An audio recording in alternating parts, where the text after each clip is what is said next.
Testing, testing, testing. I have to make sure the sound is good because I have a new HDMI converter. I thought I was getting the same one I had, but no. So I actually like it a lot more though. It's more convenient. The quality is lesser. And yes, I'm back and I have a dual setup. I'm using a multi-viewer. Let's see. Yeah, that's.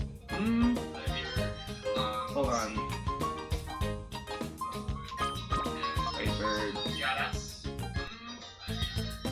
Hold on. Yo, what's up, Omega?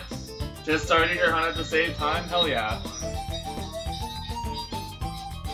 Yeah, I think the volume is still a little loud.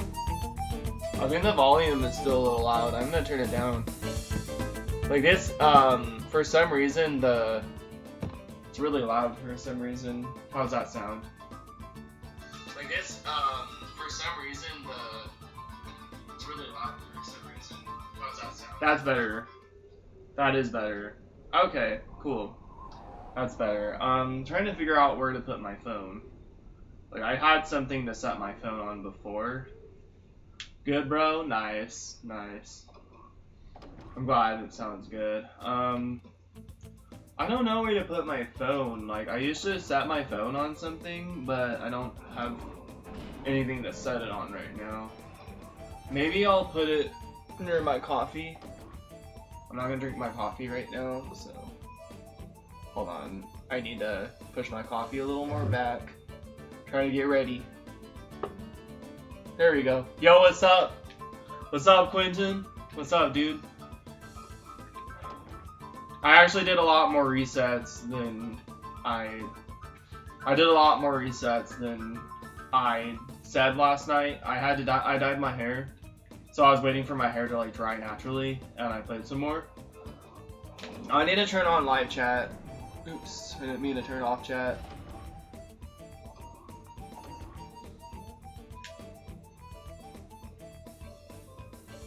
Omega, are you hunting post game or are you hunting in the beginning?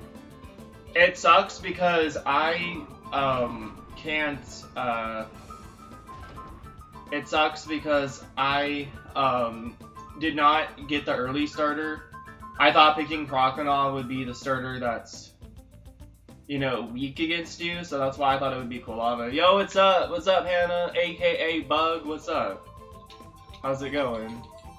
Just chilling today? It's going awesome? Nice. That's cool. Yeah, so this is the controller I got, and it has 2 receivers. Okay, he's leading off with Breloom. So there's something that I need to do when he leads off with Breloom, which is basically I need to spore the Breloom because the Breloom can KO the Smeargle. Still at the beginning saving. Oh yeah, saving post game for Crocodile. Okay, so I still can Nightshade the Quilava, but I have to spore. I have to spore my opponent when I see it's 1 extra turn, but every time Breloom's out. Just chilling today, nice dude.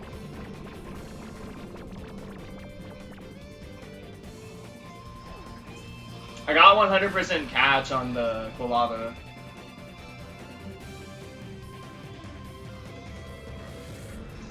Without killing it.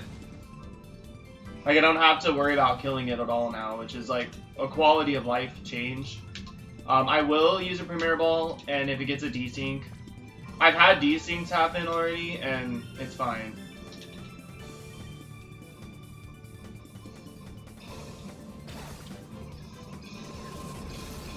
This is more likely to catch, but how's it going today, Hannah? What's up? I did catch them both. 8.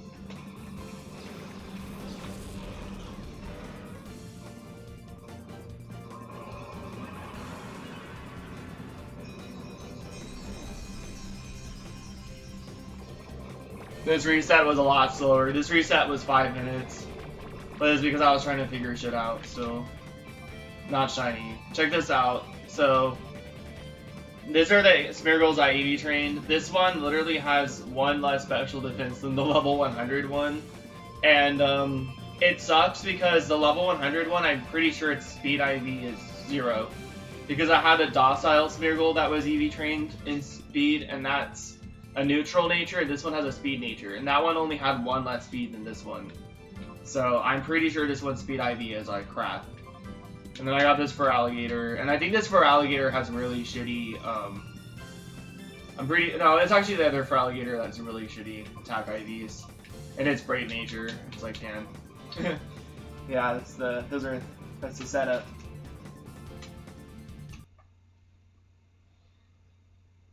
Dude, imagine if that was a shiny right there. Oh, I know.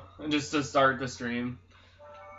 I mean, I don't know, man. I feel like it's either gonna happen today for some reason. Like, I am having a shiny feeling, but if it doesn't happen today, I feel like I'm gonna get lucky. Like, I'm not expecting that I'm gonna get lucky. I'm not expecting the luck, but you know. Hey Quentin, what do you think about my strategy? I saw other people doing different things. Like I was saying, like I saw who was it? I saw I think it was Speed Twister using a Slowbro with Water Gun. I just felt like using Nightshade would be optimal. And then I was like, when he wasn't using a Master Ball. He was using I think it was Crocodile and he was using a Dive Ball. But yeah. He was using a Slowbro with Water Gun.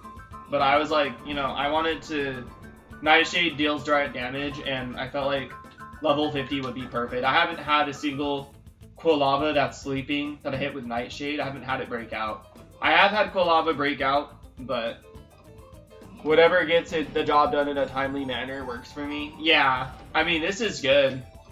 I get to catch it in like a couple of turns.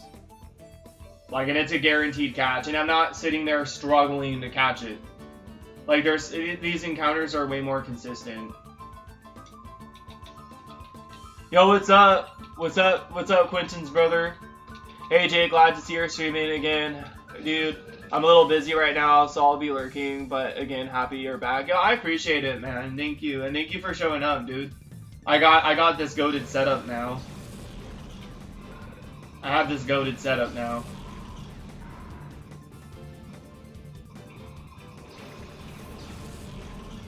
Appreciate you stopping by and, you know, show up when you can.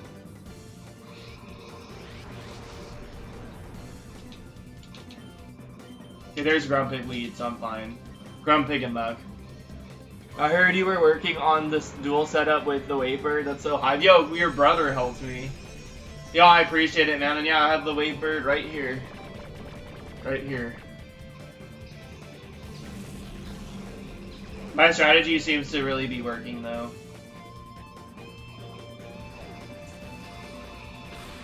The Muck kills my Smeargle. Yeah, you see it right there.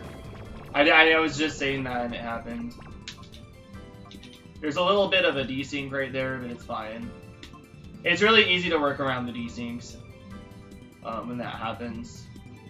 You just click. Luckily, I have an item that I can't really use in the front slot, so it kind of works. They're both sleeping. Yes, and now I just call this one.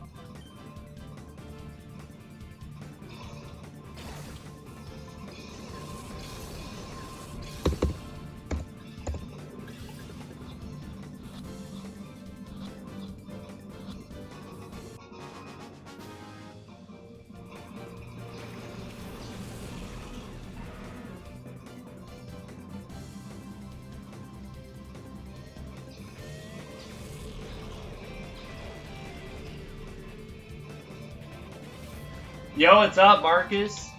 How's it going, dude? Do you like my setup? I'm using a multi-viewer. And I'm using a Wavebird, and I have 2 GameCube controllers.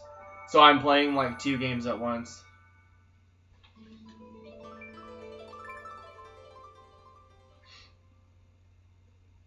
My first stream for like literally a month. That setup's so amazing. The quality is a little lower, and one of the reasons is because of the multi-viewer, but also my the new HDMI converters I bought are lesser quality. And then my lift just got off work. Hell yeah, dude. Hell yeah. That's awesome, man. Congrats on getting off work, man. I hope it went well.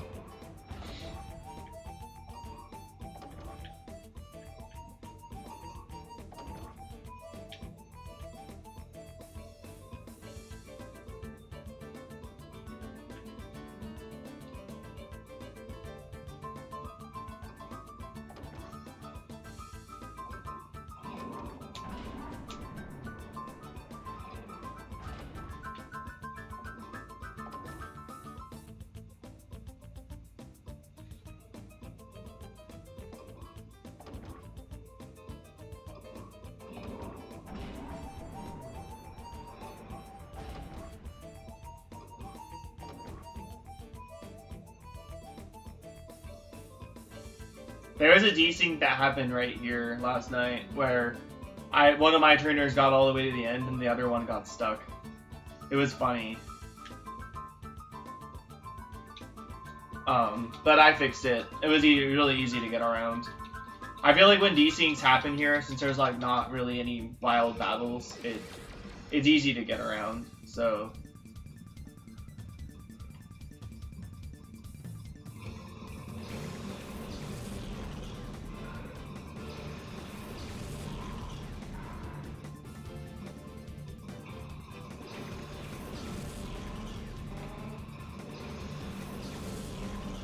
I remember another GameCube Hunter had one controller, yet one of these games was drifting. Oh yeah, it's weird. The Brayloom's out. Yeah, it's weird. Despite all games using the same wavebird. Yeah, there's probably some what is it, input issues. Because it's a wireless controller, so that's probably what's going on. But it's not as bad as like controllers these days. I feel like controllers these days are horrible. Especially Nintendo. Yo, what's up, Yuffie? Hot. Oh, I thought you said hot. Who, the Pokemon? I don't have Hoot right now. What's up, Yuffie? How have you been? It's been quite a minute since I've been here. Yo, what's up, Joshua? I hope you're feeling. I know you're feeling better. I forgot to tell Quentin. Yeah, he's feeling a lot better. He's still sick though. Yeah, my older sister was up from California a couple days ago. You called as she left for my dad's. It was my dad. Hey, tell your dad your friend Jake said happy birthday. Yeah, I got paid today too. Getting 4-figure checks rocks. Nice, man. That's awesome. I've been enjoying streaming ATC. Sorry, getting pizza. No worries, Omega. Yeah, I told Quentin. I think actually Quentin saw your community tab too, but I told him that how you're feeling. I didn't tell him that you're feeling better, but he does know you have a fever.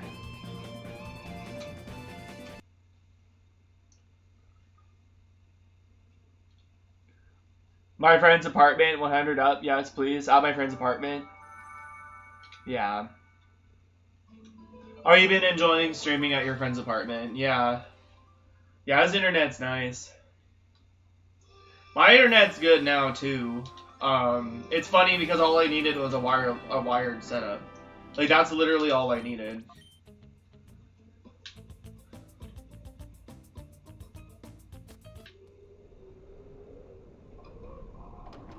Dude, you could technically play Sword and Shield at one time. But I mean, it would only work with Masuda method. And, yeah, it would only work with Masuda method and, maybe resets. It would definitely work with resetting. But yeah, you could play Sword and Shield at the same time too. Which is actually crazy to think about. But it would be hard to restart each console because you'd literally have to. Yeah, it would be kind of a pain because the home button, the GameCube controller doesn't have a home button.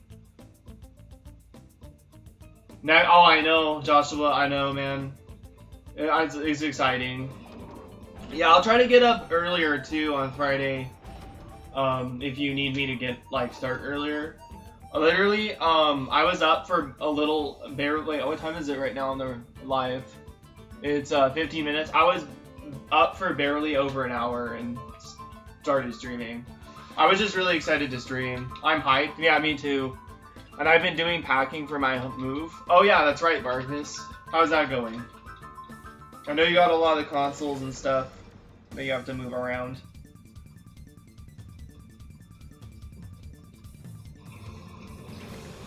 Cool, the ground pig lead. Let's go. I can just mash A the first turn. This is a 2-turn catch right here. Good, nice. What time is it for you? It's 1:40 for me. It might be 4:40 for you. I might have been 3 hours off, or 1 hour off when I said. But yeah, it's 1:40 for me right now. Yo, good to see everyone. Hello, Marcus and Quentin. Yo, what's up, Shaman? What's up, dude? I packed most of my games into a storage unit. Nice, man. Yeah, I might need to do that, but I don't have storage. I don't have my own storage. And my grandma's storage, I don't know. I might be able to ask her, but it's just kind of hard. It's 4:40. Okay, so you're 3 hours ahead of me. Okay. Well then, I should probably do my best. I stay up late, but I should probably do my best to wake up at 11, and then we could start streaming around this time, or even 12.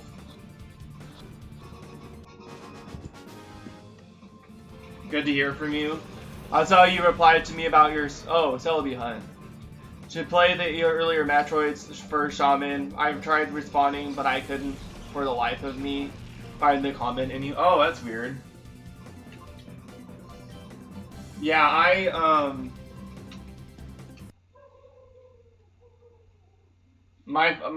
haven't really played a lot of Metroid. And apparently I got dislikes on one of my shorts with TMNT through my projector. I guess not everyone's a fan.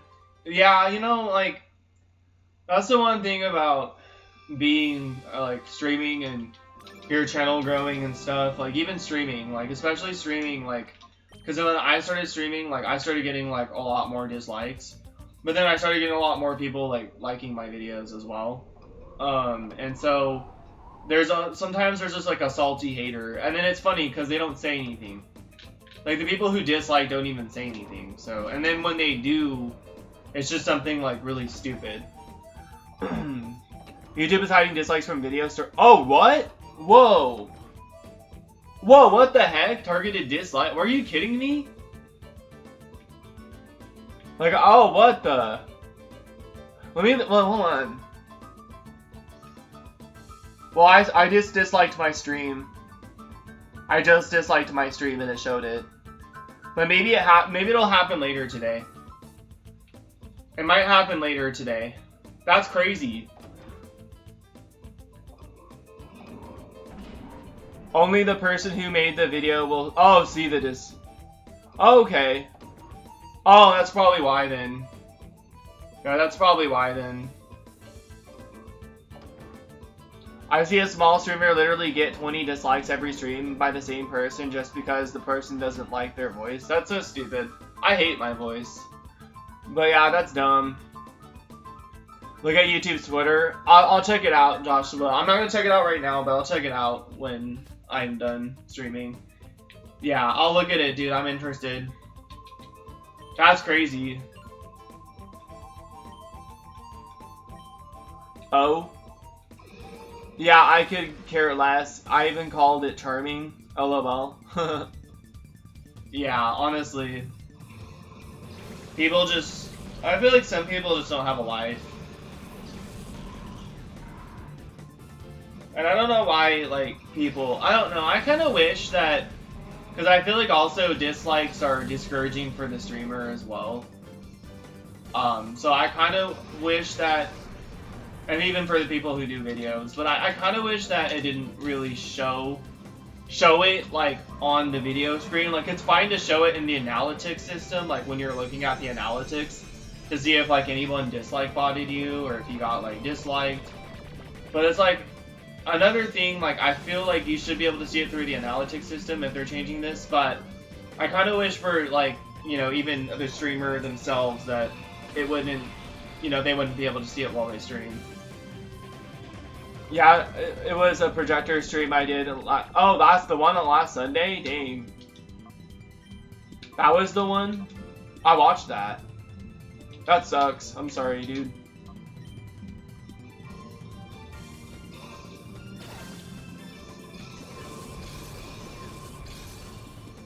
To me, I just shrug it off. Yeah, honestly, they're probably just jealous that you have the arcade JAMA board. They're probably just jealous you have the JAMA board.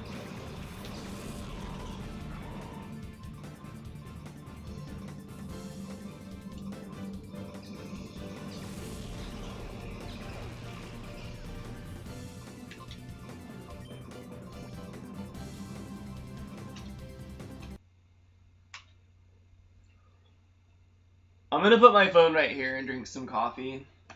I'll be looking at comments. I've only had like 1 cup of coffee today.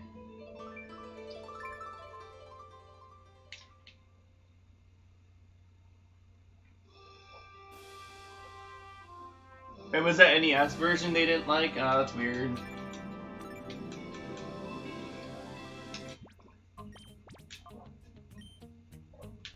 I mean, honestly, yeah, I mean, I don't know. I don't understand disliking somebody's video just because you dislike something. Like, not even, like, what the person is saying, but just, oh, I dislike. I mean, that's honestly an opinionated reason to dislike a video. And it's valid and stuff, but I just don't understand, like, coming to somebody's stream or video and disliking a game that they don't like. Just don't click on the video if you don't like it, you know?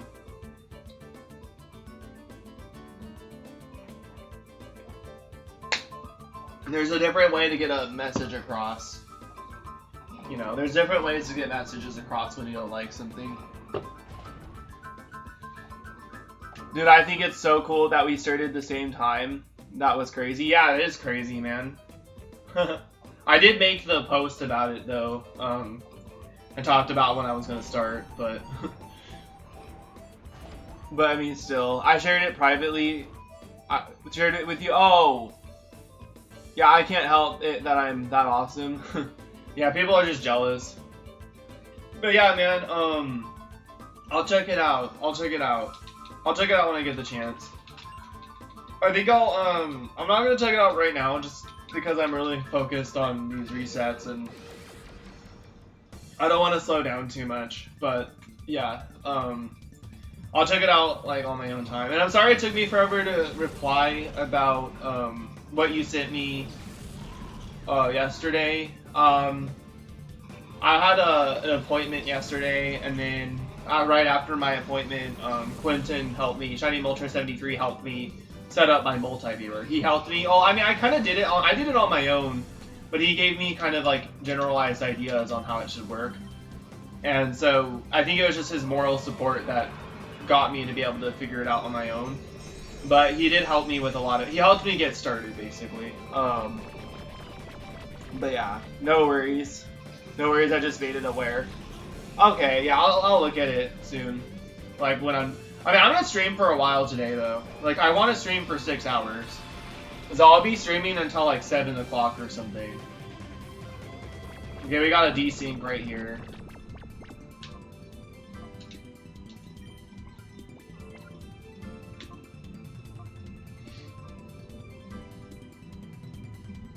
Yo, what's up, Blaze? What's up, dude?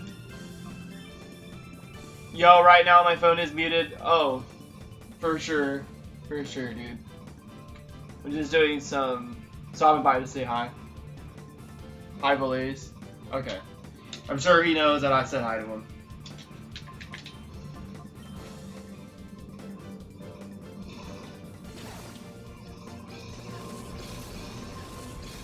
I find it poetic irony how a phone social app can make one Oh, yeah.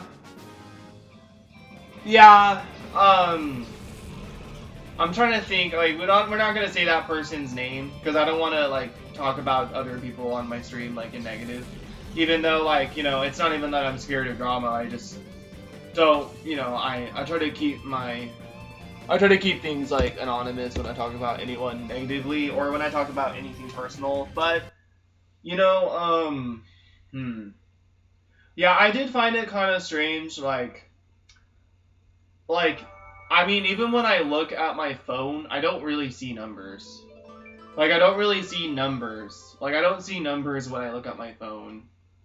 Like, when I look at, like, when I have YouTube open, I see people that want to be a part of what I want to be a part of. You know what I mean? And I don't really see numbers. Like, I don't really see analytics. Like, the amount of subscribers that I have are currently the people who want to be a part of what I love to do. So I don't really consider them numbers. I can consider them people, you know? So, you know, that's the thing is, and then communities and stuff. Like, I'm glad that that person brought up communities, because that's what I see my subscriber count as. Like, a group of people who support what I do while I do what I love to do, right? But, like, I mean, I don't really see them as numbers. And even when things are hard, you know, I don't know. I also have a hard time with people in real life. I have, like, a couple of really, like, close friends. But I have a hard time, like, with people in real life. And so, that person finally got it, yeah. Exactly, that made me happy, actually. Yeah, yeah, it is. It's great.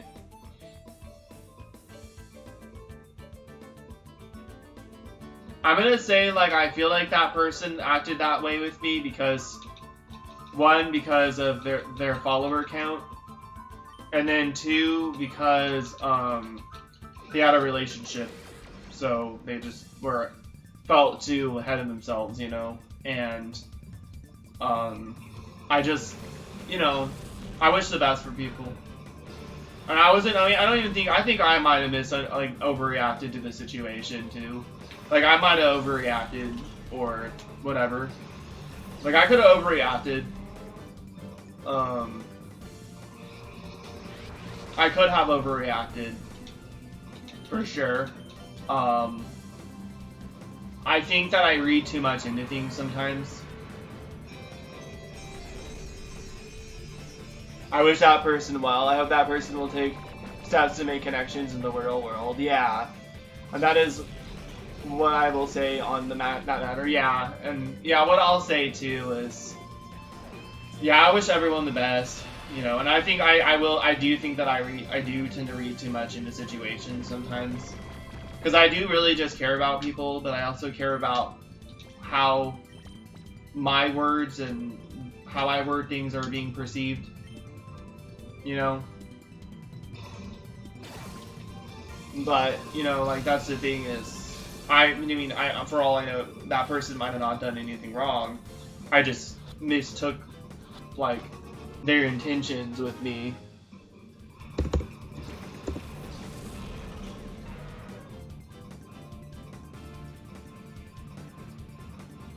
Be back in the queue. Hopefully I'm almost home. Nice, man. Alright, see you in a sec, hopefully. Okay. Oh, I forgot to do back stretches yesterday. That sucks. I went to bed really late.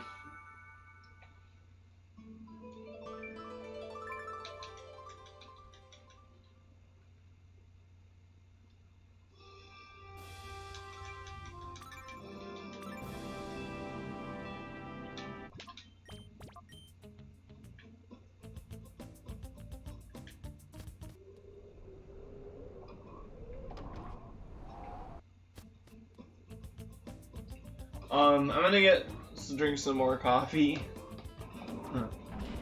I only had like 1 cup today. And I'm used to having 2 before I start doing my thing. Well, before I start getting busy. And I consider streaming busy.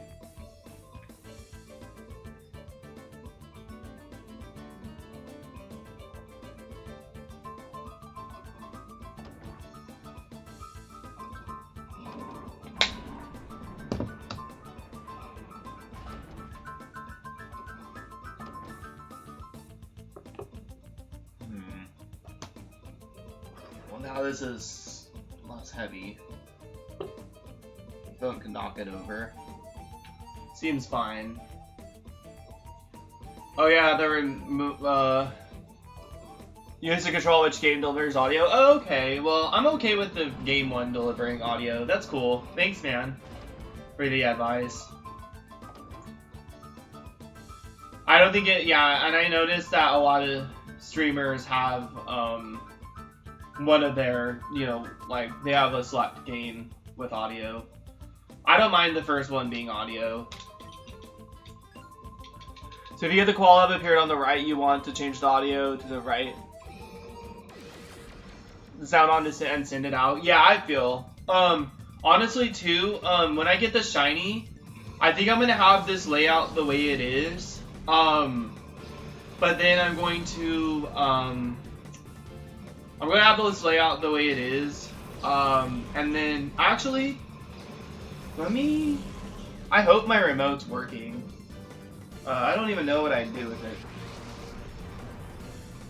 Regardless, I think if I get the shiny today, I think I'm gonna have the layout the way it is. And then I'm going to show no cheating device. And then I'm gonna send it out and oh wait, is the Breloom out? Oh shit.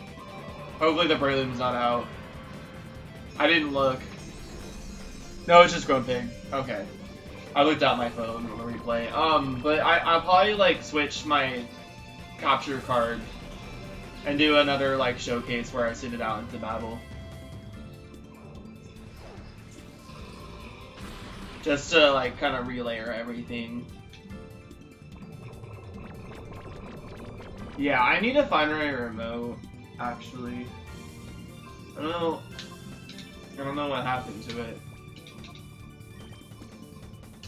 I mean, I do think it would be more useful to use my remote, actually, because it would take less time than changing my whole setup after I show no cheats, you know. So I wouldn't show no cheating device till you save. Yeah, exactly, just to be safe. Yeah, exactly. And when I show no cheating, yeah, that's what I'm gonna do. Or when I show no cheating device, I'm going to. When I show no cheating device, I am going to, hold on. When I show no cheating device, I am going to, like, make sure that I save after. And I also need to make sure, like, in the actual video, when I show no cheating device, like, if I make an actual video for it, that I don't cut anything out until after I show no cheating device.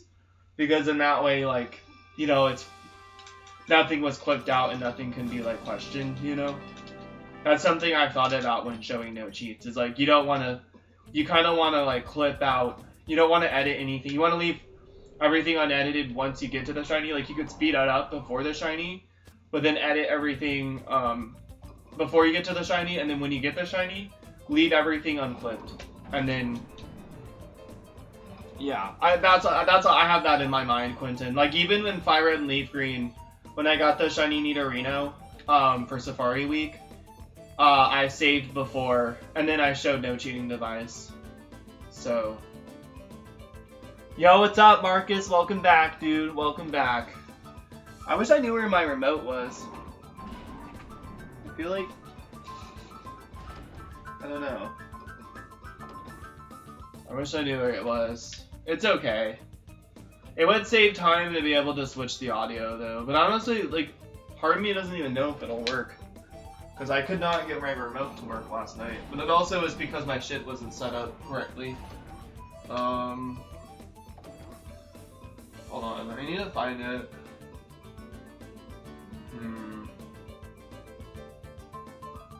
Oh, I went the wrong way. There's a little desync right there. Because it'll be more useful.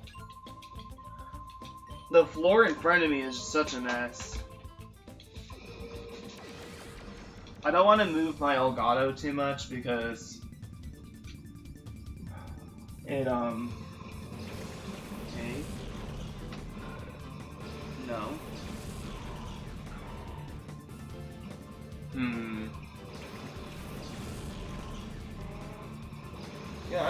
I do with it.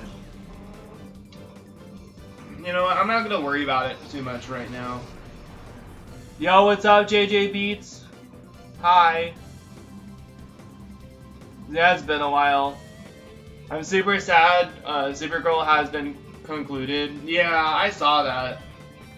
Oh, I have to score the opponent. I saw that. Because she was like, they were treating her bad, I guess. You look great in 1080p. I appreciate it, man. If you have 4500, it's okay. I don't need to do 60 frame rate. It's fine. I don't need to do 60 FPS. Gosh, I want to know. I really want to know where this remote went. Okay, I have to spore. I can break out here. This might be the first breakout of the stream. I mean, it's probably on my bed. But then it's like at the same time. I don't really know for sure.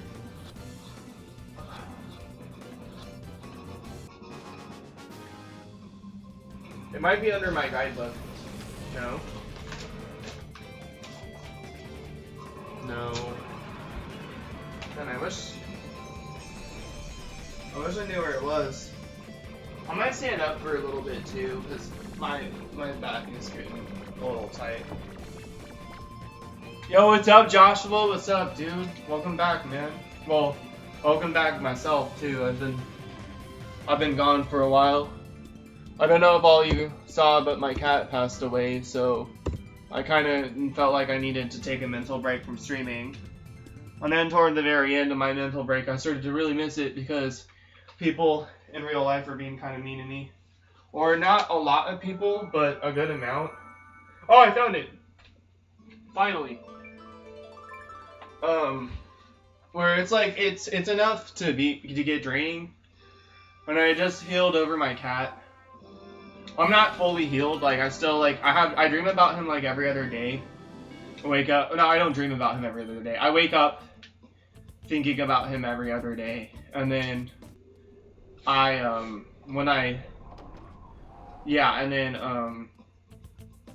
a dream about him like 2 nights ago. And and you know, I miss him.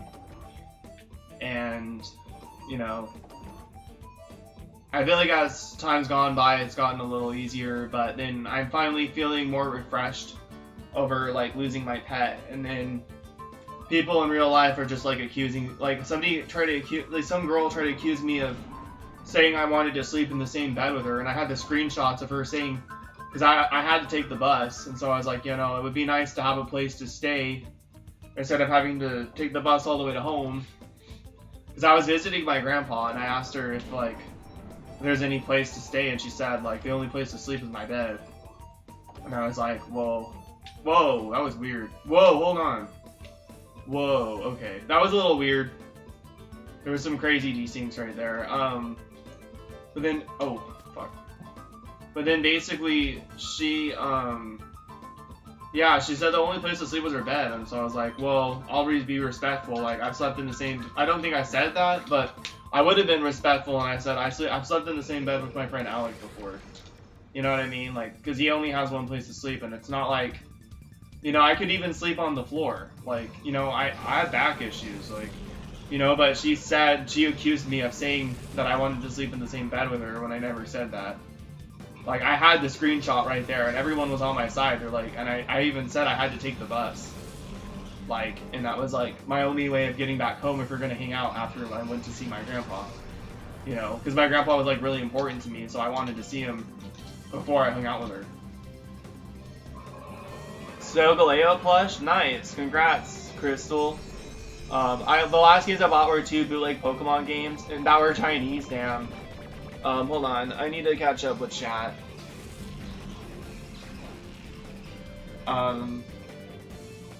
Nice, man. And our ROM hacks? Oh, cool, I like ROM hacks. Nice, Crystal. And apparently Hannah got caught up in Some fan house crap? Oh, shit. Yeah, of course. Hope she's okay.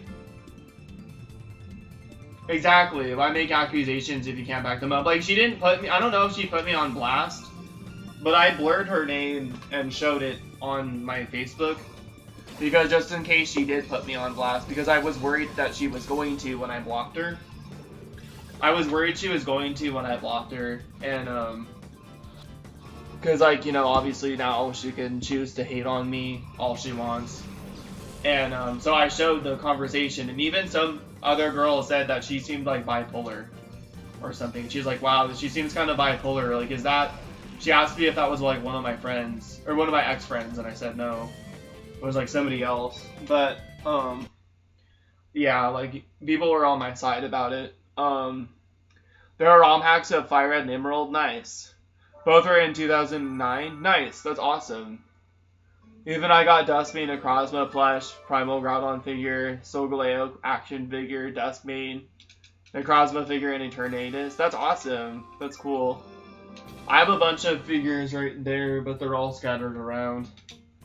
I don't really want to show them off right now, but I have my bookshelf's a mess, but I have more Pokemon figures that are just right there. Those are just all my favorite ones that I have on display. And then I have a bunch of them under my bed. Heard her account was suspended. She was... Oh, dang. Yeah, I don't know. I mean, I know you're saying her first name instead of her online name, but I think that, you know, for myself, like, when I talk about people on my stream, if it's negative, I try to keep it anonymous just because I don't want to, like, you know, target anyone. I got Tone of Pokemons. Nice. Good thing I don't care for that app. Yeah, Twitch sucks. Twitch sucks. They don't have names. Oh, what? Oh, the ROM hacks? Oh, that's weird. That's weird.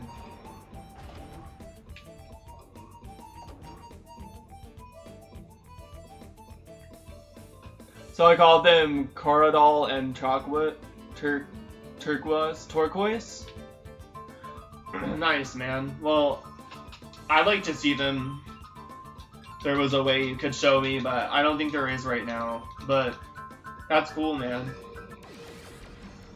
That's interesting, like, that they're just... They don't even have names. That's weird. Okay, we got Grumpig lead again. Oh yeah, so Quentin was telling me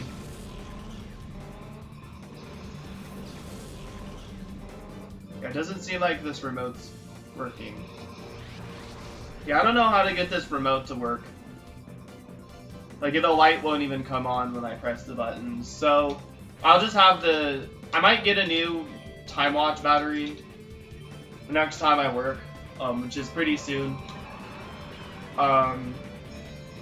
I'll try to use that battery and see if I can get my remote to work. But if not, I'll just figure out something else for now. Sapphire, Corridal, and Turquoise. Okay. Tokus? I don't know. Turquoise? Tokus? I don't know what kind of gym that is.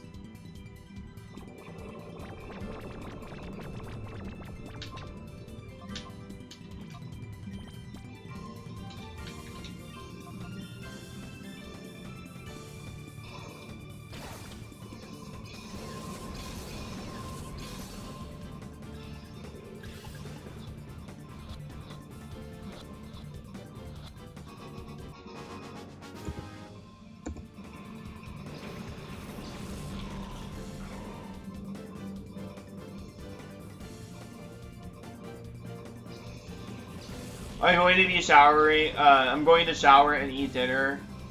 Back in about an hour. Okay, I'll still be here, man, because I'm doing a long stream today. So I should be here still. I mean, even if I get the shiny, I should be here. You know, because I might want to do a couple of showcases while I'm streaming for different games. Oh yeah, I might try to just knock out all the different things in one stream. Something. I've honestly wanted to clone a shiny on stream, but it's just kind of scary. I get really scared when I start it, you know, because cloning is very particular where you could actually reverse clone your Pokemon and delete it, which sucks. Sora and Smash, I know. I need to start streaming Smash when I get Ethernet for my Switch. See you later, Shaman. Snow out the window. Nice, man. I've been listening to those winter cabin relaxation audio videos for like 5 hours now, and it's calming. I barely notice, but it's so relaxing to hear the cackle. Yeah, that's nice. I've listened to those on Thanksgiving before. You know what, Jake? She's on. Oh yeah, and of course I'm genuinely concerned about her. It being concerned human. It being a concerned human. No, it's not. No, it's not bad, Marcus. I never said it was bad. I just I don't know. Like even if I was concerned about somebody like that, like if I was concerned about somebody who, let's say, like for example, there is somebody I've been concerned about for a really long time, I still try to say her name like anonymously. It's not bad, Marcus. I never said it was a bad thing.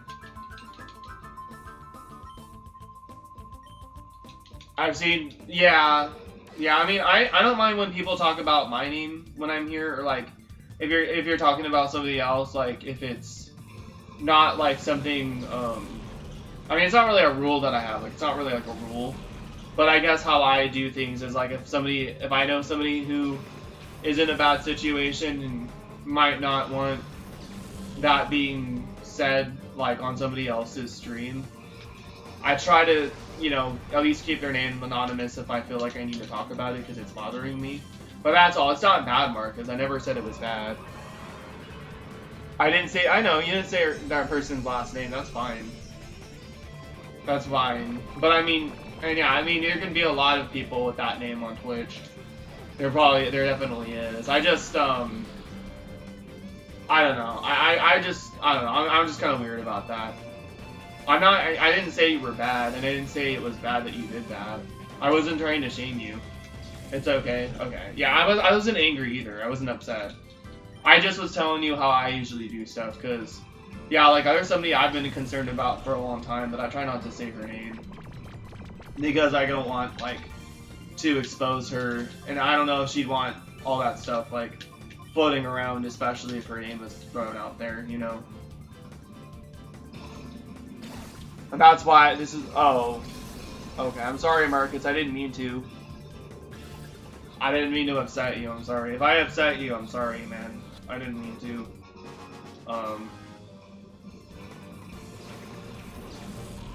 How much snow, Moltres? Yeah, how much snow? I guess it snowed here. It sucks. It sucks it doesn't snow here. I wish it snowed here. Okay. It's 90.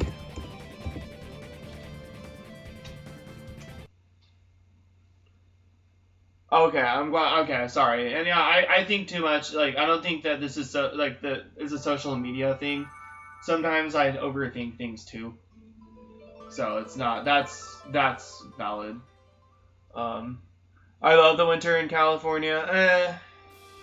I don't know, man. I really wish it snowed, man. Because I've been here my whole life, so it's kind of like social media is a damn mess. Yeah. Honestly, I'm not huge on Twitch. I just think that Twitch, like, it's like, what I like about YouTube is being able to, like, change, being able to, like, go from making videos to streaming. Like, I feel like when I'm in, like, what happened with my cat and stuff, like, I feel like when I'm in emotional distress for, like, losing a loved one, or, like, you know, like, even, like, going through heartbreak or something, I feel like I still want to be creative and put stuff out there. So instead I you know, I stream, you know, or stream, instead I make videos instead of streaming, because I still like to put myself out there and put the accomplishments I've made in Pokemon, or the accomplishments I've made in the guitar. I like to put that stuff out there. Shakes fist at clouds, yeah. No, I think we're getting some snow. Oh, nice. For real next week? Nice, man. LOLO, yeah. Yeah, I personally, like, I like YouTube because, like, if I'm feeling like I can't be in front of people, I can still make videos and stuff and feel some sort of sense of, like, accomplishment, even if the videos don't do as well as the streams. You know, at least I'm getting my stuff out there, that's the point. And the more consistently you post too, like, the more viewers you'll get. And there is always a chance, even with a video, that you can get, like, new people on your videos. It's just harder nowadays, because more people want to engage with people who are streaming. Like, more people want to engage with people who stream, because they can interact with them. They can actually directly interact with them without having to wait for a comment or get their initial reaction, like, on screen. And when, like, you know, and so that's why I think that streaming is more popular. But sometimes, like, mentally, I might not be able to handle streaming, and so that's why videos are really nice. And you can't really do that on Twitch. You can't just post videos on Twitch, and the engagement is only, like, while you're streaming. Like, people can actually comment on your VODs and stuff on YouTube, right? And they can't really do that on Twitch.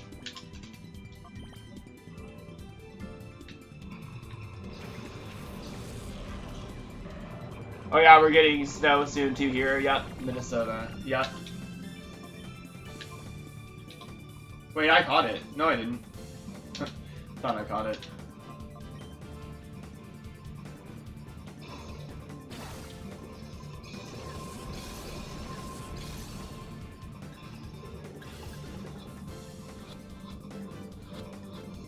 Sweet. Yeah. Dude, I think my fucking neighbors are fighting right now. Like, right outside my window. I'll just get so sick of it. Like, I don't understand. I'm not talking loud enough for they can, like, hear me. But I just don't... I'm so sick of the fucking violence and shit. I'm so tired of it.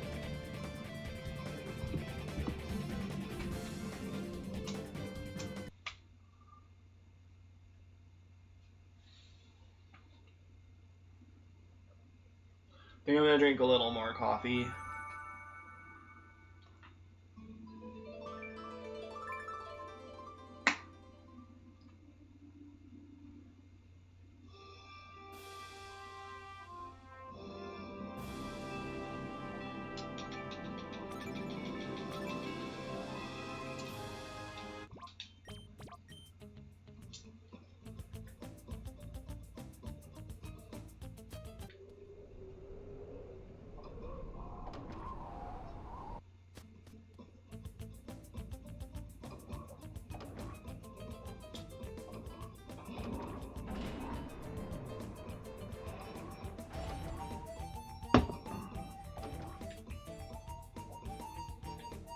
Let me close the lid.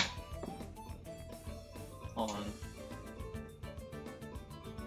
I hope it still stands. Yes, it does. Nice.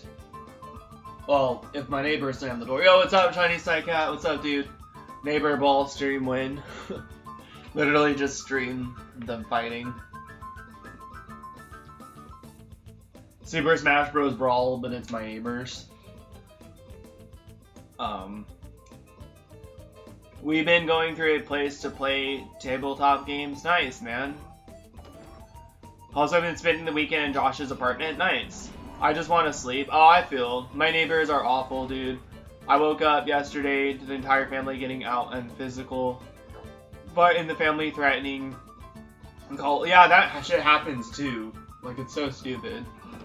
I just want to sleep. Yeah, I feel you. And look at me playing a tabletop, not video game. What, sorcery? What are you playing, Marcus? Are you playing D&D? What are you playing? For me, I tried playing D&D with somebody, and it just was kind of boring for me. I don't know. I could not really understand, like, how to enjoy that game mentally. But yeah, man, Quentin, I've been there because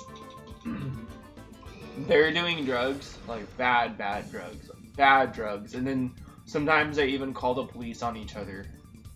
Like, they actually will call the police on each other and shit. It's really stupid and dramatic, and it sucks because they act like their problems don't have to be about us, but they kind of are. They kind of are when they, you know, we can all hear it. We're all being exposed to it. There's a bunch of slamming and banging and yelling and screaming. Their cat is attacking all the other like neighborhood cats. They made their problems all about everyone else. I'll say decent picks, not D&D. Okay, I'll check out the picks later too, Marcus. And I might also be taking a break at some point when I'm in streaming, because I actually will need to stretch my back at some point. I'm probably get myself more coffee. I feel like when they call the police, they're half ratting themselves. Yeah, pretty much. Yeah, it's exactly what it is. Yeah, it's hilarious. Actually, Quentin, I did that once, but it's because I was feeling stressed out. I kind of feel embarrassed like doing that though, but I was feeling stressed out and I didn't know what else to do because like me and my mom were fighting really bad, and I feel embarrassed about that I did that. But yeah, we were fighting like really bad, and I ended up doing the same thing they did, but it was stupid. But I feel embarrassed for that, but like I was really stressed out. Like I felt like I was gonna do something stupid that night. So that's why I actually called them, and not something stupid like to someone else, but possibly to myself. I wanted to see if they could just like take me to a homeless shelter. Like that's what I think I asked them. I was like, can you guys please drive me to like a homeless shelter? Like I can't. I think that's what I asked them, and I told them how me and my mom were arguing and how it's stressing me out because I'm like autistic and shit. Josh has lots of games because I feel like when they call they're ratting themselves out, and that's kind of what I did, except me and my mom aren't doing drugs, so it's kind of different. We played Edison v Tesla, Pandemic, to name a few. It's funny that the ones that like do drugs are the ones who like call the police on themselves, and then the police don't do anything about the drugs because like they have so many people in jail right now because of like the pandemic. And so they try not to keep as many people in there because of like the pandemic and stuff. So like when they, I don't know.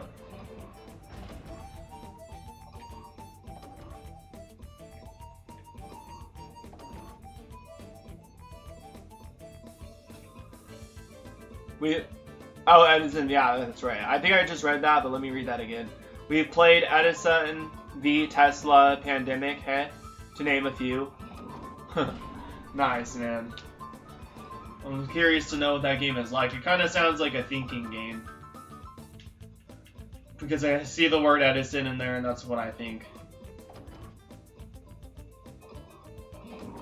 Dude, it was a pain in the ass even being able to get to Quilava. Because literally, I had to deal with,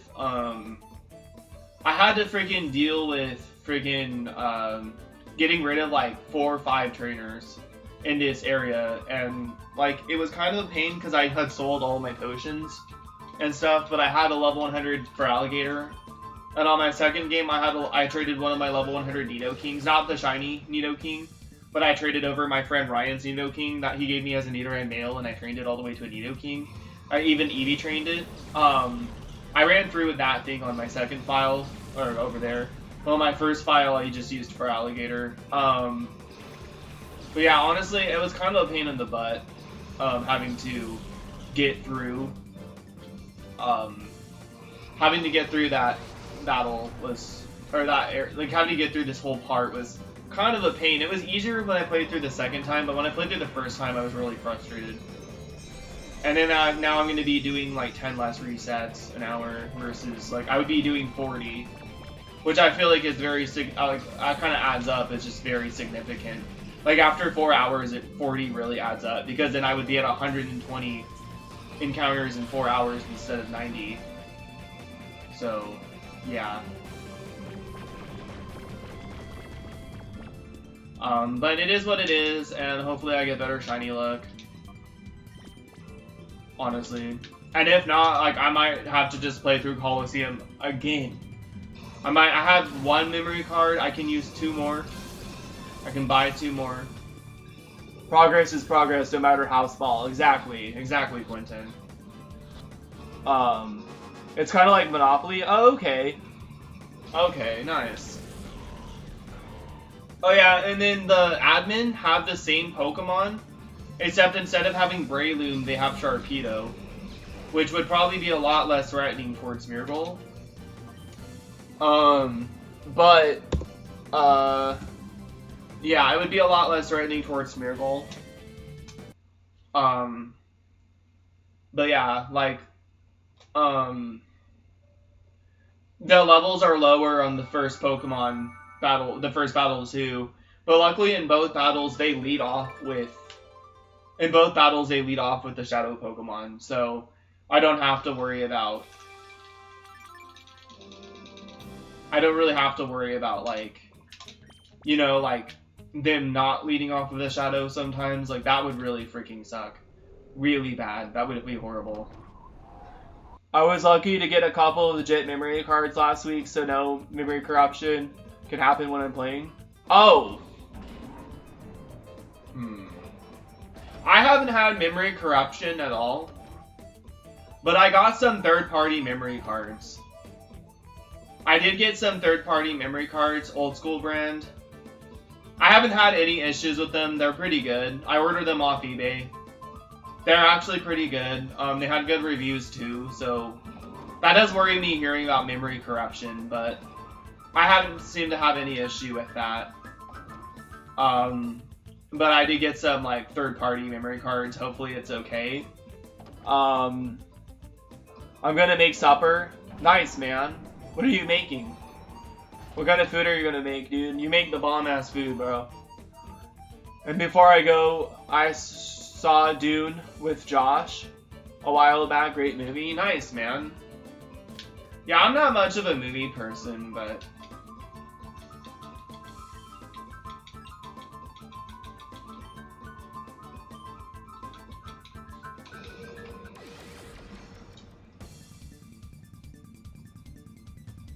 yeah, I got a lot of people here today. I'm grateful that I have on average 7 or 8 viewers. Or more like 6 to 8 viewers on average today. I'm grateful for that, you know. Because, like, I just came back and you guys are, like, here. And I feel like I have all the, like, regulars. Except for Chaos isn't here. Chaos might be busy today. That's probably why he didn't respond to me about joining a Discord call. I don't think I'm going to do a Discord call today because it would literally be, like, only, like, Chaos, you know, or only Shaman, and I wanted to have, like, a couple of people. I think Chaos would be great to have in my Discord chat, because I feel like I do like his shiny reactions a lot. I feel like when he's done Masuda methods, like, I feel like the faster he gets a shiny, the less he reacts, but, like, I do remember the Baniri, when he got the shiny Baniri. And there was, like, a couple of shinies I noticed, like, that, you know, there's quite a bit of shinies I've noticed him freak out when he's gotten it and stuff. And so, like, I feel like he'd even freak out if I got this shiny. So, like, I do really like his reactions. And so that's why I'd really like him to be in my chat. Or in my Discord call. And then Shaman G is just because he's supportive. And I wanted Quentin there too, but he's shy. So I think today I'll just pass on having... Oh shit, that's 100. Dude, I did 34 resets in 1 hour and 2 minutes. That's pretty good, man. Bruh, LOL. Let me see really quick. No shines.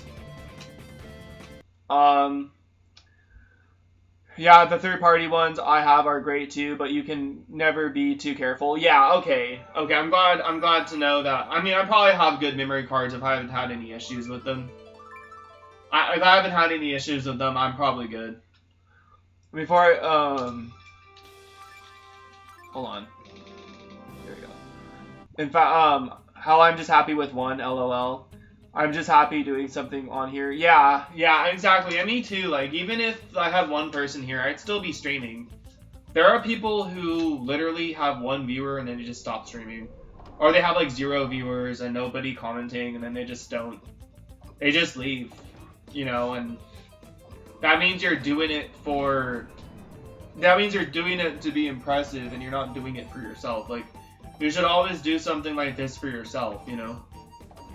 Instead of doing it for other people, or doing it to look cool, or doing it to get somewhere with other people. Like, you should be doing it to get somewhere with yourself. You know what I mean? It was hard when I first started streaming because I didn't really have a lot of people here. And I did do what you did, Marcus, and I did text a few people to join my streams when I first started. But I stopped doing that just because I always get enough people here now when I stream. And I think at first it was hard because people weren't used to me streaming. So Galeo, get over here to Crosma, know you. Know you. Every time I spell know you, I spell it lowercase n, 0, and then u.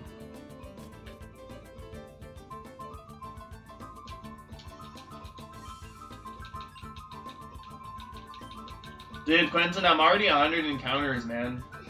Like, this feels so much less daunting than, like, what I was doing before.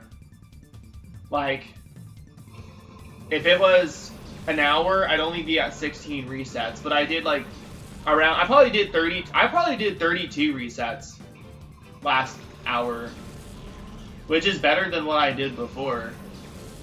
But yeah, I mean, honestly, Pokey's cursed, Frosty.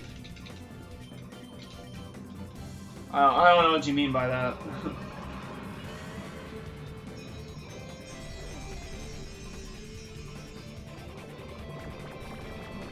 And he said he didn't care about AJ's disabilities. I don't know who these people are, but honestly, like, I have a disability. I'm autistic, and you know, like, that's the thing is, you know, I'm pretty understanding of people's disabilities and stuff, and people who shouldn't be, I don't know, they just aren't worth anyone's time. And if they're worth anyone's time, they're only worth shitty people's times. That's it.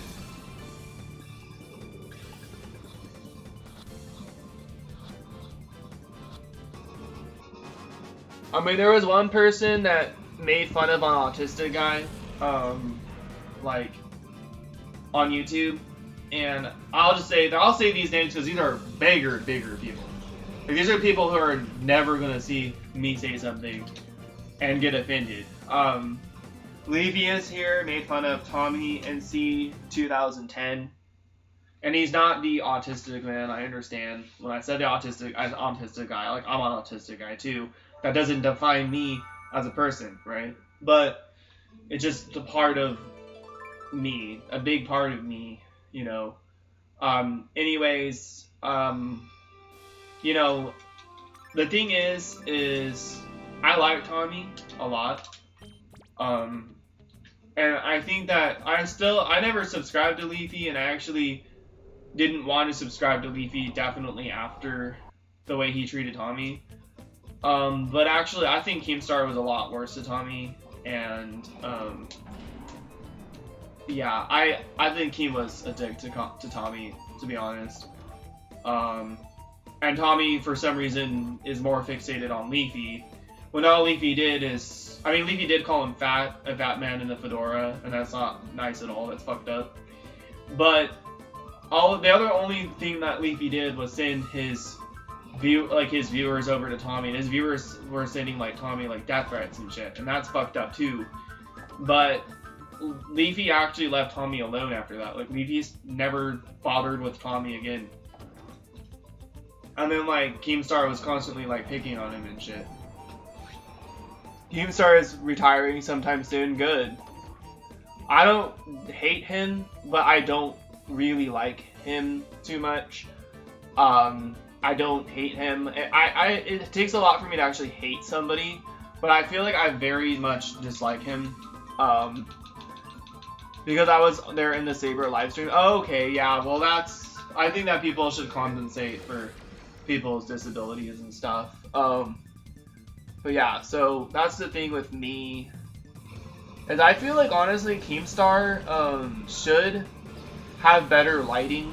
I feel like his lighting is really bad. And my lighting isn't good. But see, I don't have 1 million subscribers. If I had 1 million subscribers and made like a bunch of money off YouTube, I would definitely be using all those donations and stuff to like get a better setup. And I just think that Keemstar's setup just doesn't look very good, and then the way he has acted in the past. I mean, it's kind of like the same thing with like Logan Paul, where Logan Paul's made some fucked up shit, and even if he's kind of quote-unquote redeemed himself, I just feel like he's too much of a disgrace for me to want to support, It took Game forever to upgrade his background. Yeah, honestly. I mean, I'm glad he did now, but I mean, it's just, I feel like he could have already had the money for it. Like, he made so many views. He made a lot of views. And I think that, honestly, like, I know that drama videos get a lot of, traction because, and especially during the pandemic, people, like, want to know everyone's business, and I think it says a lot about people's character when they either watch drama videos or... I mean, I'm not saying... I know somebody who makes drama videos. I'm not saying anything bad about him. He's actually one of my friends. But I think in most cases, it says something about somebody's character, My friend that makes drama videos doesn't care about people that much. So that's why he does it. But, I really can't stand people's drama. I do like Omni, who used to play Smash. I do like him because he's funny, and I feel like he's more informative. Like, he's more informative when he does videos like that. I feel like some people are just talking about people's business, but he's like more informative when I feel like he's more informative when he talks about it. Which is, yeah, his intro, both graphics and music, were copyright-free assets for anybody can use, and his thumbnails were created by MSP. Damn, for someone as rich as him. Yeah, he got far cheap. Like, he basically made it far without barely having to work on it. Like, I mean, I guess he saved money. I mean, in the long run, I guess he's smart enough to save money and shit. Like, he saved a lot of money. Like, a lot of people have to pay so much money to get as far as him. You know what I mean? I mean, all I can say is at least he saved money. You know what I mean? Like, I don't think that somebody's setup should be... Because I'm somebody like with video games where I don't care about graphics. So, am I excited for the new Diamond and Pearl remakes? Yeah. I don't care about the chibi art style. I don't care how everyone else feels about it. Like, I play the game for the game. You know what I mean? So I watch what I watch for what I watch. And it is quality over quantity for me, and I feel like when you have not the best quality, it does make it hard to watch when it comes to like YouTube. But when it comes to the person itself, like the person has to be quality. If their setup isn't quality, but they're a quality person, it's like playing a good game is what makes it quality to me, not the graphics. So like, the fact that I was just gonna say Keem is visually not quality, and his behavior in the past has not really been quality in my opinion. Yeah, exactly. Now the problem with Keem is that he presents information with a bias. Yeah, with a bias, influencing your opinion of the topic when he should be neutral. Exactly. I agree, I'm not picky about graphics. Played well. He's alive. Yo, what's up, Ultimate Space Ghost? Yeah, my cat passed away, so I needed like a mental break. I made a couple of tweets about it, and I also posted a couple of videos about it as well. And but yeah, I miss streaming, and there's a couple of people in real life that were treating me pretty poorly, so I just felt like, after my cat healed and then people were being mean to me, I just needed to come back here, to keep my sanity in check. Yeah, man. How have you been? But yeah, that's the thing is, yeah, exactly. And what Omni does is Omni plays it neutral. Omni gives his opinions about shit, but he plays it neutral where, like, he's always like, it's up to you guys to decide how you feel about this situation. Like, he always says that, you know, unless something is just really fucked up, then he doesn't. But so ever since I have some drinks, I've been drinking like water, apple juice, and ice with water. That's interesting. Yeah, I have a hard time with ice. I have sensitive teeth, so.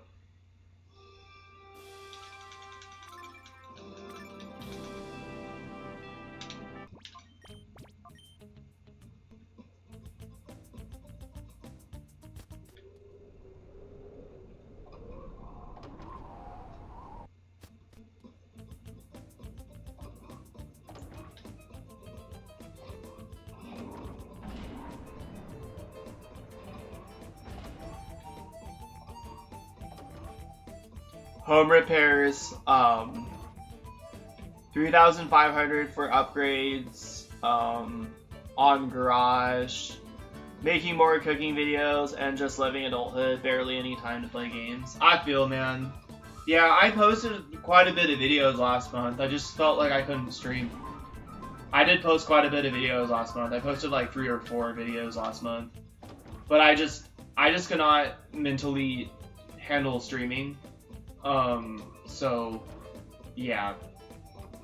And I think tonight I might edit a couple of videos. It just sucks because my laptop is kind of like running low on memory for some reason. I don't know why, but it is. I mean, I cleared it out recently, but for some reason there are certain videos that are taking up so much room, and I don't know what videos are, and I have to look into it. I don't know how a soup short video has 1.5k views. It's just chicken noodle soup. Cooking video sounds nice. Yeah, Marcus does those. I think you and Marcus are subscribed to each other, right? Skate and Bacon Media. He does cooking videos as well. And actually, I think you guys would get along. I don't know if like you guys have like the same kind of views as each other, like when it comes to like personal stuff, but I feel like you guys have a lot in common with when it comes to what you enjoy in life. And I think you guys definitely set aside your differences. My videos, that is, oh wow, your video has 1.5 views? Damn, 1.5k views, that's crazy. Yeah, Marcus had a rib video that did really good. Yeah, like, and actually, like, I think his rib video had quite a bit of dislikes though, but like it had a good amount of likes too. But it's just people like his ribs are fucking good. Like, it makes my mouth want to water. I think all those people disliked because it made them fucking hungry, and they didn't like that it made them hungry. I don't know. But he had a lot of views on his. I think it was one of his ribs videos. Like, I can't post shorts. I don't know how to do it right, and I just think that I don't know. Like, I just don't, you know, I don't care about shorts too much. I don't like doing shorts because I like my videos to be longer, and I like watching longer videos too.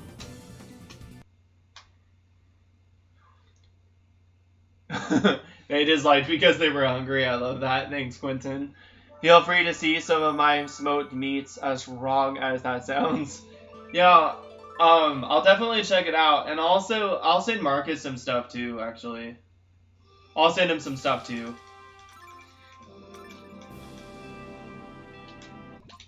He'll probably be interested. You guys are similar. You don't play Pokemon either. And see, you're kind of like Mikey Mayhem when it comes to what you play. And on your channel, like, you do play Smash. I know that. And you also stream ROM hacks for like old Super Nintendo games and shit. I think Marcus would really like your channel, and I don't know if you know Skate and Bacon Media, but I think you guys would get along with common interests. I do feel like you guys have different beliefs. Cause I don't know. I don't want to bring up anything controversial, but I do think you guys have a little bit different beliefs. But I think you guys could set aside your differences and get along, because you both like the same kind of shit. You both do the same kind of shit too, and you're both like cooks, and you know, I want to do another brisket in the smoker. Nice. Shorts are very easy, are easy views. I asked my buddy to do it and he got like, oh my gosh, 1.5k views, damn. I just don't understand shorts. Like, personally, I don't know why they blow up like they do. I mean, I think like YouTube's trying to be like TikTok.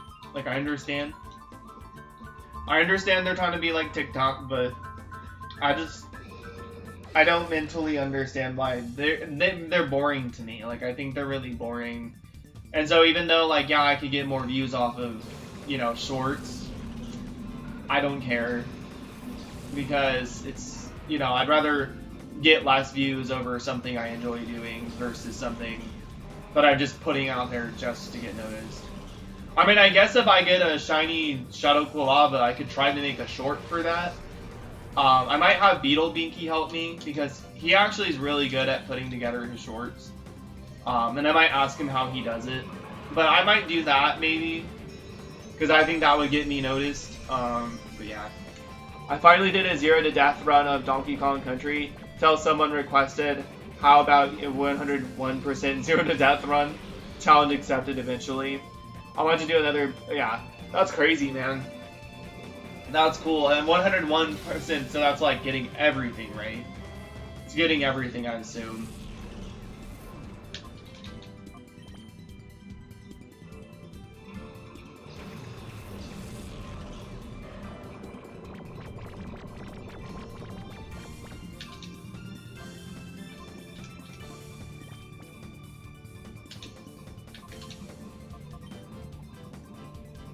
That's awesome, I love DKC. I just recently beat the trilogy for the first time. Nice. I only own the first 2 games.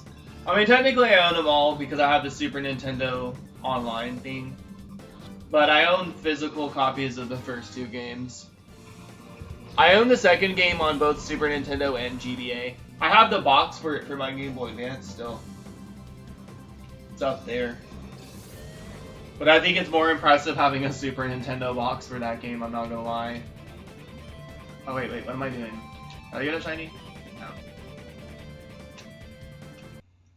Alright, so I think, guys, let's see.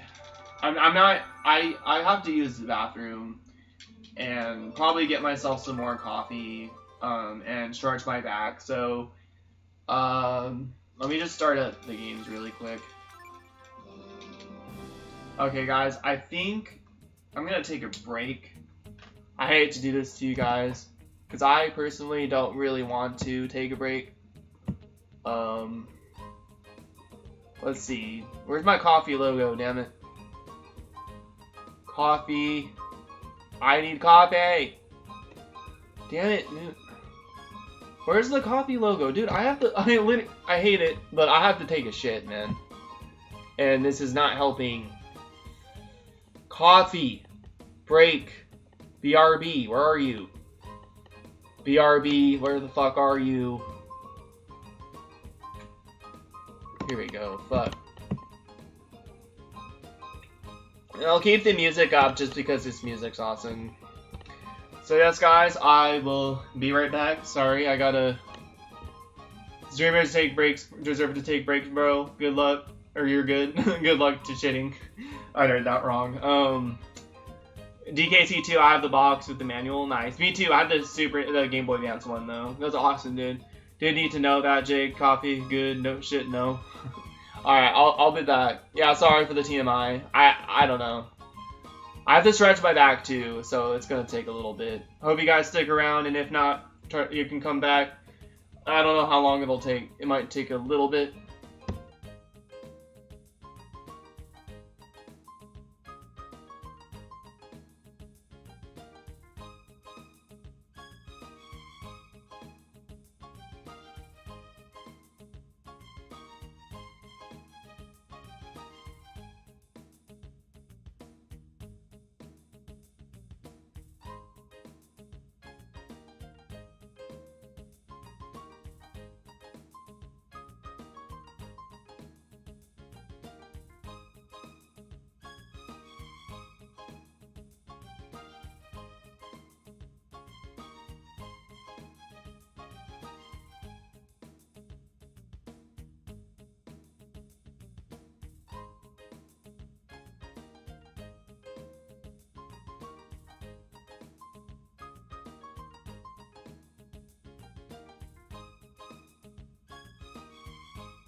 Hey, what's up, guys? I'm back. Let me catch up with chat.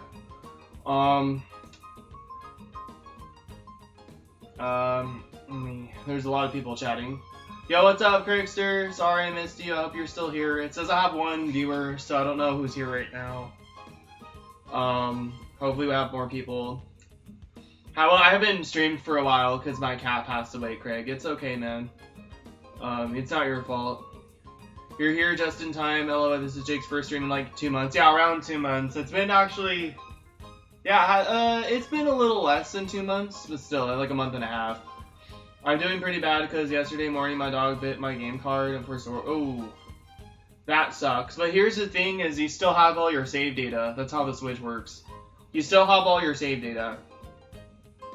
That's good to hear. You should keep your eyes on the locally if somebody sells their copy Sword for cheap. Yeah, you can probably get it on Amazon with a single cartridge for a lot cheaper. Because some of my friends told me you can get stuff in BDSP and Legends if you have Sword or Shield and save file and won't be able to have... Yeah, exactly. Well, no, I think you have the save file in your system. So it'll still, if you have it in your system still, you'll still be able to get a Mew. You just have to have the in-game information in your system. Why is that, Joshua? Wait, too bad I don't have Ruby or Emerald anymore. Because it got stolen. That's correct, Craig. Because it got stolen with my old copy of Sapphire. Damn, my Sapphire got stolen when I was a kid. My mom got it back for me. And the kid bragged that he had my Sapphire when I was on the phone with him. My mom demanded that she talks to his parents. Gonna eat breakfast now. I'll be back later. Alright, for sure, dude. I'm back now. Wait till Jake come down back. Yeah, I appreciate it, Shaman. See you later, Craig. Yo, Craig, I'm sorry I missed you, bro. If you watch this later, hopefully you see that I responded to you. Welcome back, Shaman. Really sorry to hear, Joshua. But I will be planning on 5 Pokemon GBA games off Amazon. Nice, man. Be careful, though. There's fakes on... Yeah. I recommend the Japanese copies. Like, I know as much as you don't want that. Like, they're playable. The Japanese games are definitely playable. Welcome back, dude. Yo, I'm back. What's up, Craigster? Welcome back. Yo, thanks, Shiny Psycat. Hey, Craigster, I'm glad I got to say that to you when you were there. Order some famous Daves. Nice, Marcus. Welcome back, Craig. Alright, we're back. We are back. Wait, what am I doing? My phone is, like, super sensitive, so any sort of... If I touch the side of my phone... I think I've accidentally banned somebody before, and that sucked. Alright, we're back with this.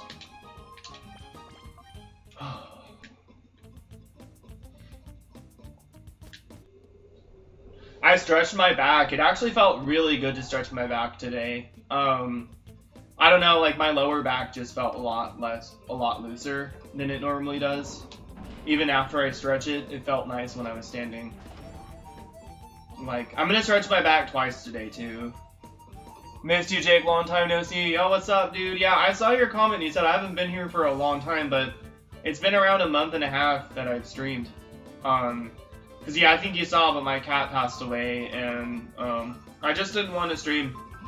And then, like, I wanted to give myself time, and then I used that time and bought myself, like, a multi-viewer, and I already had 3 GameCubes, and I'm borrowing my friend's copy of Colosseum, and yeah, like, I have 3 GameCubes, but I can't stream a 3rd game because I don't have a way of, like, my friend doesn't really have, oh no, I don't have any more, I don't know if I have any more friends with Colosseum.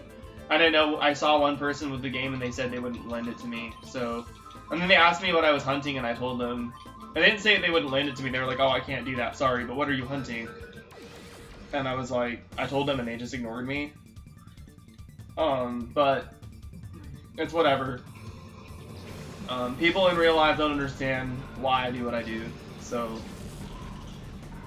Yes, opening logos are a part of the quicker production schedule, so yay, nice. Yeah, I get it, man, all good, yep. But yeah, man, also, I saw what you said about your Pokemon Sword copy. I said earlier, I don't know if you were here when I said it, but I said that basically, dude, if you have the memory still on your Switch, if you have Pokemon Sword, like, just red, if you've ever put Sword, like, if you have Sword, I think it's, if you have Sword, data on your Switch, If you have Pokemon Sword data on your Switch, then yes, you can get Jirachi still. Even though your dog chewed up your cartridge, it should be fine. You can still get it. You can still get it. You can still get Jirachi. You don't have to worry about it, man. You're good. You can still get it.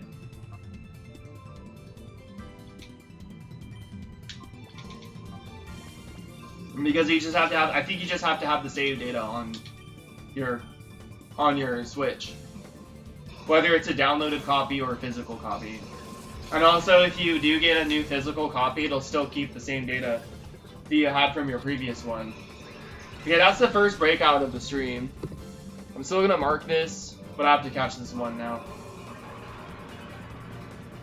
And yes, and the reason why that one broke out was just because I wasn't sleeping. Like, if it's sleeping, it'll stay in.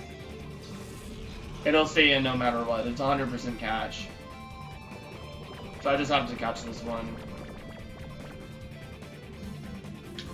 So this is gonna be a little tricky.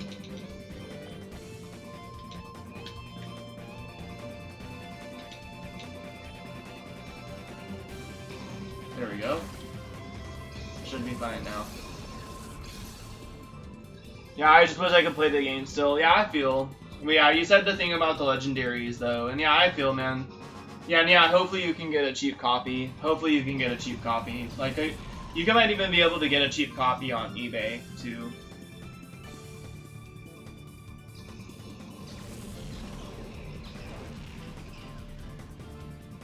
Let's see. No shinies. So we're set.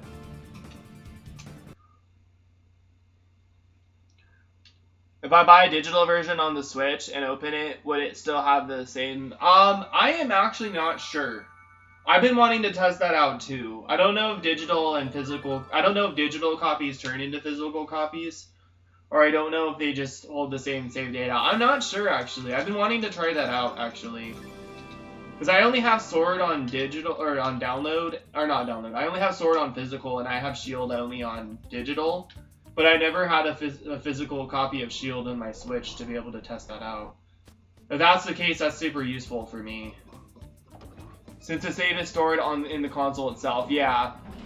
Yes, yeah, the save is always stored. That's what I figured. I wonder though if you got a different cartridge, like if you got a different language of the game.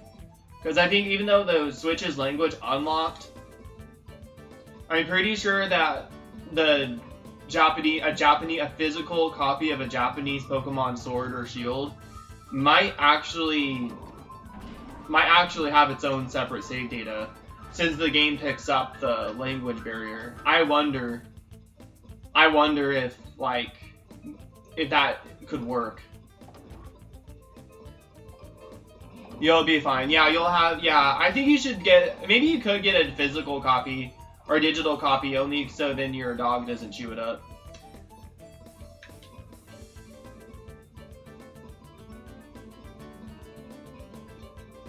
It sucks your dog didn't mind the taste of the Switch cartridge.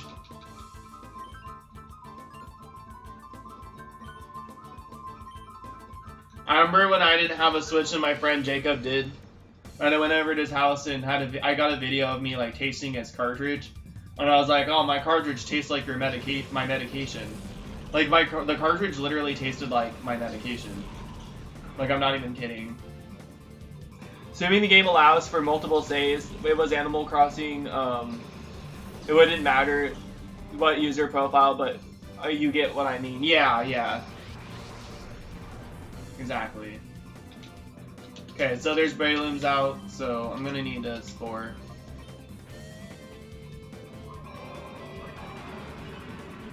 Yeah, my neck. My neck is the one thing that needs a fix right now.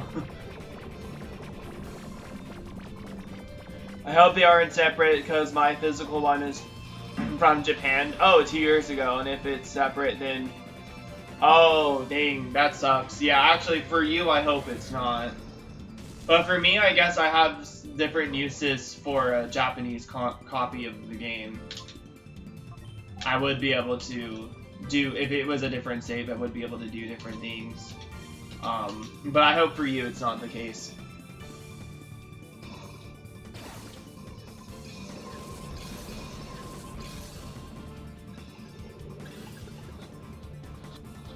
Here, one of them broke out. Both of them broke out, surprisingly. What's good about putting the Breloom to sleep is I don't get attacked by it the first turn, which allows me to use Nightshade and Spore at the same time. Yeah, see, he woke up. He's gonna Iron Tail me. I'm gonna die.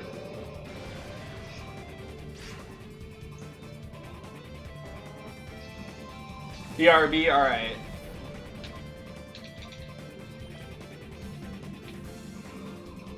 Dude, in high school, some kid asked me to taste his medicine, and his mom gave him what a world we live in. One time, some kid dropped his cough drop. Like, this kid used to be, like, obsessed with cough drops, and he'd always have a cough drop in his mouth for some reason. And one time, his cough drop, like, fell out of his mouth. And he's like, can you pick that up for me? And I'm like, no, dude. It was in your mouth. What do you want from me? Like, it was inside of his mouth.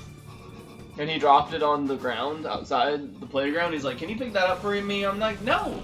What? No. No. I'm like, no, dude, you can pick it up. And well, you shouldn't put that in your mouth either. Whoa! Oh, that's on the level 100. Okay. I was a little confused. Okay, we're good. I don't think it's taken that many turns before. Craigster plays is lurking. It's funny, it says I have one person in chat, but I'm pretty sure I have more than that. I'm pretty sure they can make a show or out of just by any high school. So many comedic things happen every day. Yeah. It was in elementary school that somebody... I can't believe it was in high school now that I think about it. That somebody asked you to taste his medicine. See, like, when I was in elementary school, somebody told me, it was like in 4th grade, somebody was like obsessed with cough drops and always had one in their mouth, even when they weren't sick. And their cough drop fell in their mouth, and they're like, can you pick that up for me? And I'm like, no, it was in your mouth, dude. What? Ew. I'm like, why don't you pick it up? And you should not put that back in your mouth either, because there's, like, dirt on it. Like... Yeah, I'm still here. Yeah, it's weird. It says I only have, like, one viewer. Which I know it's just YouTube bugging. It's probably the YouTube app, actually, because the moment I opened the app on my phone, it was lagging. Because I have to use, my, extender for my phone now for chat, and because I don't get very good connection in my room. And my extender connection is already Garbo. And then I get, I have to use my Ethernet cord at my actual box and downstairs for my internet. At least Charter Spectrum has good wired connection, but the wireless connection is horrendous. The wired connection is good though, because I was told that a 100-foot cable should have lag. I was literally told a 100-foot cable should have latency because it's 100 feet. But like, actually, my connection has been... I've only had, like... Oh, they're both female. I've only had... Oh, they both have Brelooms. Fuck. That's equivalent. I only had, like, one entire, like... two times where it dropped frames. And then it fixed itself, like, right away. So, luckily. I have to be careful when Breloom's out.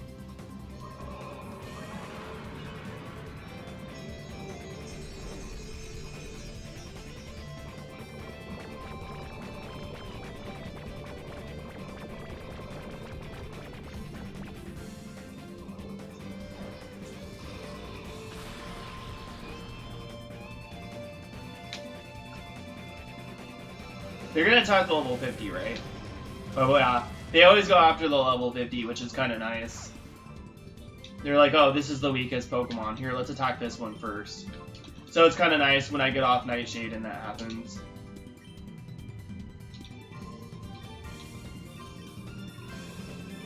Yeah, they use full heals sometimes.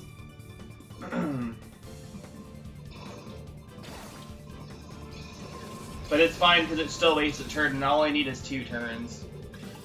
Like, that one's caught. That one broke out. Okay, I'm still gonna mark it 16, but I still have to catch the other one. Having more breakouts this hour, but it's only because it's not sleeping. When they don't sleep, when it's not sleeping, I can't have a guaranteed catch. But, yeah. I think even the timer ball wasn't guaranteed. I think even the timer ball... Yeah, even the timer ball wasn't guaranteed. Okay.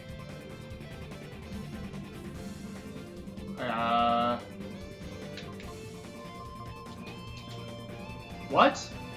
Okay, hold up. What's going on? Here's a desync. Okay. Should be good.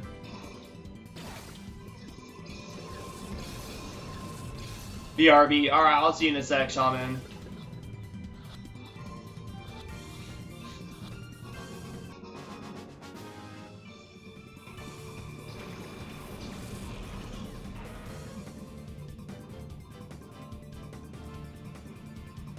Well, I can't believe the level 50 Smeargle lived. Gotta get a check now. Not shiny. Not shiny. Okay.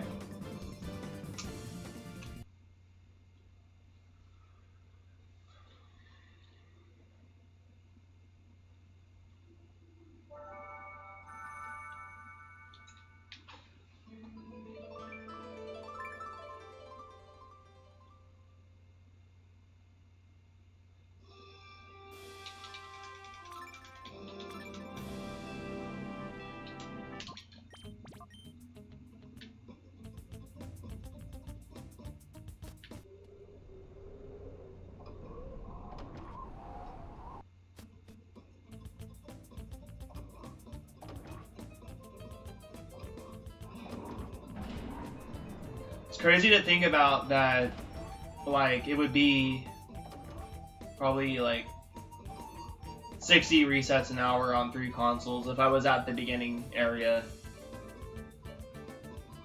And it would be, like, 40. Like, it would have been better to be at the other area, because it wouldn't take as long to get there. Which kind of sucks, to be honest. It is what it is, though. I should have looked into, like, what starter gives me what before I played through this. But it's, you know, it is what it is. And I have another memory card that I could use, that I could set up and stuff, so it's all good.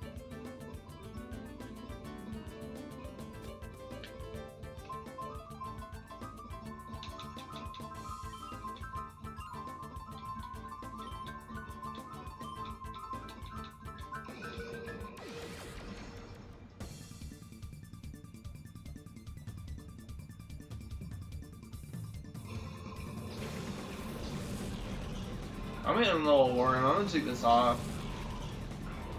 Getting a little bit warm.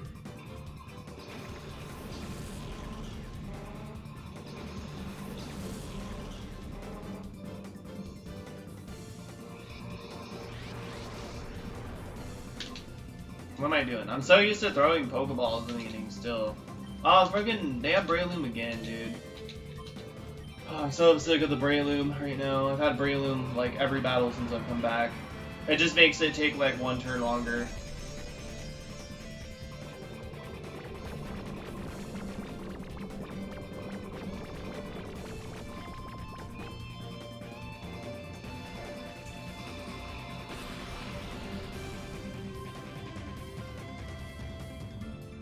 You're gonna smoke screen to level 50, right? Yeah, they always go after the level 50 first. That's good to know. Actually, the Grumpig will go after the level 100. It's weird how the AI works. Like, the Grumpig will go after the level 100, but then the, you know, the rest of them will go after the level 50.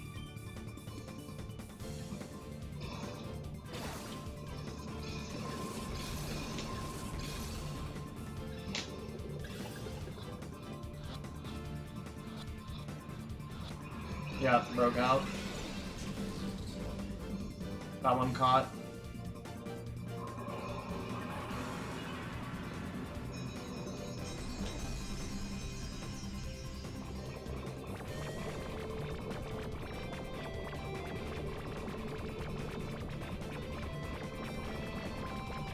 Still BRB, no worries, Quentin.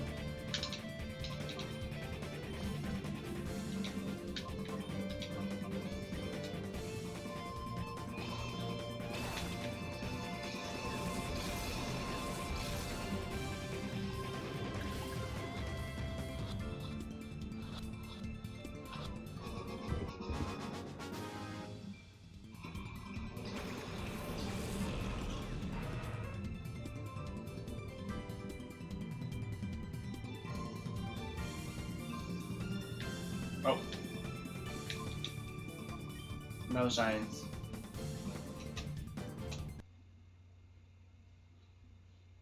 Yo, what up? What up? Dude, guys, this is the guy that helped me in physical therapy. Yo, what's up, Cameron?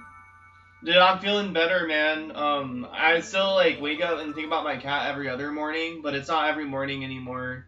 Which sometimes I feel guilty about that, but I know my cat wants me to be happy. Yo, look at my setup. I'm using a multi-viewer now, dude.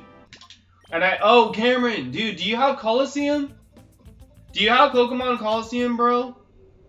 Like, I know you don't live here right now, but if you ever come down and visit, bro, I would love if you let me borrow your copy of the game. And I was already planning on giving you a Shadow Quilava since I could just trade it to you in your heart gold. Yeah, Quentin, Cameron is, one of my friends in real life, actually, a little before he quit PT, physical therapy, he helped me, or he hung out with me and stuff sometimes. Oh no, yeah, it's okay, man, don't worry about it. I'll still give you a Quilava, a shiny Quilava when I get mine. Because I can clone it in Emerald. I gave him my shiny Squirtle. I still need to give Quentin a shiny Squirtle as well. Oh, Quentin, do you have Gen 5? I could give you a shiny Squirtle in Gen 5. Me and Chaos figured out how to trade online. I can give you guys my shiny Squirtle in Gen 5 as well. If you want it. But yeah, yeah guys, he is the guy that I told you that hunts full odds. He has a shiny, what was it, a shiny, shiny Chikorita in Heart Gold, and he's going for Ho-Oh right now. I do have Gen 5, nice. I'm glad you're back and feeling better, my dude. I appreciate it. Oh yeah, you'd be proud of me. I was kind of cutting back on the back stretching like before for a while, but I've been in so much pain that I've been stretching my back again. And actually, I've been stretching my back again every day this week, except for last night. I forgot last night, but I'm gonna stretch twice today to make up for that.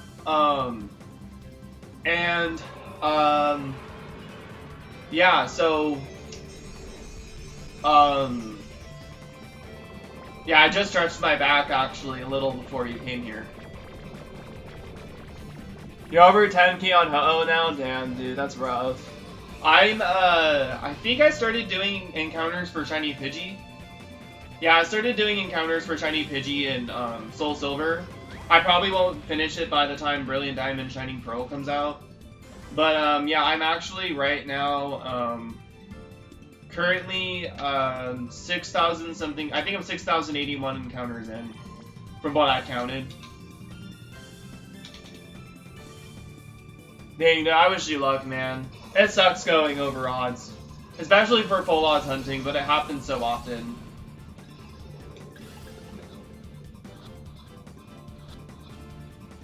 Oh, cool. I didn't have 100% catch on that. That's cool. Yo, what's up, Shaman Jeeves? Welcome back. Hope you get the shiny today since you started this hunt. Like, yeah, I appreciate it, Craigster. Yeah, this is on completely different game files too. But hopefully the odds, even though like I've done 2,000 encounters, hopefully the odds are in my favor now. Even if it was on a different game, then I get the shiny. I appreciate it, Craigster. Thanks, man.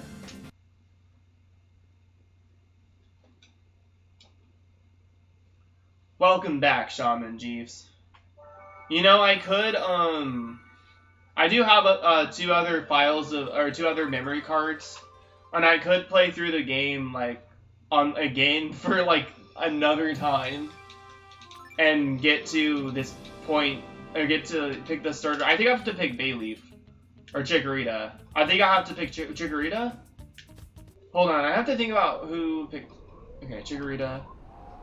Yeah, if I get Chikorita first, then I get Quilava first, I think.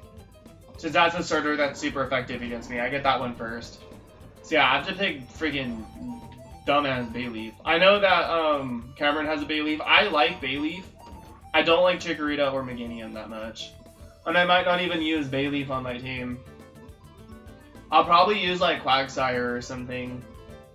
Quagsire is gonna suck more than Feraligatr though, because he's slower. But sick setup you have going on here, dude. Good luck. Yeah, I appreciate it. Yeah, I got a multi-viewer now. And look at my Wavebird. I have 3 receivers. I only have 2 copies of Colosseum though. But yeah, I actually messed up with the starter I picked. I mean, Feraligatr was the easiest to run through the game with, but the problem is that I had to get Quilava here instead of over there. And getting Quilava in the other place is a lot faster to get there initially. And it's, I'm saving, like, I'm doing 10 extra resets, and I'm doing 10 less resets here an hour, which sucks. I'd be doing 40 resets on 2 systems. So honestly, I might have to play through again, dude. I'm not gonna lie. I might have to play through this again. Like, I might do that on my own time again. But this time I'm gonna probably have to use Quagsire, man. Quagsire is gonna kill everything with Earthquake.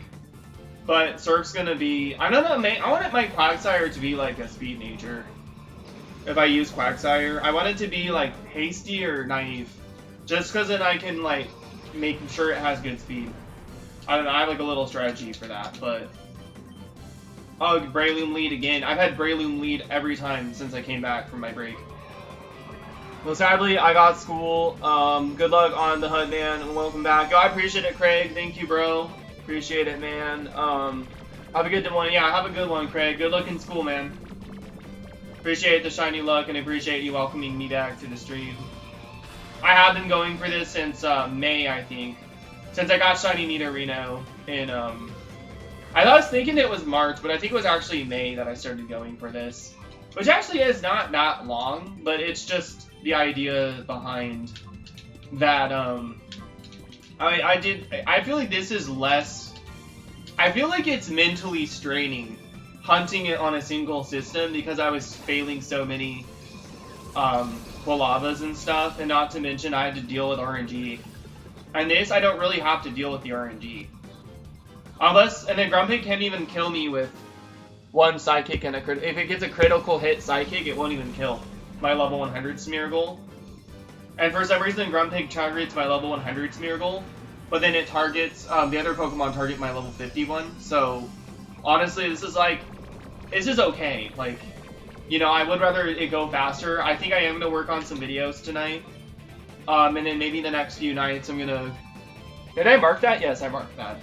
The next few nights I'm going to... Oh, it's not even sleeping. Nice. Cool.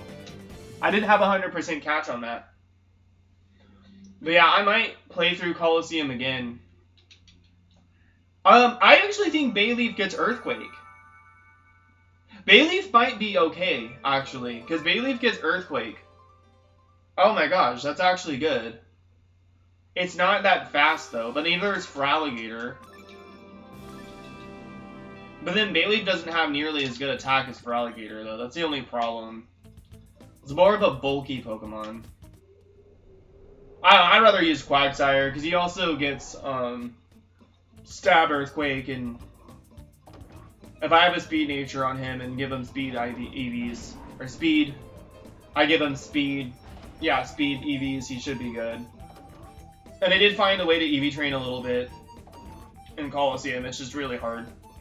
BRB dinner, no worries, man. I hope you enjoy your dinner, Quentin. How I told you I got shiny Zygarde and... Oh, you did? Oh, you were one of them? Oh, shit. No. Wait, was this that one night where there's like 5 people who got the Zygarde? I was there when, I've been going back to streams again since it's November, and I was there when 5 people got shiny Zygarde. There was 5 people. 5 people literally got shiny Zygarde. It was insane. Were you one of them? I didn't realize that. Yeah, 5 people got shiny Zygarde that night, but him. That's 6, Shaman, because that's a really hard one to get. Oh, you were the 6th? Dang. Well, congrats, man. Dude, that's crazy. That's crazy, man. Oh yeah, guys, I haven't really talked about this too much. I did tell Quentin about this. I did talk about this in Volcanic Arcanine stream, and another Breloom. Come on, they keep leading with Breloom now. I haven't had a break from Breloom. Anyways, I was in his stream, and basically, Snorlax Whisperer was in there too, and I was telling Volcanic Arcanine the story about how I got a I bred that shiny Pidove for my friend that passed away last year, the very day he was gone. And actually, like, it's weird because I started shiny hunting that for the day we found out he was gone, and then like exactly a year later of his like you know, I don't want to say the death of, I don't think saying death anniversary is like a nice term, but just the day that he had passed away, exactly a year later, and exactly a year later when I was trying to shiny hunt the Pidove for him, and I got it the day after I started. But exactly a year later, I got a shiny Pidove in Pokemon Go, which is a 1 in 450 chance, and I didn't realize until I got home that that was the day he had passed away. So I think that, like, I don't know why I'm bringing this up. Oh, I was just bringing this up because Snorlax Whisperer actually believed me and said, dude, that like never happens. That's like a 1 in 450 chance. Plus, like, it's not like I can control like what shinies come at me in Pokemon Go. You know what I mean? So he actually believed me, and it made me feel really good. Because I told Volcanic Arcanine that story, and then Snorlax Whisperer told me that he actually, like, he's like, well, that's crazy, Jake. Like, that never happens. Like, that's actually, like, he believed it, you know? Like, he believed it was a sign, and that made me feel better. That was wild. Yeah, and Pokemon Go, of all things. It's not like I sat there and bred another, it's not like I sat there and, like, hunted a shiny for him that time.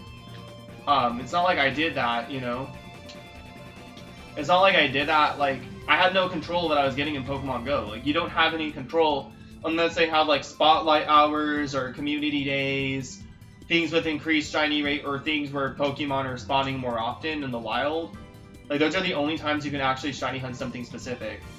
And the fact that I got a Pidove, and I thought about him, when what sucked, it was a female Pidove. So I was like, dude, I don't want to evolve it all the way because I don't want... It had good IVs too, and I was really tempted to like evolve it because its IVs were good. I was like, honestly, even though its IVs are good, like I'd rather just keep it at Tranquil, because, you know, I really wanted to evolve an Unfezant. I really want a shiny Unfezant. But then like I kept it at Tranquil, and I'm glad I didn't evolve it, because then I came home and found out it was his anniversary where he had passed away, or that was like a year after he had passed away, and then, yeah. Yo, what's up, Immense Mask? How's it going? Let me look at your profile picture. Hold on. Immense Mask. I like your profile picture. Did you draw that? Did you draw that profile picture? I have to put my phone back again. I have to be careful, like, not to touch my screen. Because, leave it touch the sides of my screen, because it, you know, I can accidentally, like, time someone out or bend them. And that would suck. My phone edges are like really sensitive. I need to get a screen protector. Or not a screen protector, I need to get a phone case so it doesn't happen. You hand drew it? Nice, man, it looks good. It looks good. Is it like a Pikachu from Mystery Dungeon or what? It looks good, man. It looks really good. I like it. I haven't seen you here before, dude. I don't know if you changed your name or if you changed your profile picture. I might have seen you here before if, you know, you changed your profile picture or your name. But yeah, man. Or if I don't know your gender, guy, girl, transgender, I don't know. But you're new. Nice, man. Well, I'm glad I got somebody new in my stream. I do mainly method hunting, but I do have some really crazy full odds hunts on my channel. Like, I go crazy with like full odds hunting where I do like the craziest shit. The reason why I'm doing Quilava is because I want it in a Premier Ball. And I don't have a Master Ball in this game. So like if you know, I do use like I do like having shinies and Pokeballs where they're rare in those games. So like having a shiny Gen 2 starter and a Premier Ball is pretty rare. You know what I mean? And so it's stuff like that. And then you know, in the new games I like catching Pokemon in Apricorn Balls. I even have like Crammatic streams sometimes where I grind the machine and see how many Apricorn Balls or Safari Balls I can get. So like if any of that interests you, feel free to subscribe. You don't have to. And I also like people subscribing on their own terms. Finally, no Breloom lead. We're safe. But yeah. It's a female Mystery Dungeon Pikachu. She is my partner Pokemon in the remake of Red and Blue Rescue Team's nice. Oh, that's cool. Are you a girl by any way? Just curious. I don't wanna get your you know, I try to be careful with how, you know, when I say dude, it's I usually use it as a, yeah, it's a guarantee. Yep, it's a guaranteed catch. If it's sleeping only. Only if it's sleeping. Only if it's sleeping. You're a guy? Okay. Well, yeah, regardless, yeah, well, you know, like, I just want to make sure I wasn't getting your gender wrong. But even if I say, like, dude, sometimes it's like, I don't use it, like, to define gender. I don't use it as, like, a pronoun, necessarily. I just, sometimes I'm like, dude, what the heck, you know? But yeah, feel free to subscribe if you like method hunting or, you know, even full odds hunting and stuff. I do both. My setup's about to get even better at some point. But I have upgraded my setup a little bit. Yeah, man. I welcome new streamers here, or new viewers here, and yeah, like, I'm not the kind of person to force anyone to subscribe, because I've been in that situation where people are like, remember to like the stream, remember to subscribe. Like, I'm not even asking anyone to like when they come in here, you know? I don't remind people. I don't really care that much for likes. Is this Quilava guaranteed? Yeah, oh yeah, sorry. I was in the middle of answering. Yeah, so if it's sleeping, it's guaranteed.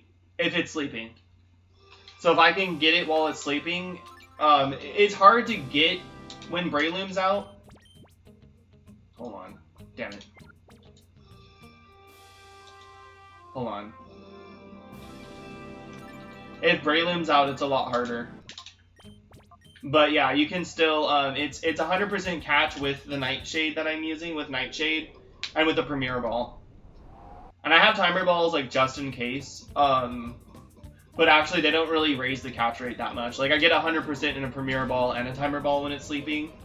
With how many turns pass with a Timer Ball, it's not enough to be 100% catch when the, you know, when you know, it's a little bit of a harder battle. But this is so much less mentally tasking. Just doing this post game is so much less mentally tasking. It was so hard to mentally, like, just dealing with all the critical hits, dealing with all the poisons, all the thinking I had to do. Like, this is a lot less thinking. I was always been one hunt for the Bayleaf. I think it was guaranteed, if I remember. Yeah, I think he used a Master Ball. He might have used Master Ball, though. Unless he actually wanted to use a rare Pokeball. Most people use Master Balls. Because they do the trick where you have your first Pokemon, you use the item, and then you use your second Pokemon to switch the position of the item, so you want to switch it here.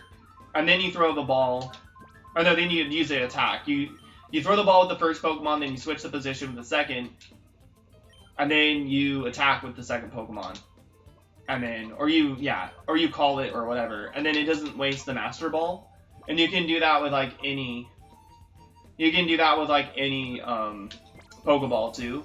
But the Master Ball is like it's like a one in the game, so people do that. Oh yeah, that was it. My friends nicknamed the Pikachu in my pick the Devil for some reason. Oh, that's funny.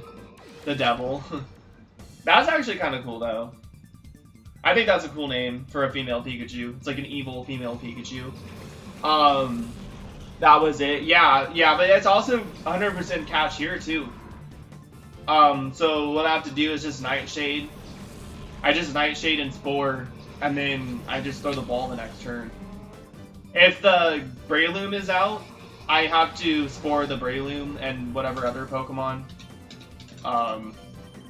But see, like this lead right here, if they lead with Grumpig or Muck, it's free. It's actually free. It's like free. I don't have to think too much. But yeah, the Premier Ball is 100% if I get it down to as much HP that I'm getting it down to. I mean, I had my Smeargle level 50 so that I could make sure that it wouldn't be enough for Shadow Rush to kill, but it would be enough to catch it. So yeah, it was the perfect. I could have gotten 55 as well, actually. But I just felt like 55 might be like too high, so I didn't really do that.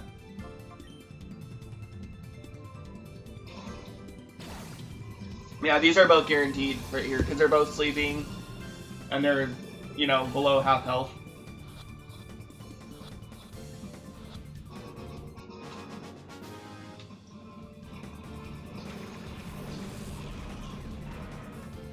I'm gonna ask around and see how much faster the beginning of the game part is for, because I mean, I don't know. I got a hang of this. Not shiny.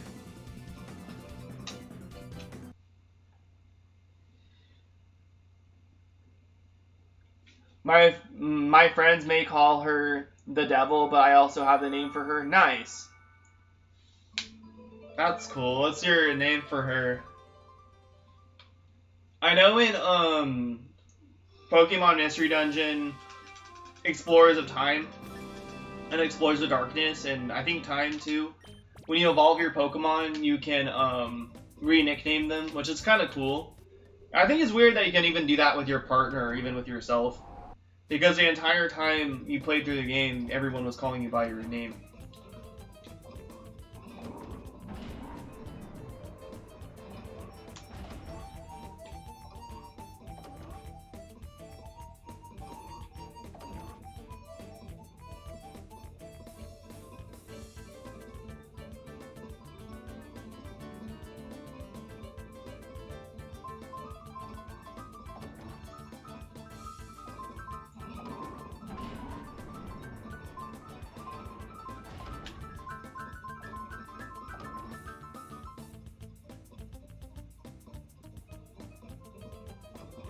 Yeah, there's so many more elevators to go down, and there's a lot of staircases to go up and down in the other area, but the elevators take longer because you have this like slow walking animation where the staircases, like, obviously I'll go down here and it'll just freeze up for a second. I can instantly move out of the staircases, but you can't do that. You know, the elevators just make it take longer. And there's just more doors you have to go through. That's why it takes longer for this one. Call her Kaminari, which it means thunder in Japanese. Oh, that's cool. Nice. That's a good name. That's actually a good name for Pikachu, or even just calling it Kami. Even if you call it Kami, that's short for like thunder, right? In Japanese, that's short for thunder in Japanese. That's kind of cool. Okay, we got some good leads again.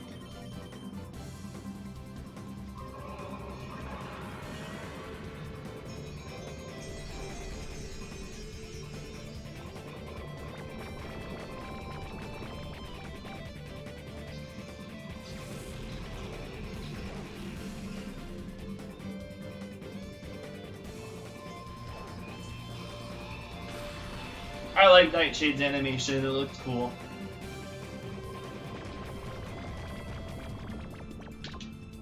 This is guaranteed.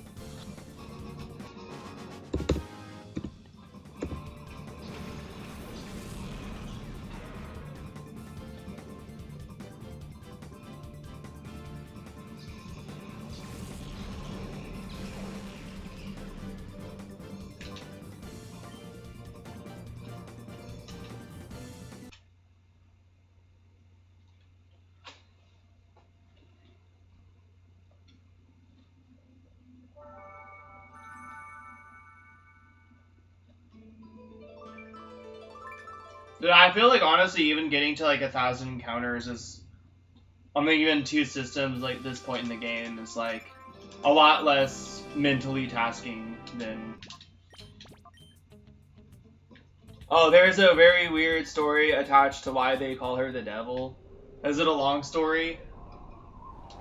Regardless, I'm down to hear it. I think that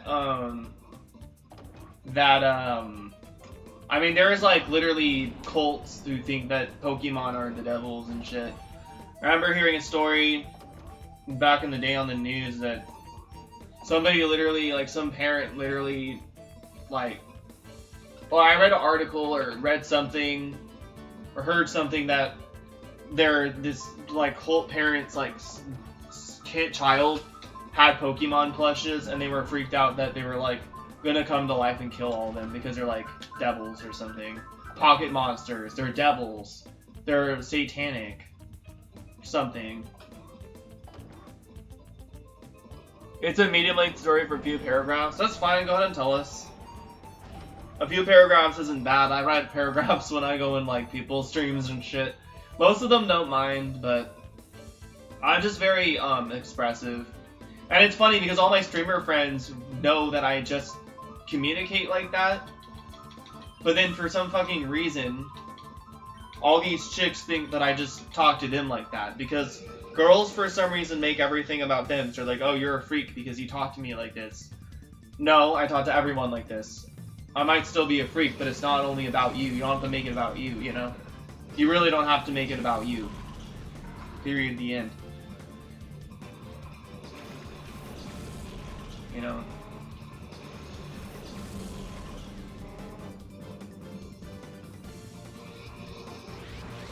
Oh, yo, what's up, Yoshi? What's up, dude? You're Gamer Boy Yoshi, right? I just want to make sure. Did you make a new account?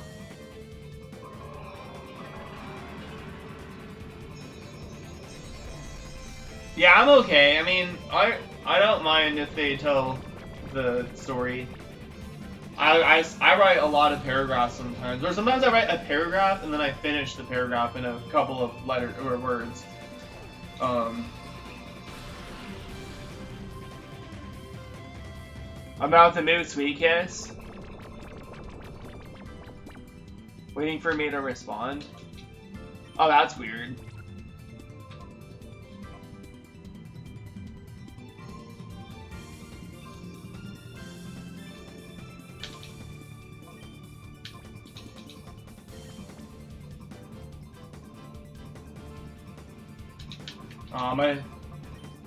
Is my stream lagging? Was my stream lagging a little bit?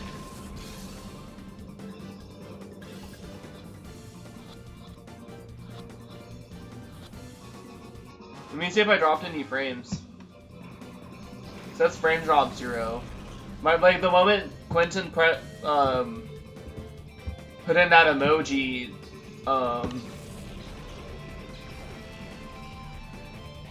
Alright, you have a good one, Cameron. Take care, man. I appreciate you stopping by. Thank you, man. I hope you have a good day, man. Hope you have a happy day, bro. Thanks for stopping by. Yeah, the moment he posted that emoji, I was lagging on my phone.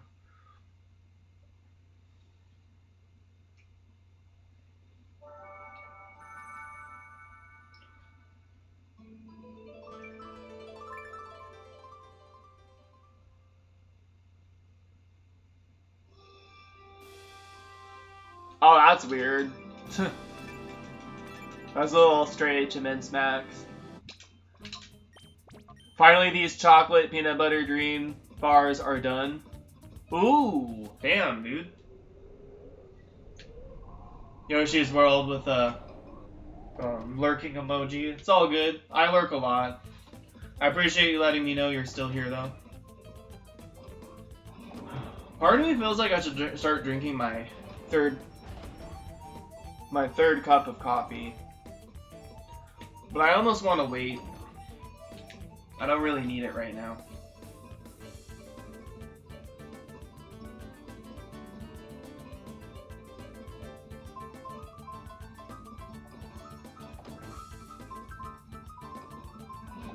Yeah, that sounds good. Chocolate peanut butters. Dream bar? Damn. Making me kind of hungry right now. I keep going to bed super early. Hey, send some of that coffee my way. I wish I could virtually send it, but sadly it doesn't work like that. I really don't like seeing food go to waste. Why not finish it up? Took a few days. Nice, man. BRB, no worries, immense mask. It's all good.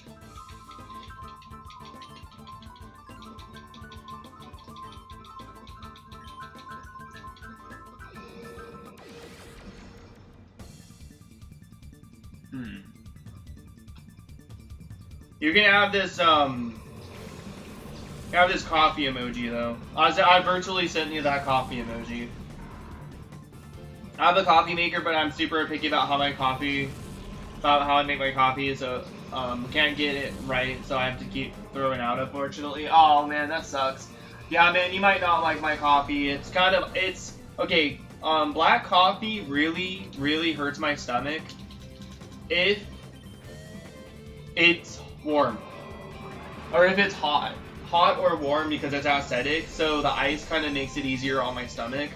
So a lot of times I like my coffee cold, and I don't like putting anything in my coffee, like sugar or milk or any. Well, sometimes I like milk in it, but I only do that if I go out and get a coffee.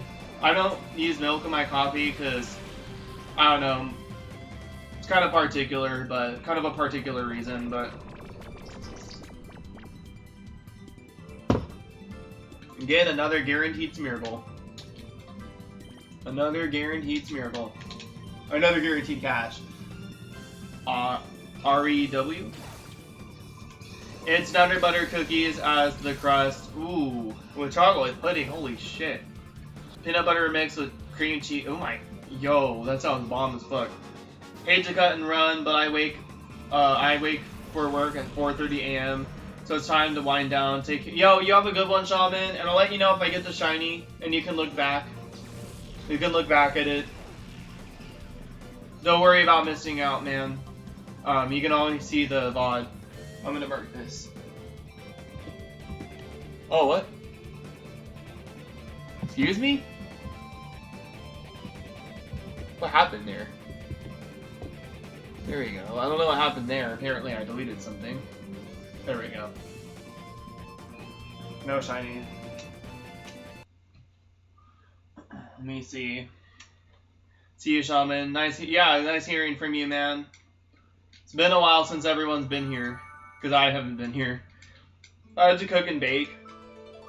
Nice, man. That stuff sounds amazing, dude.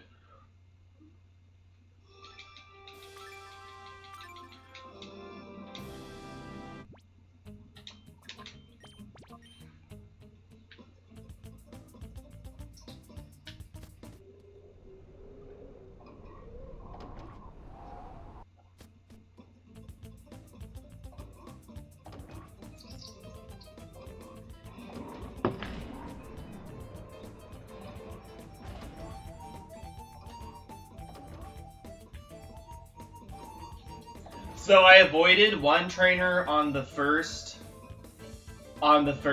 copy, and then the first copy up here, and then the second copy up here. I avoided 2 trainers. Oh yeah, for sure, man. Coca-Cola cake? I'm not huge on soda. Nice. That sounds good for somebody who likes soda, though.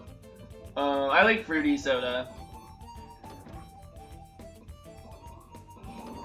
Now I'm trying out new combos. I saw this one guy, he threw a fit when he lost, but it was in Hungry Box's Juice Box. And he did this, he was doing a lot of crown into up air combos. So he'd find a way to hit them with crown and then combo that into up air, and that was super sick. Yeah, he threw a fit when he lost, though, because apparently there was, like, salt, like, this hero player and Steve player were giving him shit, and he was giving them shit too. I think he was pissed off because the hero's RNG. Oh, cool. 2 females in a row again. Nice.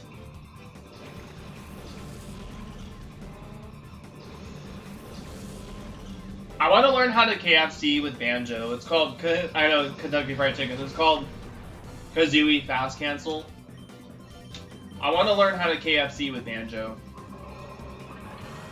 Because it would extend my combos for Breagle Blaster. Right now I do have the Breagle Blaster into up tilt into up air. Not into up air. Breagle Blaster into up tilt into neutral air is like the bread and butter at relatively early percents, and then you can only combo up air or up tilt. Only combo up tilt out of Breagle Blaster at relatively higher percents, and then yeah, and then at some point up tilt will kill.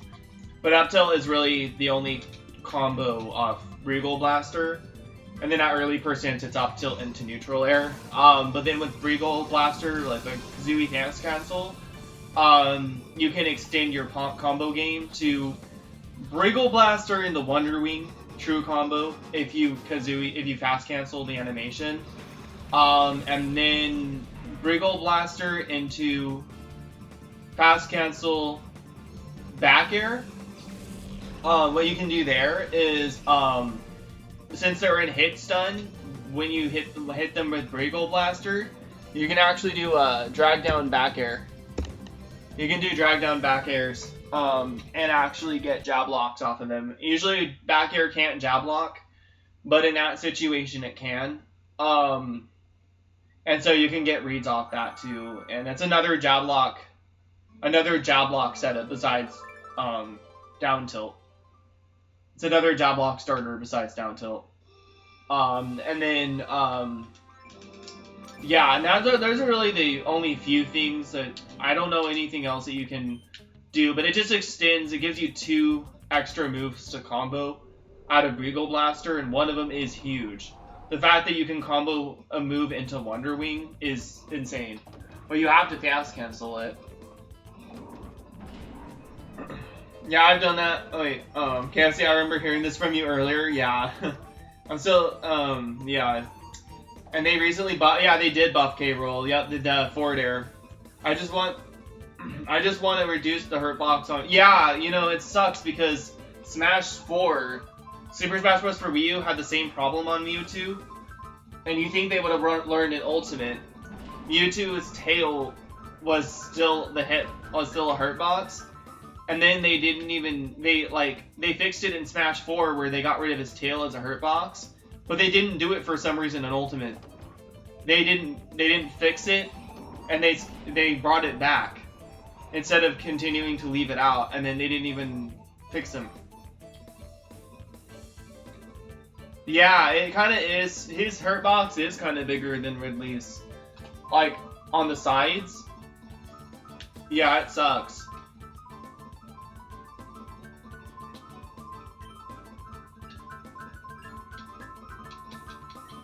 Yeah, they disjointed his tail. They disjointed his tail in Smash 4. There was a patch where they fixed up his tail, but in Ultimate they brought back the issues with his tail and never fixed it. Which, that kind of balancing doesn't make any sense to me. The fact that you'd fix something in the previous game and then bring back the issue in the next game and then decide not to fix it is really weird. It doesn't make any sense. It really sucks, to be honest.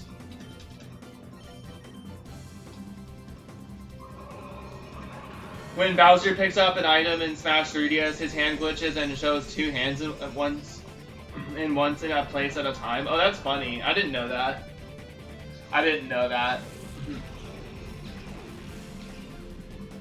Bowser's fun. I think Bowser's actually a pretty fun character to use in Smash Ultimate and Smash 4. I think he's not really fun to fight though, because his command grab is annoying. His command grab was even more broken in Smash 4 because it literally was less laggy, had less cooldown, and it was easier to like space with, and it was a more annoying move. And then also like he dies at the same time, where at first he dies first. Yeah, he dies first now, but there was a time before where he died at the same time, and then they had to nerf it. And then Ultimate, they kept it the same way, but where they nerfed it. But yeah, his side B was stupid. And then he had some other stupid shit with his custom moves. One of them was like a sliding side B, where he could basically like use it as a spacing tool, and it was actually kind of cool, but I still love the backwards crown throw into blunderbuss combo. True projectiles coming. Crown can can hurt at ledge once invincibility frame stop, yeah. And then it knocks you off ledge, and it could stage spike you too. Hard to notice on a small screen, but yeah. Is it like that in the Wii U version or just 3DS? I love fighting heavies. Heavy on heavy is fun. K-Rool versus DDD is one of my favorites. Battle of the projectiles, yeah. You know, actually, I used to like Banjo Dittos before my Banjo got better. But when my Banjo actually got pretty good, I started hating Banjo Dittos. Because the thing is, like, if the other Banjo is more unexperienced and just... Like, see, I spam Wonder Wing, but I try to look into situations where I can actually hit I try to get my opponent in situations where I can actually hit them with it. Like, where I'll, like, down tilt into jab lock, and then if they're at the edge of the stage, I know they're gonna roll in, so I'll run back in the Wonder Wing. And then next time I do it, if they're a good player, I know they're gonna roll away. And so I'll just jab lock them and then instantly Wonder Wing. It's like a mind game, right? I play mind games with how I use Wonder Wing and put my opponent in weird situations where they're gonna do I'm gonna force them to do something that I want them to do and hit them with it. And then it sucks when you play against a laggy ass Banjo who literally just spams forward or side B the entire game and you get hit by it every time. And then you lose, even though you're the more experienced Banjo player. Even though you spent hours and hours and hours like labbing combos and labbing infinite recovery and shit. And then they fucking beat you. Like, that's the worst fucking feeling. I ever come across somebody who's trying to Banjo Ditto me in a tournament, I will probably switch to Pokemon. I will definitely switch to Pokemon Trainer. I don't want to deal with Banjo Dittos. Because it's also, like, kind of a mind game itself, too, when somebody challenges you to Dittos. Especially when they don't main that character. Because it's to throw you off mentally. And it's actually smart when people do that. Even if it's fucked up. If they're not trying to prove a point that they're better, they're trying to get under your skin. And so you're feeling even more pressure and then you start sucking more when they challenge you to a Ditto. So that's why I kind of just like don't like Banjo Dittos, because I feel more pressure. And see, like, when my opponent challenges me to Banjo Dittos, I feel like, especially if it's a serious like set, I feel like they're trying to add more pressure to me and make me play worse. So it's smarter just to not. It's smarter to respect that they're Banjo or the white character they're trying to Ditto you with. It's better to respect them as a player and just switch your character, so then you can play better mentally. I've learned the hard way. It sucks, but yeah. Let me see. There's a lot of comments since. I read that. It's only on 3DS. It's weird developer oversight. My go-to heavies are Bowser and DDD. DDD is crazy fun for such a weird character. Bowser is a little more solid, yeah. I'm still trying to do reverse counters. You can turn K-Rool, yep. You can turn his counter the other way. Yeah, you can turn his counter the other way. Let's see. That's depending on the hurt box. I thought it was based on their implant direction. You got some pretty good reads on me when we played. Yeah, I appreciate it. You beat my ass. Like, you did beat my ass, though. But see, there's a little bit of lag, and I feel like Banjo is a character, but how I use Banjo's a lag-based character, but my playstyle with Banjo does not mix well with lag. I can't do a lot of the grenade stuff. I can't do a lot of the reads. Like, it's hard to time things. You have to time things really well with Banjo. If you want to play the laggy playstyle, the top tier online playstyle, just spam the fuck out of moves and not care. But yeah, see, I don't play like that. Well, I tried doing it Moltres, and it works sometimes. And so if that explains why it never works. Yo, what's up, Don't Like 5? How have you been, man? It's been a while since I've been streaming. I hope you've been well. Still love the fact a lot of people fall for the crown, still hurting through the stage. Yeah. I would probably see that coming, maybe. I don't know. It's kind of hard to know like how you position. I think it's as a K. Rool player, it's easy to position yourself because you already know and have experience to position yourself with a crown will hit through the stage. But it's hard to know as somebody fighting K. Rool. Unless you have just a bunch of K. Rool experience, it's hard to know like how where you have to be positioned for that to actually land. Probably so mentally, I can understand why somebody would allow themselves to get hit by it. But have you looked up tutorials? I've looked up tutorials for Banjo. I know you're asking Space Ghost, but I've done that. I can tell you how many times the crown and super armors have saved me off stage. Oh yeah, probably K. Rool. How to properly execute counter for K. Rools. I've never looked it up, just seen it on montages. Yeah.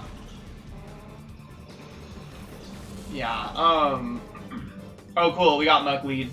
Dude, when I came back from my break, literally there were so there were so many Breloom leads, and the Breloom leads are bad. Because it takes an extra turn, and it takes an extra turn or two. No, it takes an extra turn, and then if I get really lucky it won't. But yeah.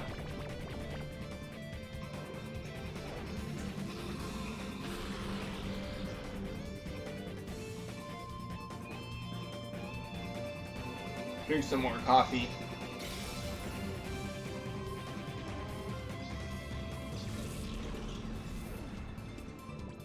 I looked up tutorials on how to KFC, Kazooie fast cancel, but honestly, I just could not get the timing. It's so hard to even. I have a video on my Twitter that I tweeted out of this guy, like it's that meme of that guy just mashing the fuck out of a controller and like sweating. And I literally had a video that I shared of somebody doing that while trying to learn Kazooie fast cancel. It was fucking funny, but it's so true. It's so hard to master, and even though Banjo's a really annoying to fight, it's like how much time you have to put into the character is why I enjoy using him. He's a character where I feel like no matter what, there's always something I need to work on, and that's how I go about in life. Like shiny hunting, no matter what, I always have something to work on. And same thing with like guitar, I always have something to improve on, you know. And catch up with chat again. If I don't execute it on BWT raid, excuse me? BWT. I'm trying to think who BWT is. Yo, we got a BWT raid. BWT? Yo, what's up, Caden? What's up, Caden? I appreciate the raid, bro. Guys, I will catch up with chat. I want to see who. Oh, BMW. Wait, Joshua. No. Joshua, were you streaming today? Were you streaming today? Were you streaming today? I didn't know. Dude, I appreciate the support, man. Yo, we got the collab soon. With the Buzzwole. Dude, thanks for the raid, bro. Quentin, for other people here, can you plug in Joshua BMW? Yo, I appreciate the raid, guys. Yo, Joshua raided me with my dual setup. I got a multi-viewer now. Yo, I didn't know you streamed. I thought you were feeling shitty, so that's why I asked you, like, this morning I asked you about, like, streaming on Friday. Yo, I appreciate it, Joshua. There's your link right there. Thank you so much, Quentin. How was the stream, bro? Look at my GameCube controller. I have 2 receivers in both of my GameCubes, so it's allowing me to do this. I have to, how was your stream, bro? I'm gonna go, read a couple of comments really quick to catch up with chat. I appreciate the raid, man. If I do execute it, it's most of the time by accident. It's like when I don't try it, but it works. But it's hard, it doesn't want to. Oh, I feel you. I would look up the requirements for landing a reverse counter R. His duty, I just fought how the counter worked when I was turned around. He threw my crown at me, and The counter still worked while I was turned around. Oh wow, that's cool. BMT was funny. We have a Breloom lead here. Let me spore the Breloom. Stream was good, but no new shiny Pokemon. Were you playing oh wait, shit. Were you playing Pokemon Go, or were you playing Ultra Sun? Well, I guess Bowser's best heavy. Yeah, probably Bowser for sure. He's actually, and Rob. Oh no, Rob's not heavy. He's just big. He's just big. Bowser is good recovery-wise. He is the heaviest. Yeah, he has a good recovery too, but I mean, he also hits hard. And he has a really good mechanic. What? What happened? Oh no, this is actually kind of bad. What happened? Oh no! Fuck. Oh, that's annoying. Okay, yeah, this reset's gonna suck. It desynced.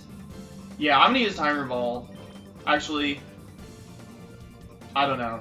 Yeah, it's really desynced. It's really desyncing. I don't know what's going on right now. Damn, that sucks. I don't know what to do here. Just, I guess call. Yeah, I guess I'll just call.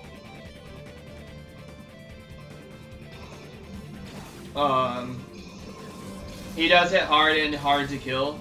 Yeah, exactly. I was playing Go. Yeah, your luck was so good last time, Joshua, that I don't blame your luck for being a little drier this time. Like, you got like, well, you got 2 shinies, but then you got like a couple more. You got 2, and then you got like a couple more. I played Mario Hoops 3-on-3. Yo, that's a good game, dude. I never played that game. I just know it's a good game. I just know it's good. Okay, I'm just gonna call here. Okay, and then I'm just gonna leave it. That's cool, your pokes are level 100. Thanks. Yeah, just 2. Just for Alligator and a Smeargle. I had traded a Nidoking over. Oh man, yeah, this is gonna be bullshit. This is actually gonna be really hard to catch because I messed up. I actually really messed up. I gotta put the Breloom back to sleep. Yeah, this is gonna be really hard because I messed up on the Carol has huge range and recovery for heavy. Mario Hoops 3-on-3 underrated. I remember playing that as a kid. And soon I'll play Pokemon Ranger Shadows of Almia. Nice. Hey, I caught it kind of easily though. That's what's up. Yeah, Joshua, I remember last time you were having issues. Or no, last time you got like huge luck in Pokemon Go. You got like a shiny Darkrai. You got a shiny Natu. And then somebody spoofed to you and traded you a shiny Houndour. So yeah, you got like, literally got like 3 shinies that stream. So I mean one of the shinies you got by trading, but 2 of them you literally got on your own, which is really good. So I mean, you know, it happens. Sometimes my luck is really good. Like 2 months ago, my luck in Pokemon Colosseum was, or not Pokemon Colosseum, Pokemon Go was like really bad. And then like all of a sudden my luck's like picked up like crazy. How much longer are you going? Oh, I'm going for a while, man. Let's see. I know this sounds crazy, Joshua, but I'm going for like 4 more hours. Like, I really want this shiny. I love your shirt, though. I need one. I don't know. I'm gonna look. I've been looking up like my shirts and like my backpacks that I have because I feel like everything wears and tears, and I want to get a new one of these at some point because I feel like it's gonna. Yo, what's up, Lindsay Hopper? What's up? How's it going? How's it going? A trade is a trade for me. I don't care who it is. I guess free shiny for me. Wait, did you trade him a shiny back or no? Did you give him a shiny? I'm trading 100% the game. Nice. I can't spoil the new death battle. Have you seen it, Jake? You can spoil it if you want. Unless I know other people watch it. You probably shouldn't spoil it in public chat. But no, I haven't seen it. New K rule. Let's see. Haven't seen the new K. Rool in action. Oh, he means since he's been buffed. Since he's been buffed, that's what he means. Since he's been buffed. I've seen it. It's pretty significant. It still doesn't put him like high tier even. He might be like mid tier. He definitely is mid tier. What? Let's go. BRB, I'm gonna shower. Yup. Alright. Yo, you got time, Joshua. Pretty good. Playing some Paper Mario, 1000 Year Door, and Dynamax for Blacephalon. Nice. Nice. Yeah, Blacephalon is, that's cool you're playing 1000 Year Door. Are you playing that on GameCube? Paper Mario 1000 Year Door is best Paper Mario. It is. It is. It really is. It was hard, too. The final boss was insane. I feel like you have to really, in Paper Mario 1000 Year Door, you have to really target your stats. Like, you have, when you level up throughout the game, you really have to target your stats a certain way in order to beat the final boss. And literally, I remember, I had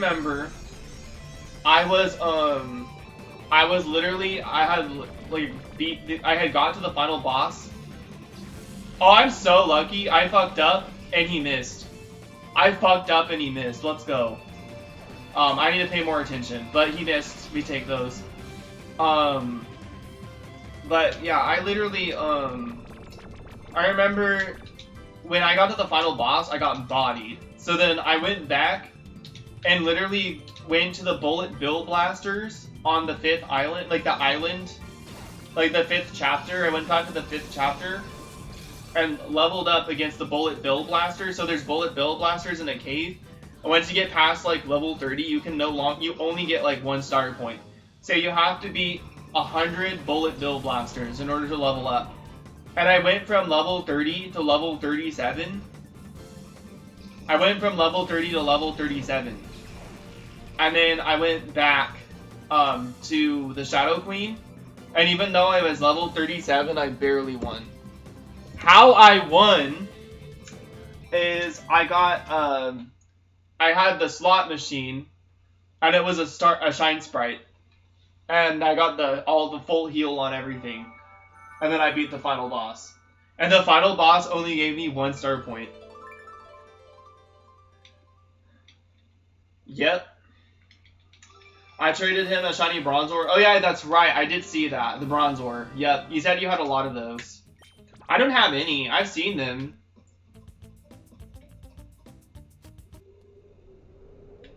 A non-random shiny? Oh, hell yeah, dude. Nice. Blacephalon is top 15 Pokemon for you? Yeah, Blacephalon's funny. For me, yeah, for me. The only Paper Mario I played is Super. But Super, 1000 Year Door is still the best. That's funny, even though I mean, I'm not gonna lie, you're right about that, it's a fact. But, yeah, I struggled with the final boss, but I missed the adventure, so I restarted my adventure. Oh, nice. Oh, that's cool. Yeah, I don't know, I'd recommend looking up, like, what kind of stats you should invest in when you play the game. Because my problem, literally, for beating the final boss is just, my biggest issue was, like, running out of FP, not having I invested evenly in all my stats. Like, one time I'd level up, I'd put it in HP, another time I'd level up, I'd put it in FP, the next time I level up, I put it in HP, and the next time after that I level up, I put it in BP. But honestly, I was just getting bodied. No matter what, like, I got bodied by the final boss, and I even leveled up, like, 7 more times, and still got bodied, so... Yeah, the final boss is really hard. Yeah, the final boss is really hard, and so I recommend you look up what kind of stats you want to invest in Mario every time you level up. And, that should help you with the final boss. And my other advice is, if you still can't beat the final boss, like I did with that Bullet Bill Island, you could go through the 5th chapter where the island is, and go in the cave and fight the Bullet Bills over and over again. And they give you, like, once you get level 30, They give you 1 star point only. And so you just kind of use the bullet bills to level up. And it takes like an hour for each level. So it literally took me like friggin' 7 hours to get to from level 30 to level 37. Like, it's really time consuming. But that's the only way to like level up at that point when you're level 30. So instead of erasing the game, you can just do that too. But I think that the investments in the stats are like the most important factor of how easy the final boss fight will be. Sam Joshua started the one. I had the one on the Wii. I personally didn't like it that much. I didn't like how they all leveled up on par. Like, I felt like I wasn't leveling up. I wanted to level grind Peach. I like level grinding my characters, and Peach, all their levels like match up with your character. So like you start out with Mario, but Mario doesn't really level up. Peach doesn't really level up. They level up together, and I thought that was really weird. My first playthrough as a kid, I got green Yoshi, second white, green again, and now I got pink. Nice. When can you do a variety stream? Oh, not today. And I only did like 1 variety stream, honestly. Like, I just did it that time because I was playing Colosseum, and then I got kind of bored and was like, you know what, I'm gonna play Smash Remix. And then I played Smash Remix, and then I went back to Colosseum. And then I showed off my fake copy of Pokemon Prism Beta Summer 2010, showed people my shiny Venonat. But like, I don't know. It was just kind of like a random thing that happened while I was streaming. I don't normally do that, but yeah. That was almost like a one-time. It's not a one-time thing, but it's just like really random and rare when that probably happens. And I just kind of got bored. I was taking a break from the resets, and then I started doing that. I found the game to be amazing, but I was only 8. Yeah. Yeah, I don't know. It's good. I mean, it's a nice mix of platforming and leveling up. But I just didn't like how every character was on par with each other. But I guess a lot of RPGs are like that. Even Chrono Trigger is like that. Chrono Trigger, like, every character levels up together. Even, like, post-game. I can remember not having Magus. No, I remember not having Chrono. I had everyone else but Chrono, and I leveled up all my characters to level 2 stars in order to beat Lavos. And then I beat Lavos, and then I went back to get Chrono. And then by the time I got Chrono back, he was already level 2 stars, even though he was dead.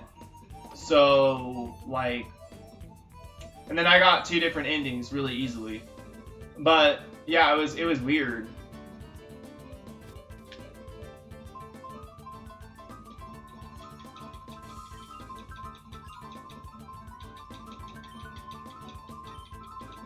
But yeah, I guess RPGs are like that, though, so that's something I learned later on. I don't know, I should probably give Super Paper Mario another chance. Maybe one day I can play all the Paper Marios on Mario Mondays. But I'm also kind of I mean, I want to go back to Mario Mondays, but I want to do a couple of things before. Maybe you know what? I might actually go to Mario Mondays next week. I might do Mario Mondays next week. I might. I just might. I might do it next Monday. I might do it next Monday. I'm not even kidding. I'm almost done with Super Mario 64. I'm almost done with that game. I might as well finish it, right? I might as well finish it and move on to Sunshine. I took a long enough break from that game. Oh crap, I just noticed your shirt. Where do you get it? Oh, I don't even remember. It was a long time ago. My mom got it for me. I think my mom got it for me for like my 17th birthday. What was your first ROM hack shiny Moltres? Oh, ROM hack shiny. Well, yeah, he has, I think it was Girafarig in,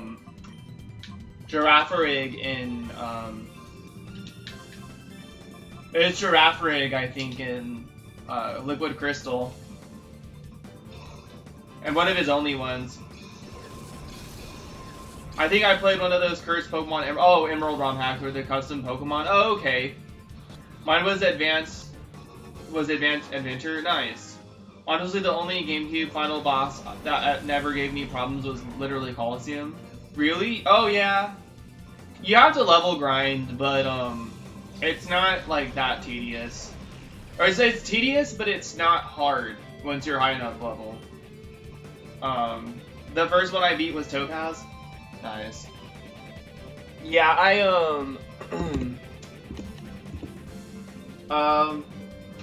I guess my very first ROM hack shiny was Venonat, but it was random. Oh yeah, by the way, Joshua Sturt, have you seen Shiny Hunter Josh before? Are you subscribed to him? He does ROM hack shiny hunts. Like, he actually shiny hunts on ROM hacks.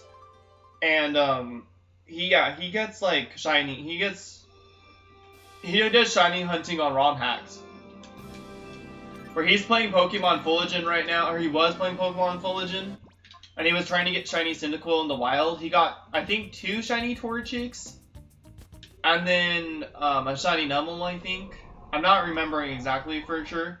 But then he got shiny Mudkip and shiny Totodile in the wild as well. And then I think he got shiny Chikorita and shiny Trico in the wild. And he caught the Chikorita in a repeat ball. He got the Trico in a dive ball. He caught the Totodile in a dive ball. And then he caught the Mudkip in a master ball. No? Let me link him. Joshua's Dirt. I don't want anyone else to go to his channel right now. I'm gonna link him. I don't want anyone else to go right now. Let me link him really quick. Oh, I appreciate that. I just noticed, Lindsay Hopper, I appreciate you subscribing, by the way. I swear I've seen you somewhere else. I appreciate you subscribing. I'm pretty sure I've seen you somewhere else. I just got your notification that you subscribed. I don't have Streamlabs, so I didn't know if you were subbed or not. I appreciate you subscribing. Thank you. I'm gonna show you. I'm gonna find the one with. I think I'll do the one with Chikorita. Is that it? Oh, that's Fullerton. Oh, that's Creator. Trying to find the one where he got shiny, he got a shiny Trico and Chikorita. It's been a while since I watched his videos. Here it is. No, it's Chikorita. Oh, wait. Chikorita. I'll just do this one. Joshua Sturt, you should go to Shiny Hunter Josh's channel. I'm gonna send you the link right now. Nobody else needs to click on it, and if you click on it, just make sure you come back. I have heard of Hoodlum Callum. I've been subscribed to him even before he was Callum, or he was always been Callum. But I've been subscribed to him since 2016. Anyways, this is Shiny Hunter Josh's link right there for one of his shiny hunts. You should check him out, and you should comment and say, Jake sent me here. I'm interested in ROM hack hunts. You should totally subscribe to him. I appreciate if everyone else could stay. I just want Joshua Sturt to click that link and see who Shiny Hunter Josh is, because he's a legend. I just decided to give him a shout out. He does Pokemon ROM hacks like Inclement Emerald. My favorite chapters are always the Yoshi line and the train one. Oh yeah, I was gonna say, yeah, the train one's fun too. I was gonna say my first Yoshi was the red one. That was my first Yoshi, was the red one. And then I think there was a time where I got the green one, but that was it. I think it was just red and green. Masterfish Plus. There's also Candy. Oh yeah, Candy Eevee. I haven't really, I remember, I think she was a shiny hunter at one point. I never subscribed to her, but I know she's cool. I did see some issues with some drama with some other guy, though, like back in the day. And she was angry with him because he was making fun of some other shiny hunter on one of his voice calls or something. But the shiny hunter was, like, a little cringe, though, that he made fun of. It's still not nice to make fun of people, but you could just tell the shiny hunter was like a little kid or something, but I don't think it was very nice, actually. I should have even said that thing about cringe, but I just noticed she got mad at him. And people also, I guess, didn't like him because he called himself Shiny Hunter. And, like, people were like, it was when X and Y first came out, and people were like, dude, there's this other guy named Shiny Hunter, and he's got, you know, he actually hunted back in the day, and now you're trying to copy him, blah, blah, blah.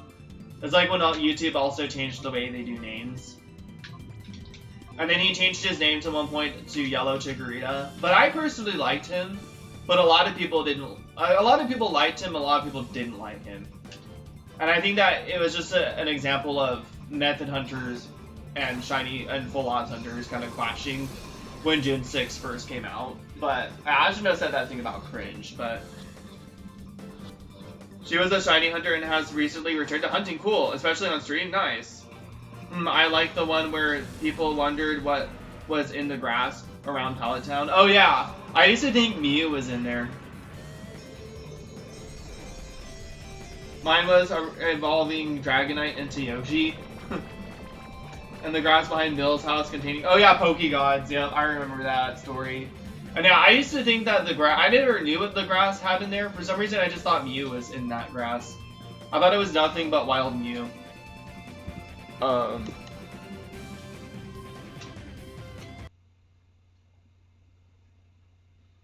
Welcome back, Immense Mask. Welcome back.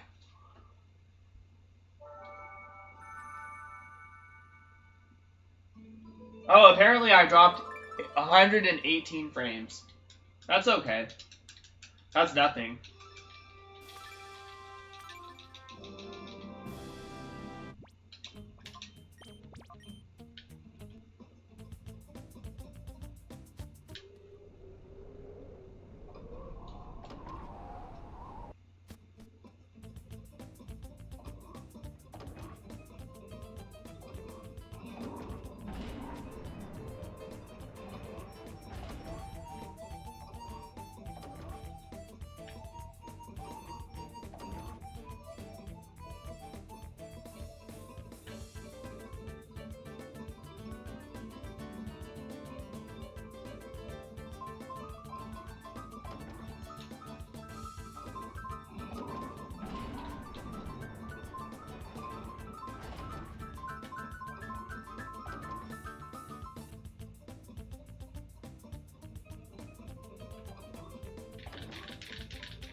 Is she still with her fried?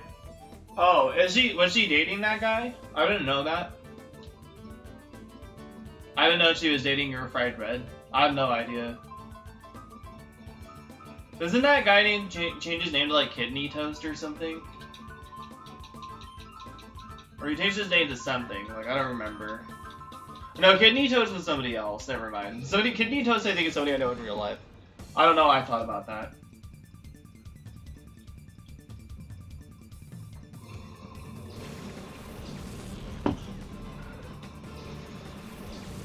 No, I got another Breloom lead.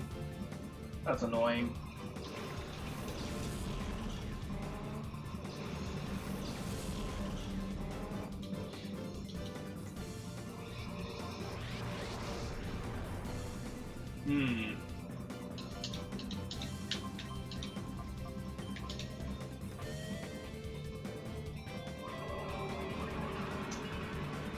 I'm currently eating Reese's Cups with Reese's Pieces. Oh, I've had those before. Those are pretty good.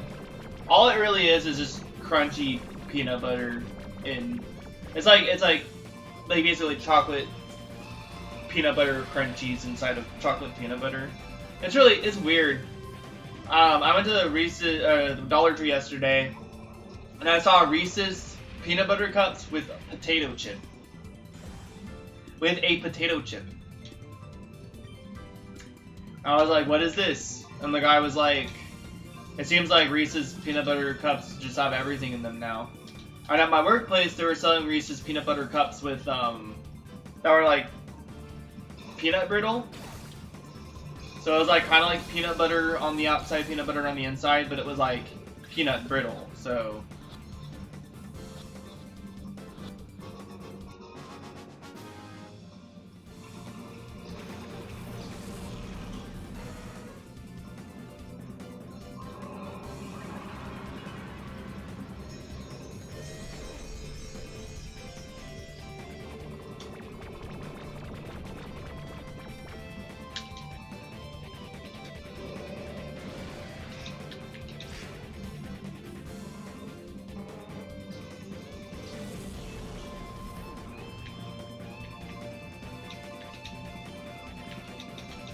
Hey, at least from this screen, I can't really press. Oh, I have to worry about the moves.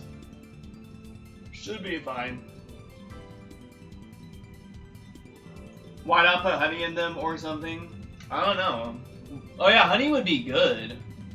Yeah, actually. Honey and peanut butter goes really good together. That actually would be really good. Not shiny.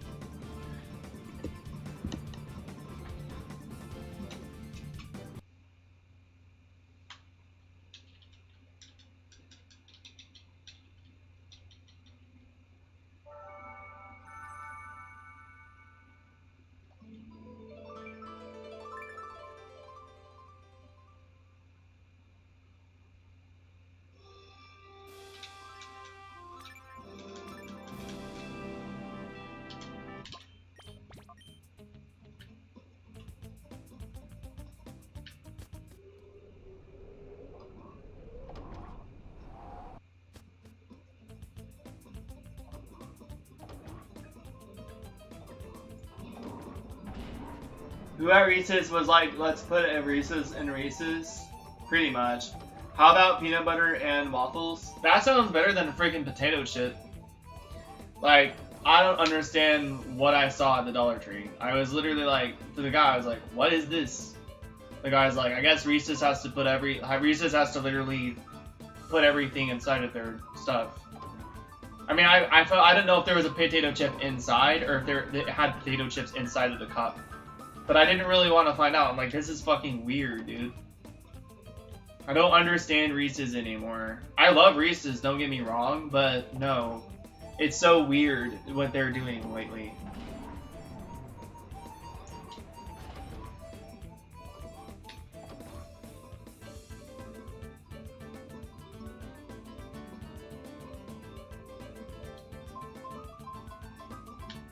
Dude, I feel like this is so less mentally straining for me. Like, I feel like I can go longer easier with this hunt just because of how I don't fail the Quilava anymore. And I don't have to deal with as much RNG because I have Pokemon that are more helpful. You know, I have Pokemon with moves that deal with direct damage. And my Pokemon are high enough level where they don't faint in one hit. You know? So it's just very useful. And even when there's a desync, like I don't have to, I was thinking I was going to have to unplug one of my adapters or my receivers, but I don't even have to unplug the receivers. Like, this is just so much less mentally straining than punching it on a single system in the beginning of the game where there's all this RNG bullshit that made the encounters so inconsistent. Yeah, I might have been doing 16 encounters on average an hour, and sometimes almost 20. Or this is 15 on a single system, on both systems is 30, but on a single system this is both 15. It would be 20 if I was doing the other area, but I fucked up. But regardless, like, this is so much more mentally, like, it's mentally better for me to hunt this way. And have Pokemon available post-game. Do at Reese's heart disease and Reese's cups? Reese's heart disease? I don't really understand that comment, but I guess it's funny. I don't know. Oh, a potato chip, I guess? I don't know. I mean, I think that egg. Imagine if they put an egg in there. That'd be disgusting if they put an egg inside of a Reese's peanut butter cup. And they put, like, greasy meat in there or something. Like, I don't know. That would be Reese's heart attack for sure. Reese's heart disease.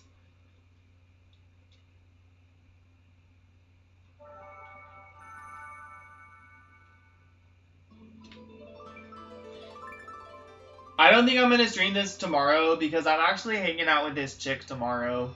I do need to message her today to make sure we're on the same page though. And I also have an appointment tomorrow, so I'm pretty busy tomorrow. And then Friday, I think I'm going to do a collab with Joshua BMW.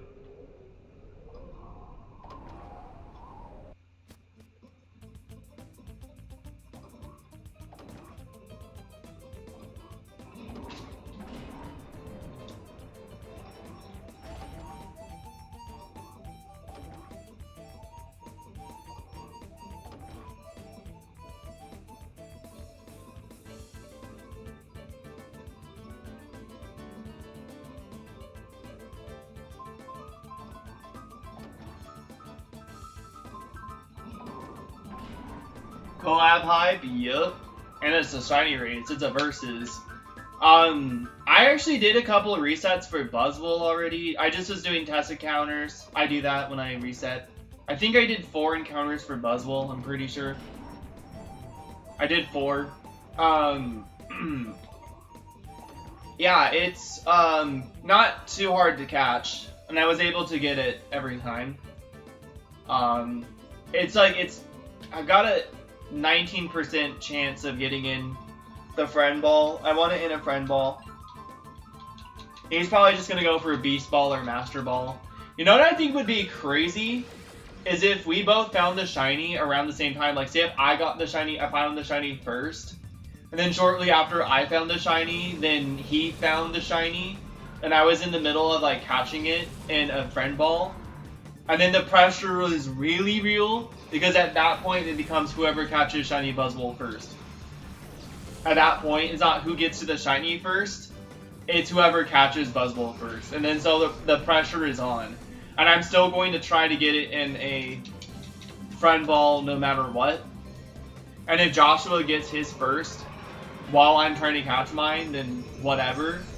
But that's when the pressure is really on.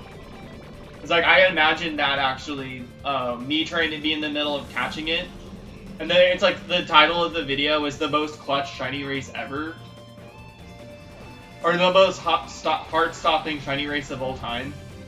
I'm literally like, I'm in the middle of trying to catch it in a friend ball and he finds his.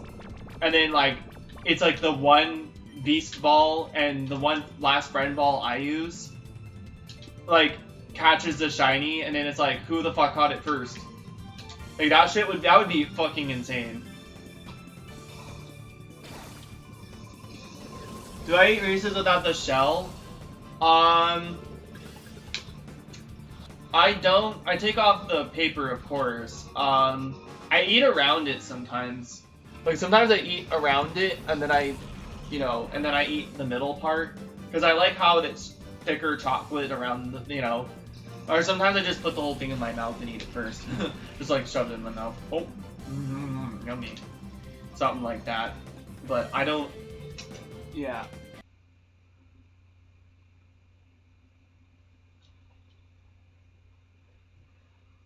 Bruh. Yeah, that would be crazy, huh, Quentin? That would be the most crazy shiny race ever.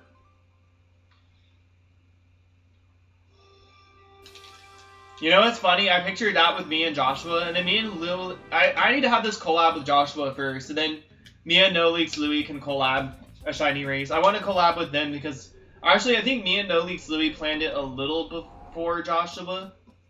But then me and... he's more busy on Twitch. So I'm going to do Joshua first, and then I'll do No Leaks Louie. I think me and No Leaks Louie are going to go for a Alolan Sandshrew. I asked him if he wanted to go for a Legendary, but he said no. So I think that me and him are going to do Alolan Sandshrew. But it's funny because I imagined us going for Blacephalon or something. And you know how you told me with the glitch with Smeargle? How if the Smeargle is shiny, it throws a shiny Blacephalon head at the opponent? Well, I imagined, like, I didn't know what would happen if Smeargle used Blacephalon's move. And I imagined Smeargle, like, throwing itself at the opponent, and then, like, the whole game, like, crashing. And imagine if I was like, oh, what does this do? And then I did it, and then the game crashed. When I got the shiny, that would be fucking hilarious. But it doesn't happen like that. To show you the power of Flu Tape Clear, I sawed a hole in the Reese's peanut butter and repaired the hole with only Flex and Seal Clear. Oh, that's interesting. Wow. Oh, we got Breloom lead again. Breloom lead is the worst.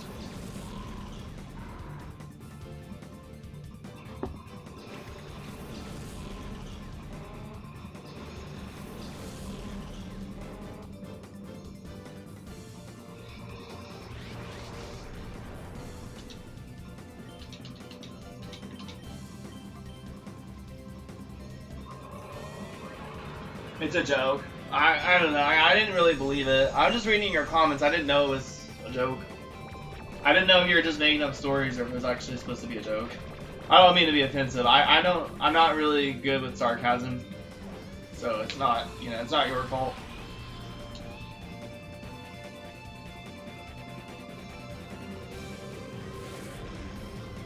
Yeah, the Quilava always guns after the level 50 Smeargle. The AI is a little smarter here, so they do weird shit. Well, they do stuff that some of it makes sense and some of it doesn't. So, like, the Grumpig will attack my level 100 Smeargle. If you look at this, look at their stats. This one's level 50, and it has 99 special defense. This one's level 100 and it has only 100. It's 50 levels higher and has only 1 special defense. More than the level 50.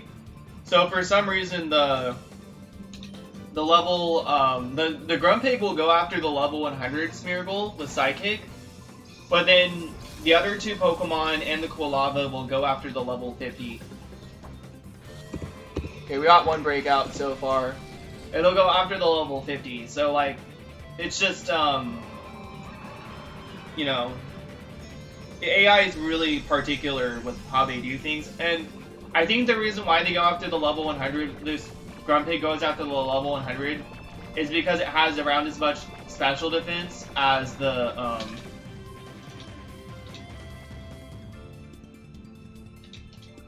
oh fuck. Damn it, I need to desync. It has around as much special defense as the, damn it.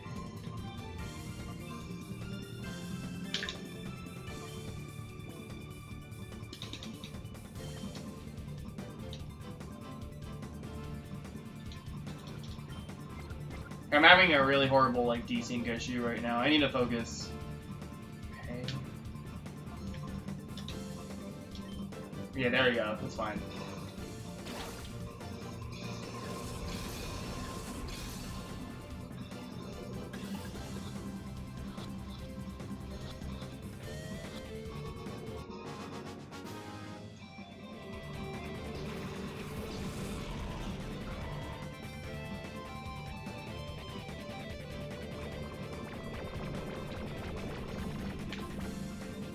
Not shiny.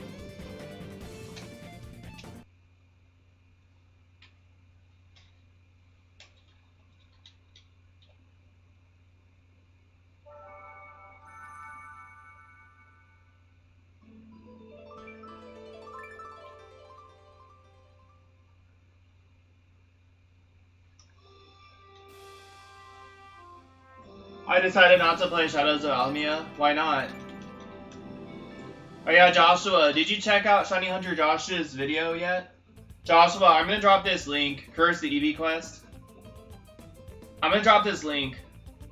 Check out Shiny Hunter Josh's videos, dude. You'll like him. You'll like him. You will like him. Check out his video. Please subscribe to my friend. Please. You will like him, I swear. You will like him. He actually shiny hunts in ROM hacks. And you're like obsessed with ROM hacks, and you might be able to do the kind of shit that he's doing because it's easier to get a hold of ROM hacks than it is for like actually Pokemon games. So you should really check him out and subscribe and look at his videos. Oh, you did? Nice. Okay, I just want to make sure. I wasn't sure. Cool. Yeah, I just want to make sure because like I know how interested you are in ROM hacks. You just didn't answer me when I sent that link before. So I just didn't know for sure. Yeah, he's amazing. I wanna check something really quick. I wanna see newest. Oh, 7 months. Okay. Okay. I just want to see if he commented. Yeah, his shiny hunts are really good, dude. Like, he's a really good friend of mine as well. I am playing Worms as Space Odyssey for Wii. Nice. Oddity. Nice. That's why I love playing Pokemon on legit hardware, because I want to send my Pokemon to Switch. That's what... Dude, seriously. Omega, I talk about that all the time.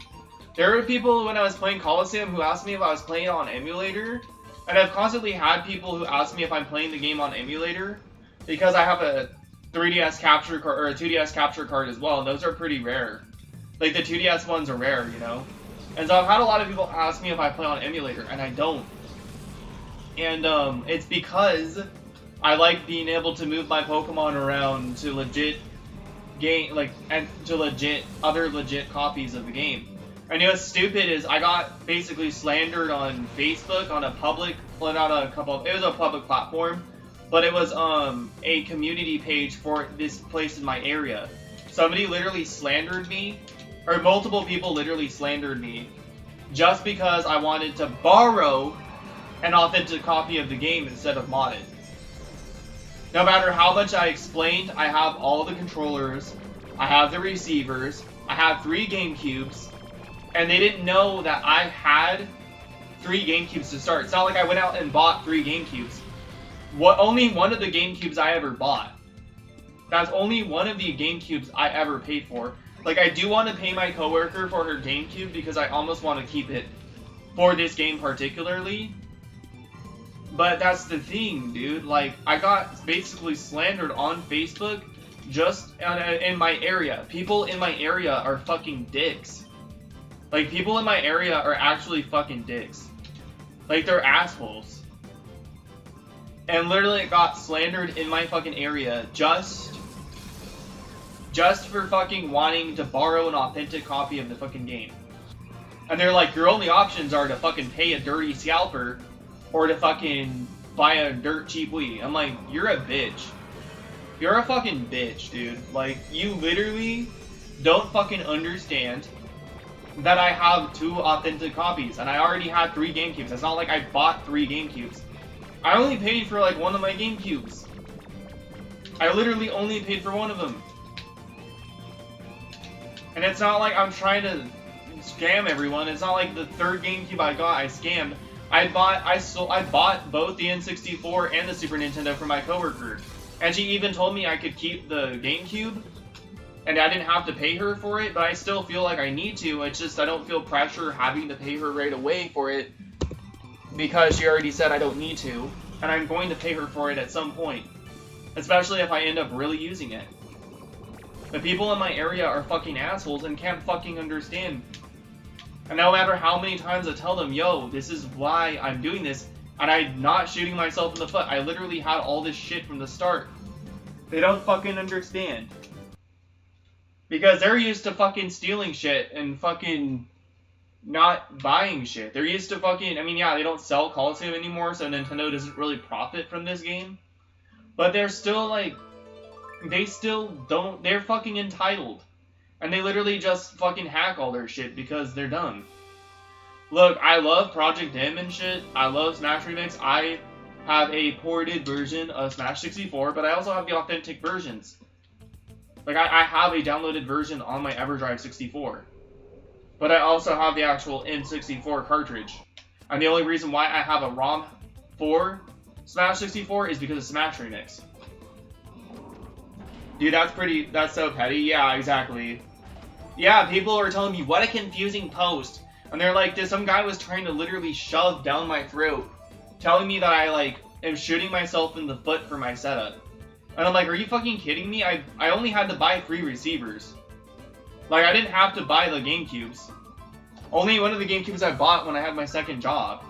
Yeah, people in my area are fucking disgusting. They're fucking disgusting, dude. Like, that's like some of the people think I'm crazy in a good way that I have 4 Wiis to play this game. Yeah. That dude's point was fine, but fell flat against Jake's reasoning for wanting to do it legitimately as possible. Exactly. And what Omega just said about the authentic copies is exactly why. Like, I mean, I was telling him, he said, oh, the save files are the same. But I was worried because I don't know, like, what the Nintendo or any of the other Wii's, like, emulated shit. I don't know what the emulator that they were telling me to get on the Wii, because there's all these other crazy emulators on the Wii. I don't know which ones can connect with my Game Boy Advance games. And yeah, his argument felt flat. I knew where he was coming from, and I even liked one of his comments, but then his next response was just so fucking stupid that I had to fucking just and he was treating me like I was a dumb child.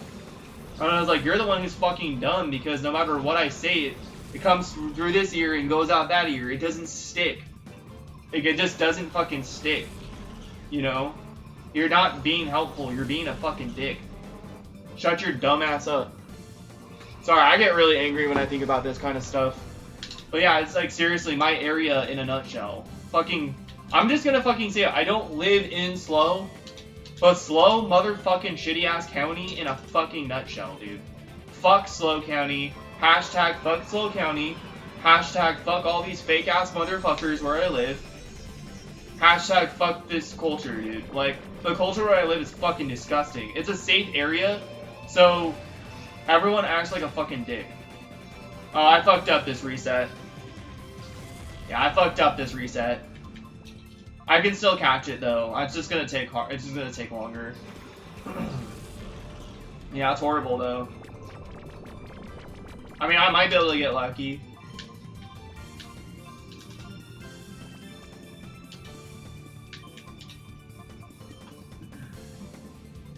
Preach, you got Jake.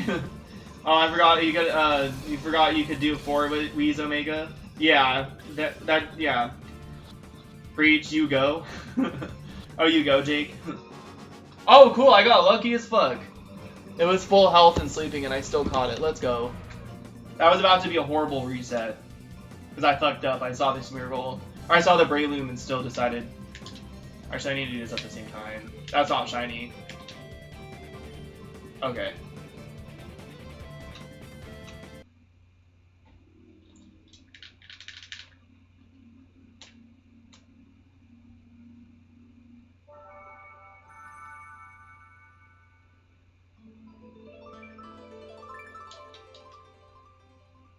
Dude, I ran, when I ran, I have like an angry black man living inside of me, dude. I have this angry black man, like, living inside of me. When I fucking, because I watch a lot of, like, black YouTubers roast people and cartoon characters. You know, so I have this, like, angry black man the last few years. I've had this angry black man, like, living inside of me, so when someone pisses me off, he comes out and talks shit. That's not me. That's the angry black man living inside of me, dude. He's angry. He sticks up for me. That's not me. That was him.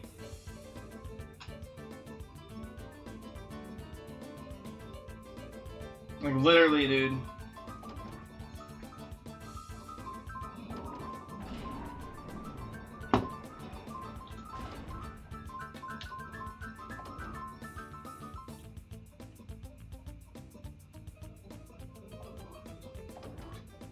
That was an angry black man living inside of me. Yeah, no, I literally have an angry black man living inside of me. So every time somebody is fucking being a stupid, he puts them in their place. Like, every time, like, somebody's talking shit to me, like, okay, I obviously, I can't talk, like, the angry black man doesn't come through my texting. So when I responded, I didn't respond to that guy, but I made a separate comment, like, saying if anyone else is gonna be a fucking dick, I'm not gonna respond. And I just went on this, like, rant about my fucking life story and shit. Which I wasn't trying to make people feel bad for me. I was triggered, and I was letting people know why I wasn't gonna respond to any more asshat comments. I wasn't trying to get people to feel bad for me, but I think that's what people really probably think. Well, anyways, the angry black man can't type behind the keyboard. He's real as fuck. If somebody sits there and pisses me off, he comes out in person or on camera. Like, he cannot type. He cannot type. He just comes out and talks shit. So, like, if I'm behind a keyboard and I'm not streaming, you fucking got off lucky. You got off lucky, dude. You're fucking lucky that I wasn't on stream or in front of your face.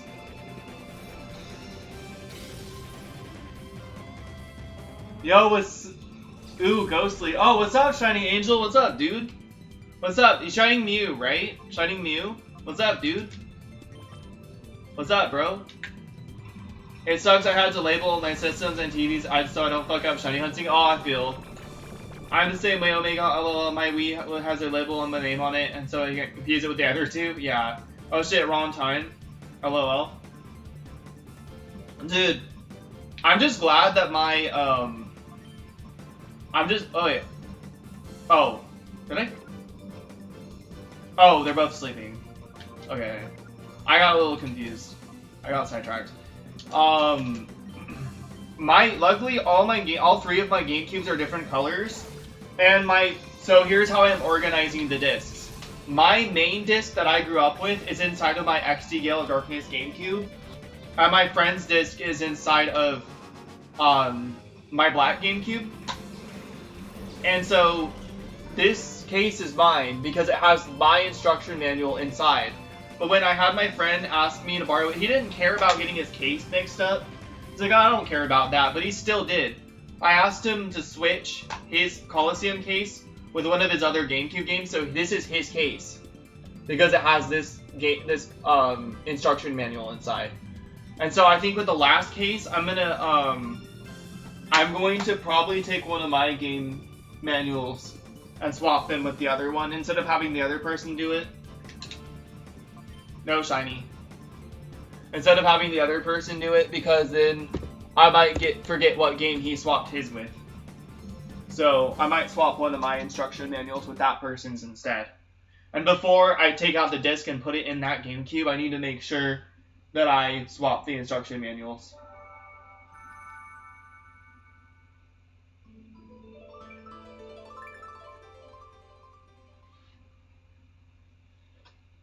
It's like my OCD way of like making sure I don't get anything mixed up. I haven't been here a long time. I saw your stream and decided to do it. Well, I've been absent from streaming for a month and a half because my cat I had lost my cat. He had fluid in his lungs and the vet recommended we have him put to sleep. And so that was like really hard for me. And then like I wanted to stream sooner, but I was trying to get a better setup. I could have streamed this sooner, actually. Could have streamed this on the 1st. But I wanted to get a better setup. And then I couldn't, so I just decided to stream this now. Yeah, 7 weeks. Yeah, almost, a little less than 7. Probably 6. Probably 6. Because, I did stream, like, even a little before my cat passed away.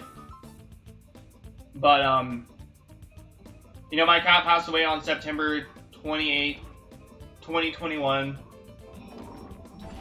And so, basically, since that day, I decided not to stream. I did make videos still in October. But, you know, it's just, you know, it was hard to want to be in front of people because all I wanted to do was talk about my cat. I brought him up a little bit today.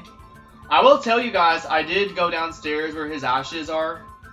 His ashes are where he was born too. Like he's in the laundry room right now. But I went down there and prayed to him and prayed to God last night. I'm not like a very religious person. I am spiritual though. And I do have a religion. I'm just not religious. Like a lot of my friends are atheists or agnostic.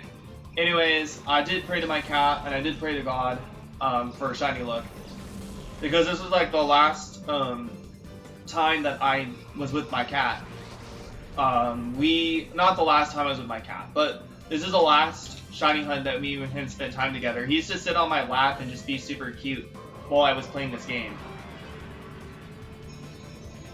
And so I decided to I want to finish this for him, and so I asked him, since I already did like 2,000 resets on a single system and spent almost 200 hours on a single system, I asked him if he could grant me shiny luck.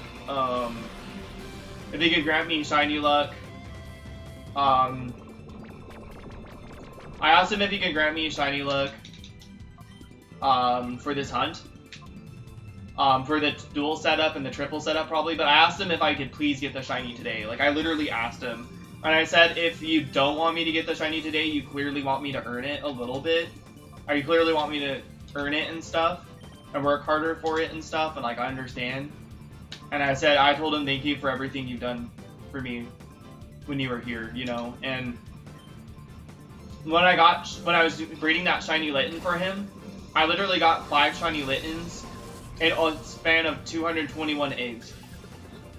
I wanted to only get like 2 shiny Littens because I wanted a shiny Torracat for him with Intimidate and with Intimidate and Blaze. I wanted 2. And then I got a 3rd shiny Litten, so I named it Baby Eli. And then so I was like, Eli is a kitten, and then Eli is a full-grown cat, right? And then like, you know, it's weird because I was talking about it earlier on the stream. In November, or then November 1st or 2nd, I think it was November 2nd, my friend was found dead, you know, and I started shiny hunting a shiny for him, which was shiny Pidove. And then exactly a year after I got that shiny Pidove for him, and I actually got the shiny Pidove the day after he was found. And then the day after he was found, I got the shiny Pidove for him. And then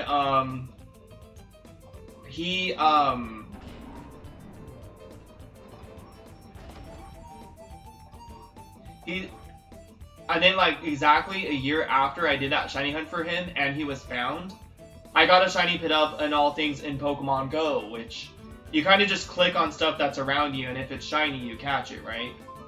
That's how shinies work in Pokemon Go. You can't really shiny hunt something specific because all the spawns are kind of like random, unless they're having an event for like a community day or a spotlight hour or something. So I feel like that was my friend reaching out to me and trying to remind me of the kind thing that I did for him last year. And I didn't know if it meant anything to him, like, you know, and I never knew he would reach out to me. But I feel like the afterlife, the afterlife knows that shiny Pokemon make me happy, and that the best way they can reach out to me is by giving me shiny luck or sending me a shiny to my game. And so that's actually like even more an influencer why I prayed to my cat last night. So, and I'm just gonna keep praying to my cat like every time I do the shiny hunt. I'm gonna keep praying to him because I feel like the more and more I reach out to him, the more and more of a chance that, you know, I'll get the shiny sooner. So I have I have a lot of confidence that I'm going to get really, really lucky now that I have the dual setup. But I also have my guard up. It could still take a long time because it's full odds. So either way, however long it takes, you know, it is what it is, you know. But I do believe that I will be luckier. Oh, the cat, I remember now. I'm sorry to hear that. It's okay, man. No worries. That's sweet of you, Jake. Thanks. I appreciate it, Quentin. No, that was some time ago. I haven't been here since the shiny... Whoa! That is crazy, man. Wow. It's good seeing you, man. I think it's funny, one of my buddies wants me to sell one of, like, KY copies of Colosseum so you can have it, but I told him not until I get Quilava. Nice, man. Well, there you go. Yeah, I don't know. I don't know if I'm going to have to buy an extra copy. If I buy an extra copy, I'm just going to buy an extra copy next year. I can't buy anything else this year.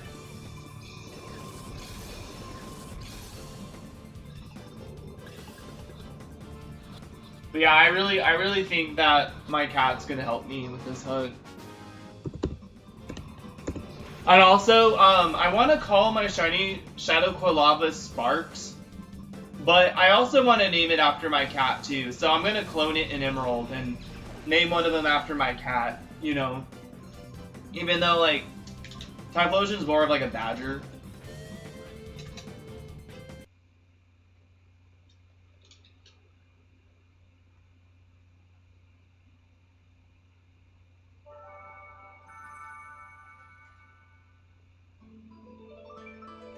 What hunts have you? Oh, Quentin was doing gold virtual console shiny hunts, but he has on gold version, and silver version, but he has tendonitis right now. Let me see. Yeah, I remember you used to be with. Oh, that's right. Yeah, it's Buckeye Shiny Squad. Yep, I remember that. Hey, I will be right back. I'm not gonna put the be right back symbol. Just because it's going to be a second. I just have to go to the bathroom really quick. Hold on.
I'm back. It did not take long.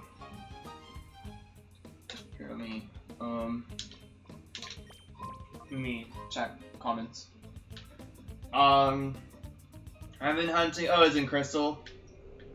Yeah, he's having tendonitis. Yeah, was shiny Polylar 2 months ago. I could only hunt thanks to the controller mod. Yeah, it was on Pokemon Crystal. Awesome, I see you online sometimes, man. I wish there was a way to message people on there.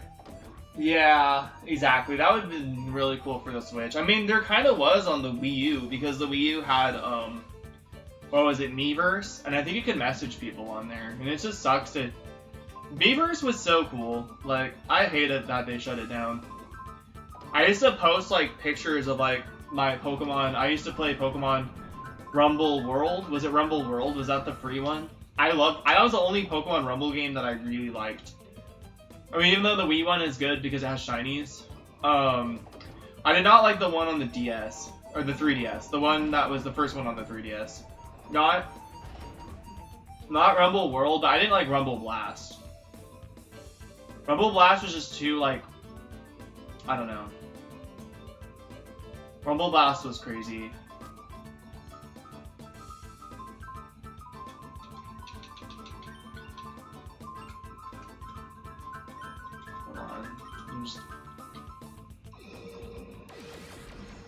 Just making sure I wasn't missing any comments.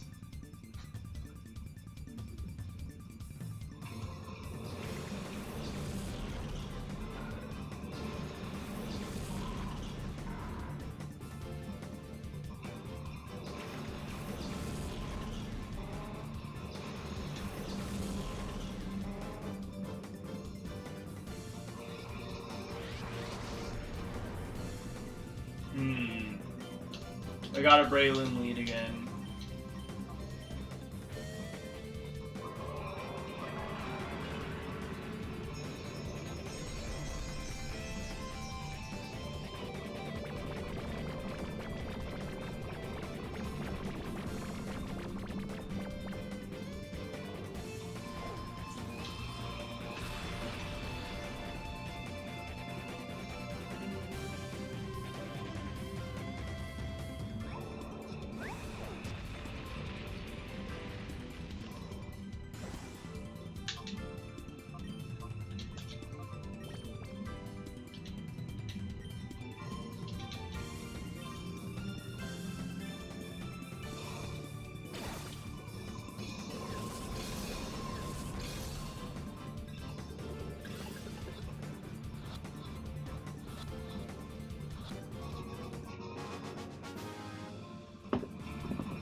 I love listening to shiny hunts and talking to people because it gives me confidence to keep hunting. That's good. That's good insight. I told Jake last night him getting his GameCube setups and running only makes me want to do the same with my 3DSs. Dude, I'm not gonna lie, Quentin. This is really nice. How do you feel like this one controller would be for your tendonitis? Like, I do know that the control, it does have like an actual control stick, whereas I think the controller mod has like a D-pad and is smaller and like less heavy.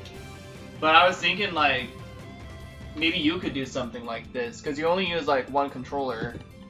Oh, oops. Yeah, you only use like one controller.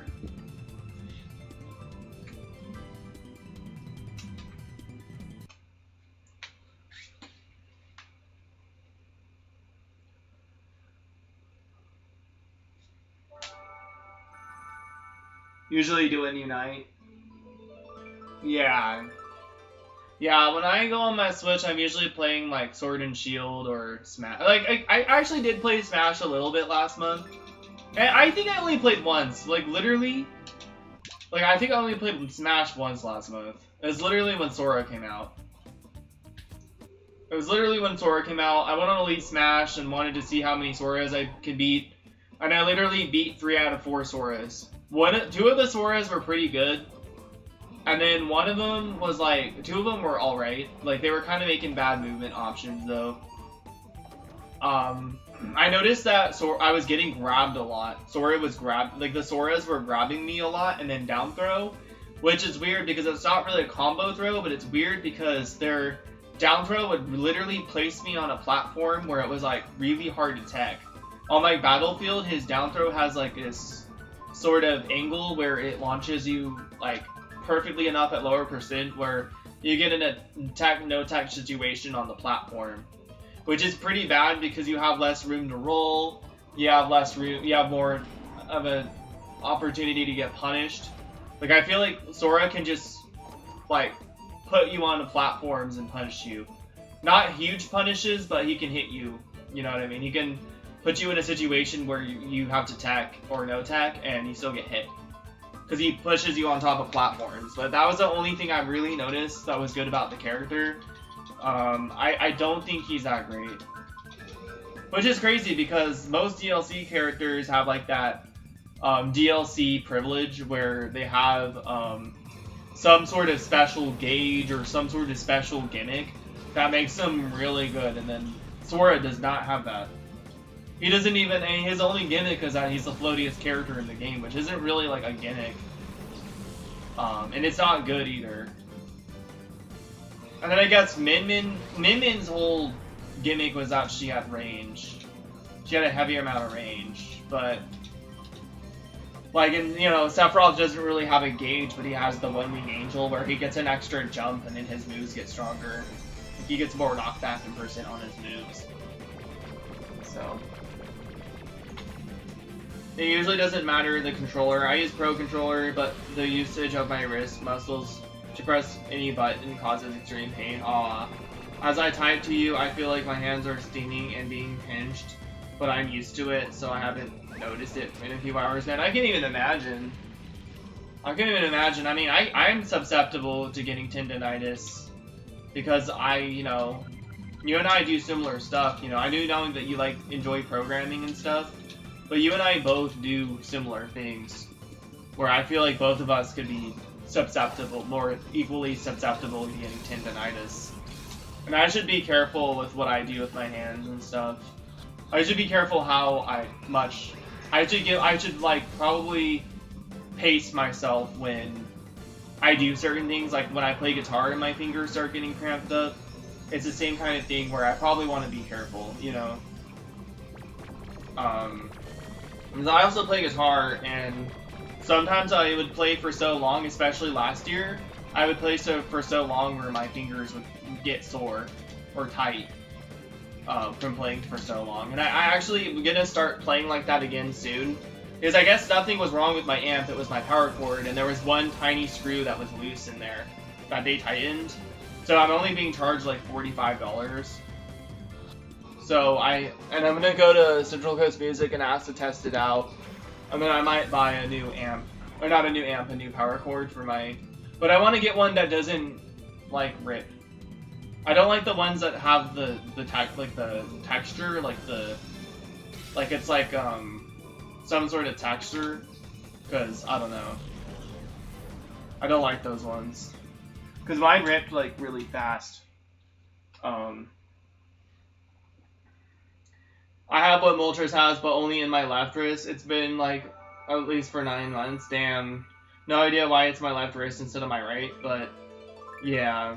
Yeah, dude, all I can say is take care of your wrists, everyone. If you're hunting for hours at a time, please take care of yourself and do proper exercises. Now that I have to go to the doctor, I hope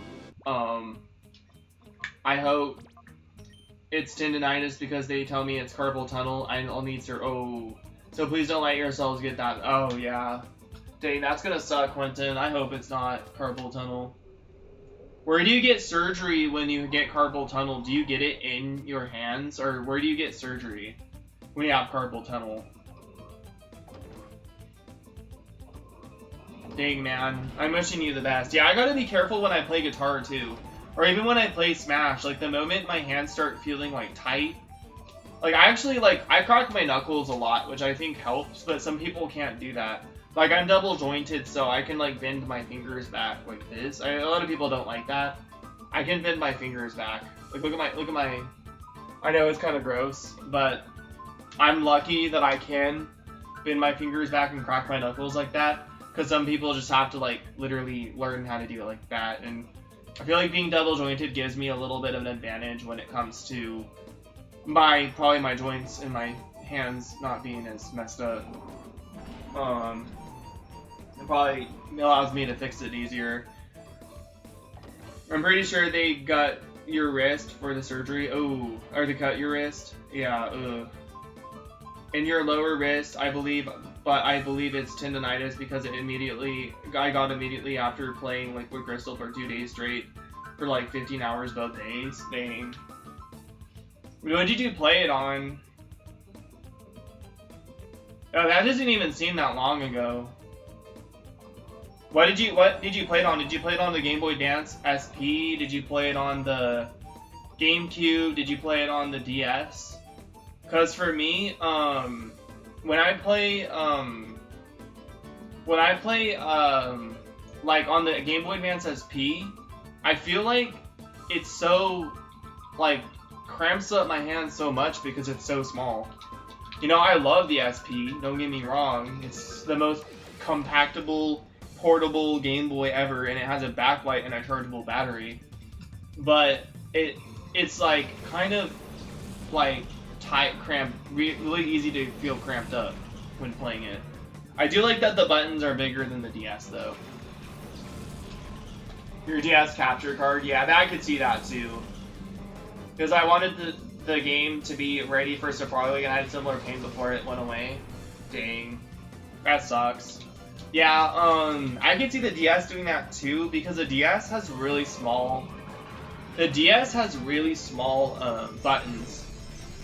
And I'm not gonna lie, like, I do really like the Switch Lite more than the Switch when it comes to being in handheld mode. Because of how much lighter the Switch Lite is, I feel like my hands really cramp up when I play my Switch. So usually when I play my Switch and I'm home, I'm still in handheld mode, but I play with a I think I play with this Pro controller usually. This is actually a Pro controller, it's wireless. I play with this, yeah, I play with that. When I'm home, and I still like having it on handheld mode just because I'm used to playing stuff in handheld. But I like being able to, you know, use a wireless controller for it when it's in handheld, you know, when I'm home. And then when I'm out and about, I do play it, you know, while I'm on the bus and stuff. But it's a little different. But yeah, I don't like playing on console because I'm just not used to it.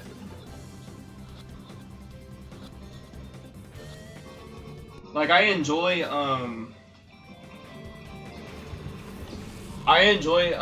doing this. Like, I enjoy playing Colosseum and, like, streaming it and stuff. But if streaming wasn't a thing, like, I'd always be, like, a handheld gamer. Like, of course I'd want to get a shiny on this game for Quilava, but other than that, like, I'd have no other reason to play Colosseum besides getting the shiny Johto starters in Gen 3 and getting them in unique Pokeballs. But yeah, like, I like the GameCube controller, but it doesn't feel as, like, cramped up, but when I play Smash for hours, it really, like, makes my fingers feel tight. And in between, like, holding the controller for so long, I do crack my fingers by pressing them against my legs. You heard that. That was something in my pocket. It did crack though, but that always is something in my pocket. When I hold something for hours, or not for hours, but for minutes on end, I'll start cracking my knuckles. Or even when I go to sleep, for some reason, since I'm like sitting still, like my hands are like kind of just like flat and in the same spot. So they're in the same position. So a lot of times before I fall asleep, like I'll crack my fingers before I fall asleep. And I think I just do that. I do that by natural. It's like a habit, but it's probably a good habit because it probably helps my hands from getting as tight. I'm lucky. Yo, what's up, Human Lion? How are you doing, man? It's been a while since I've seen you, probably because I've been taking a break from streams. And also, I straight took a break from streaming myself because my cat passed away. And I was like sad, and I just wanted to talk about it, you know, and I felt like it was something I had to face on my own. And then, you know, this month I was finally feeling a lot more healed, and then people where I live were being mean to me. And so even though it was like less people than more people, like there's obviously more people that were on my side, it was just like basically like exhausting, you know, and so I felt like I needed to come back. So I'm back, and I have a dual setup. I was also trying to get set up with 2 consoles. It was good seeing you, man. And I also was in Jono's stream for Pokemon, what was it, Quest. I saw him. He got another. I was there when he got another shiny Moltres. That was cool. I think I might have missed when he got the first shiny Moltres. I'm not sure, but I remember I was there last time he got the shiny. He got the shiny Moltres this last stream. He has 2 now.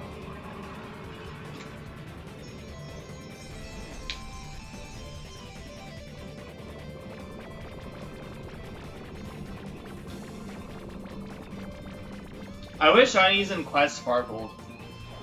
You know. I wish they had like at least like a glitter animation when they use their move, or even when you find it. That'd be kind of cool.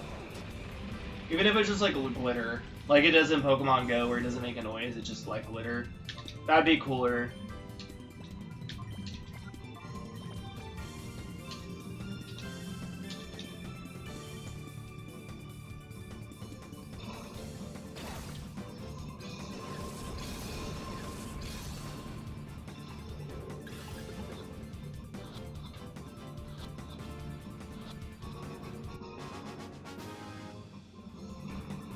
Alright, I got lucky with that one.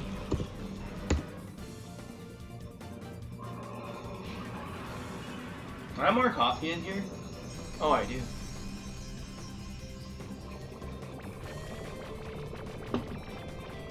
I'm still on my 3rd cup of coffee for the day. Usually I already have my 3rd cup by now. I'm on my 4th or 5th.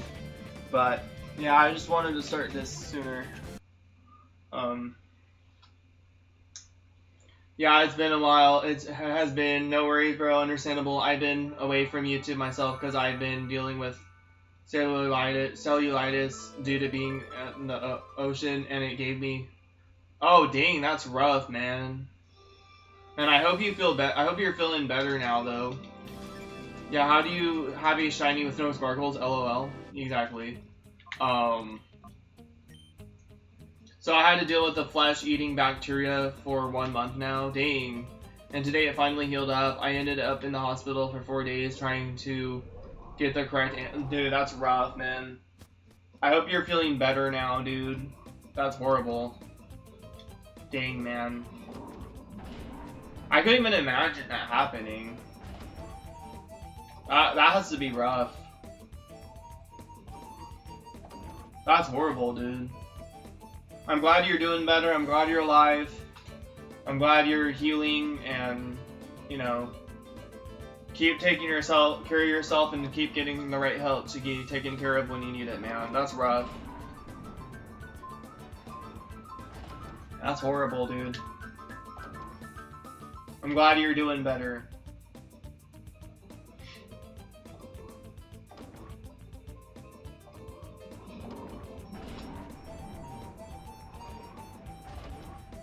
Yeah, I'm glad you're doing better too. I didn't even know that was a thing. Like, I had no idea that was like a thing where you go in the ocean and there's like bacteria that just eats your flesh. Like, that's horrible, man. Man. That's horrible. I need to be careful, like, when I go in the ocean. What kind of oceans is it that gives you that bacteria infection, man? It was painful, but yeah, I'm doing a lot better. It was small growth of it, so I'm glad it caught. No, yeah, I'm glad they caught it early. Yeah, where how does that? What kind of oceans give you that bacteria? Is it like really dirty oceans or what? That's horrible, man. Cause yeah, like, I mean, I don't really swim too often. But yeah, it sounds rough.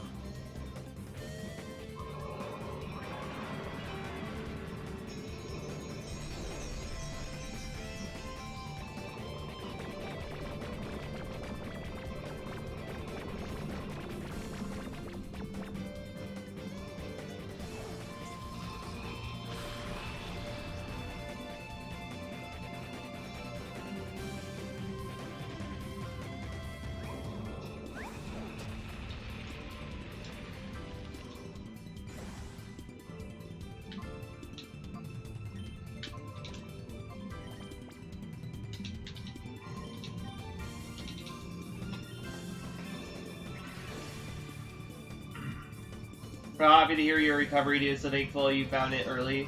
Well, I did have a bad cyst to begin with, and then I didn't realize you should stay out of the ocean with open wounds, dang. But I got it in Hawaii ocean. Oh wow, Hawaii of all things. Usually their ocean's like the cleanest too. Wow, dude. And so I guess like even going in the ocean, if I had like a cut on my finger, I mean I have messed up thumbs, so I should probably be careful even touching ocean water. Dang, man. That's horrible. Oh, I caught it. Let's go. I wasn't even sleeping again. That's cool. Nice.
And this is so much easier to shiny hunt, like, mentally.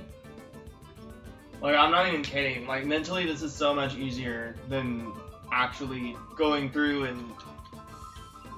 You know what I mean? It's so much easier. Honestly, I might even shiny hunt this more tonight. I'm not sure. I feel like I want to, but I'm not gonna go like as long. Obviously, I'll just go until I'm like tired or something. I mean, it is tonight. Oh, it's almost tonight. It's only 5:46 p.m. for me, but you know, yeah. Let me see what the comments say. Yeah, so basically things change. Open wounds is a bad idea because you don't know for sure how dirty the water is when you go in. Yeah, I feel. So in places are clean, and I believe I know which beach I got it from. Yeah. I mean, I don't know. I have like, I kind of eat at my thumbs a little bit, and I need to stop. You guys can't really see this on the camera, but like my thumbs are messed up, and yeah. I need to put more of that cream that my friend gave me. I need to put that on my thumb so it can heal properly. And I was for a while, but then I stopped. It's just a really bad habit I've had since I've had my current job. It just got worse as the years have gone by. Like, I feel like my thumbs are going to be rough right here forever. Like, I feel like my skin's never going to get better now. Like, the rest of my fingers are fine, like, but my thumbs are not smooth at all. They're rough. They're horrible. It's because I work at a grocery store and I deal with a lot of dust when on the shelves and stuff, which kind of messed up, made my thumbs get drier. And then like I started like eating at my skin a couple years later, and it's disgusting, I know. And I do it on stream sometimes, and it's disgusting, and I need to stop. But you know, being self-aware is the first step.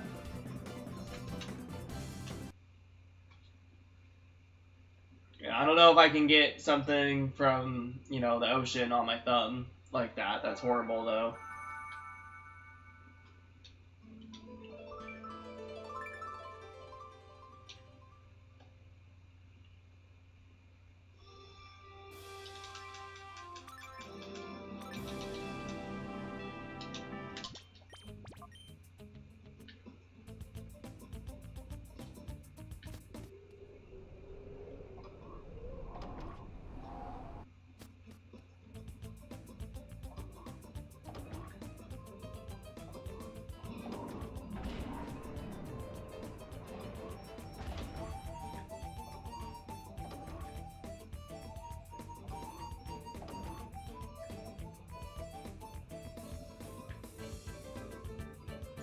Yeah, I feel like I'm gonna be more tired tonight too, actually. So I might not shiny hunt this anymore tonight, but and I also have to get up earlier again tomorrow because I have stuff going on. But I mean, definitely can hunt this on the weekends too.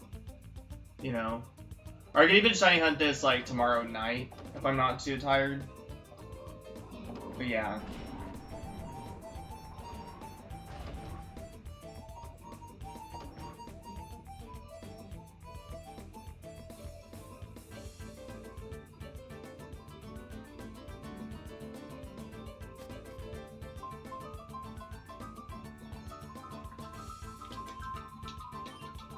Oh, there's another comment. Let me check it. Hold on. I believe Hanalei Beach in Hawaii gave it to me. The water was brown to begin with, but I hope you get your hand healed soon. Thanks, man. I appreciate it. Yeah, it's just my thumbs, but yeah, my friend Virginia gave me ointment for my thumbs. It's called, I think it's Get Gone Glue or it's called All Good Goop, I think. All Good Goop or something, and I haven't really used it for a while, and I need to start using that again probably.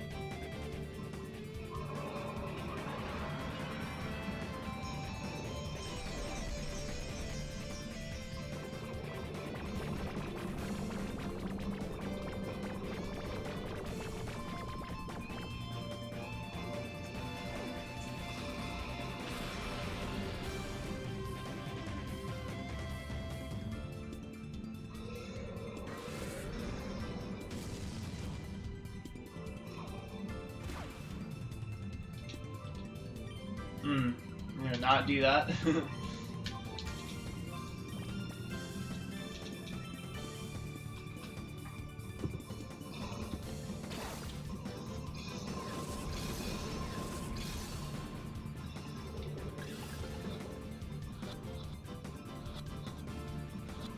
One broke out.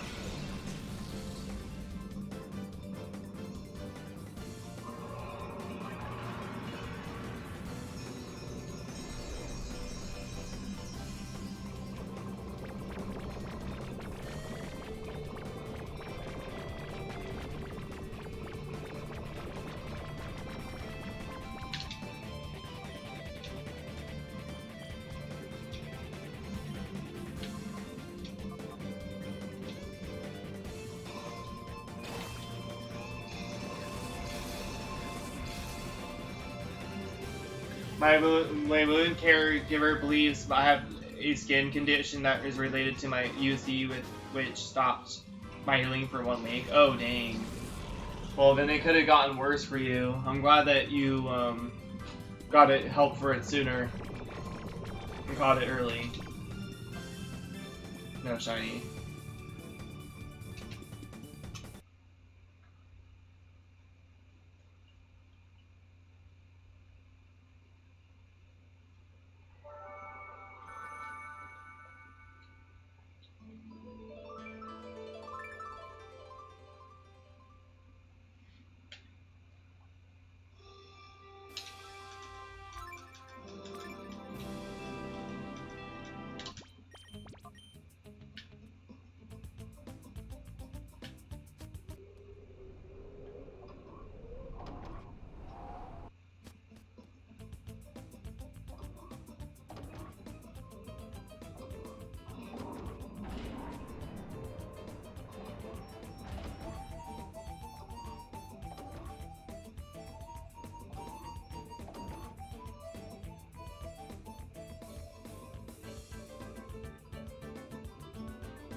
I believe my skin condition is Paradoma dermachangerosum. Oh, dang. At least you think you know what it is. Yeah, exactly. The next step is to get it checked, or get checked for it, probably. Quentin thinks he has tendonitis, and I hope it's only tendonitis. You know.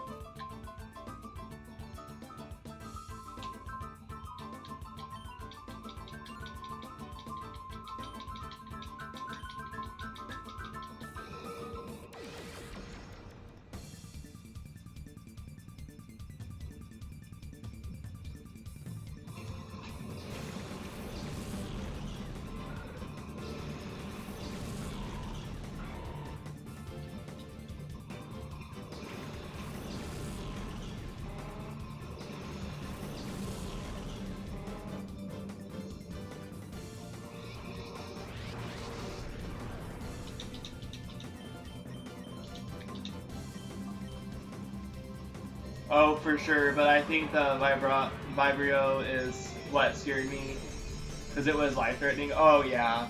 Yeah.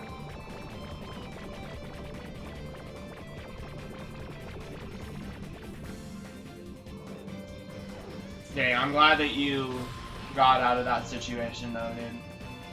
I'm glad that you're feeling better.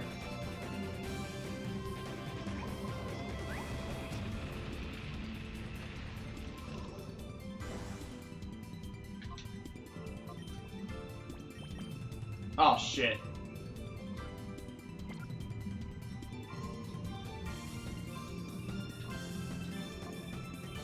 At least...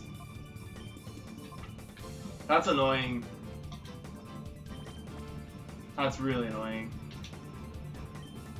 Wait, what am I doing? Oh, fuck. I'm so confused right now. I actually used an X accuracy. I need to switch the position of that item. So I don't accidentally, at least I caught the Quilava, just so I don't accidentally catch it.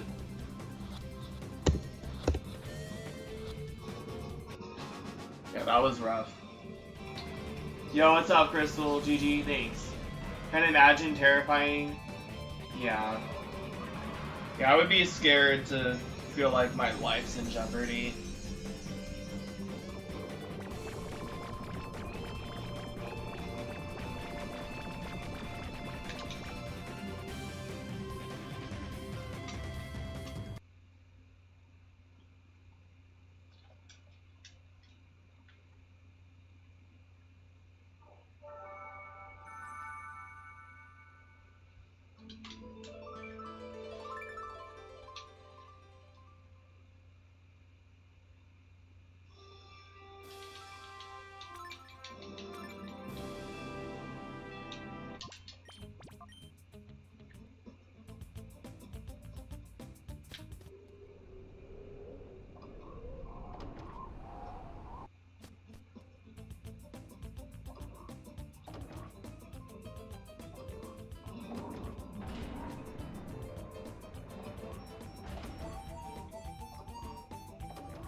keep yawning.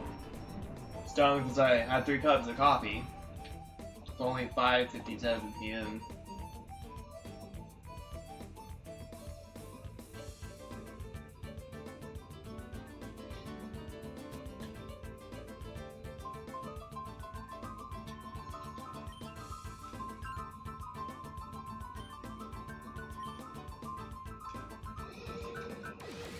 Any plans for after the stream, Jake? If I'm not too tired, because I'm feeling tired. I only got like 6 hours of sleep last night, which, you know, is a decent amount, but it's not as much as like I've been used to. I hope to edit some videos. I think I'm gonna edit my shiny nose pass video first.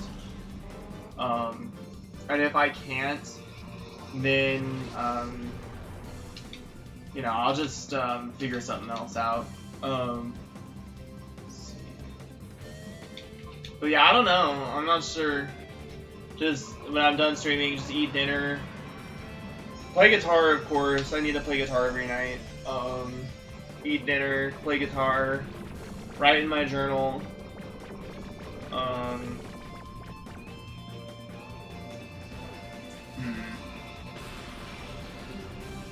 That's about it. Like, and then just hopefully I can edit videos. I'm just feeling really tired right now for some reason. Yeah. I wish I could sleep in tomorrow, but I got stuff going on tomorrow. I'm hanging out with this one chick I've been friends with for a couple years. I don't know like what it is. Like I don't know if we're. I mean I feel like we're just going into it like hanging out, but I don't know if anything else is gonna happen.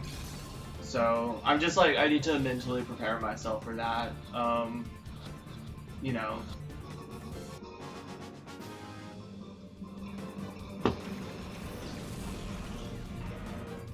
Like, I don't want to literally call it a date unless something romantic happens, you know, which I don't know if it will. So it's like, you know, it's where I'm coming from.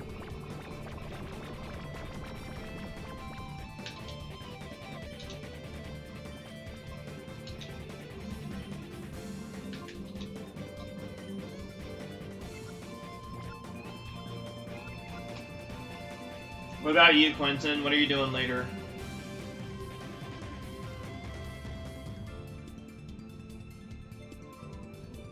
I'm probably gonna stretch my back one more time too, since I didn't stretch my back yesterday. I've been trying to stretch my back every day again, so it'll probably feel good to stretch my back again when I'm done streaming. Actually, when I stretched my back today, it felt really good.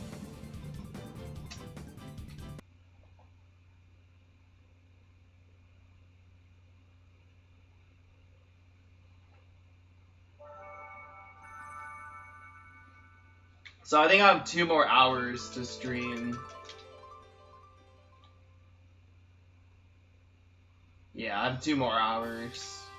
How much would 2 hours be? 1 hour is 60 resets. 60, that's 100, 248 for an, I'll probably be around 248 resets. That's pretty good, actually. Taking her back from hunting, I'm trying to learn how to draw, so I'm doodling. Nice, man. That's cool. You know, actually, I'm gonna go to bed now. Good night, peeps. You know, have a good night, Crystal. Take care. You know, it's funny, Quentin, actually not funny, it's cool. My professor back in college said that anyone can learn how to do art. It's not something that's genetically inherited, so he said, like, people say you can't teach an old dog new tricks, but he said with art, you can teach people, you know, if you're older. You can actually learn how to do art being older. It's possible. He says it's not inherited, it's not genetic, so you can. It's just about how much you're willing to learn and put effort into it, you know? So...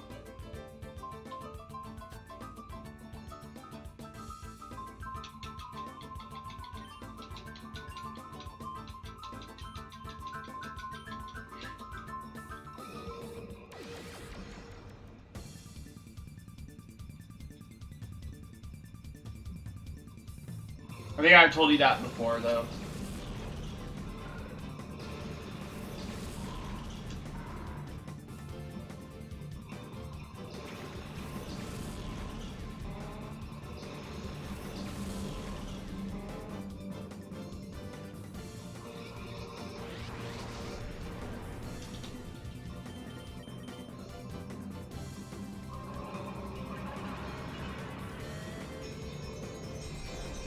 Very basic figures, it's progress, so even if, though I want to be better, at least I can draw something now. Nice, man.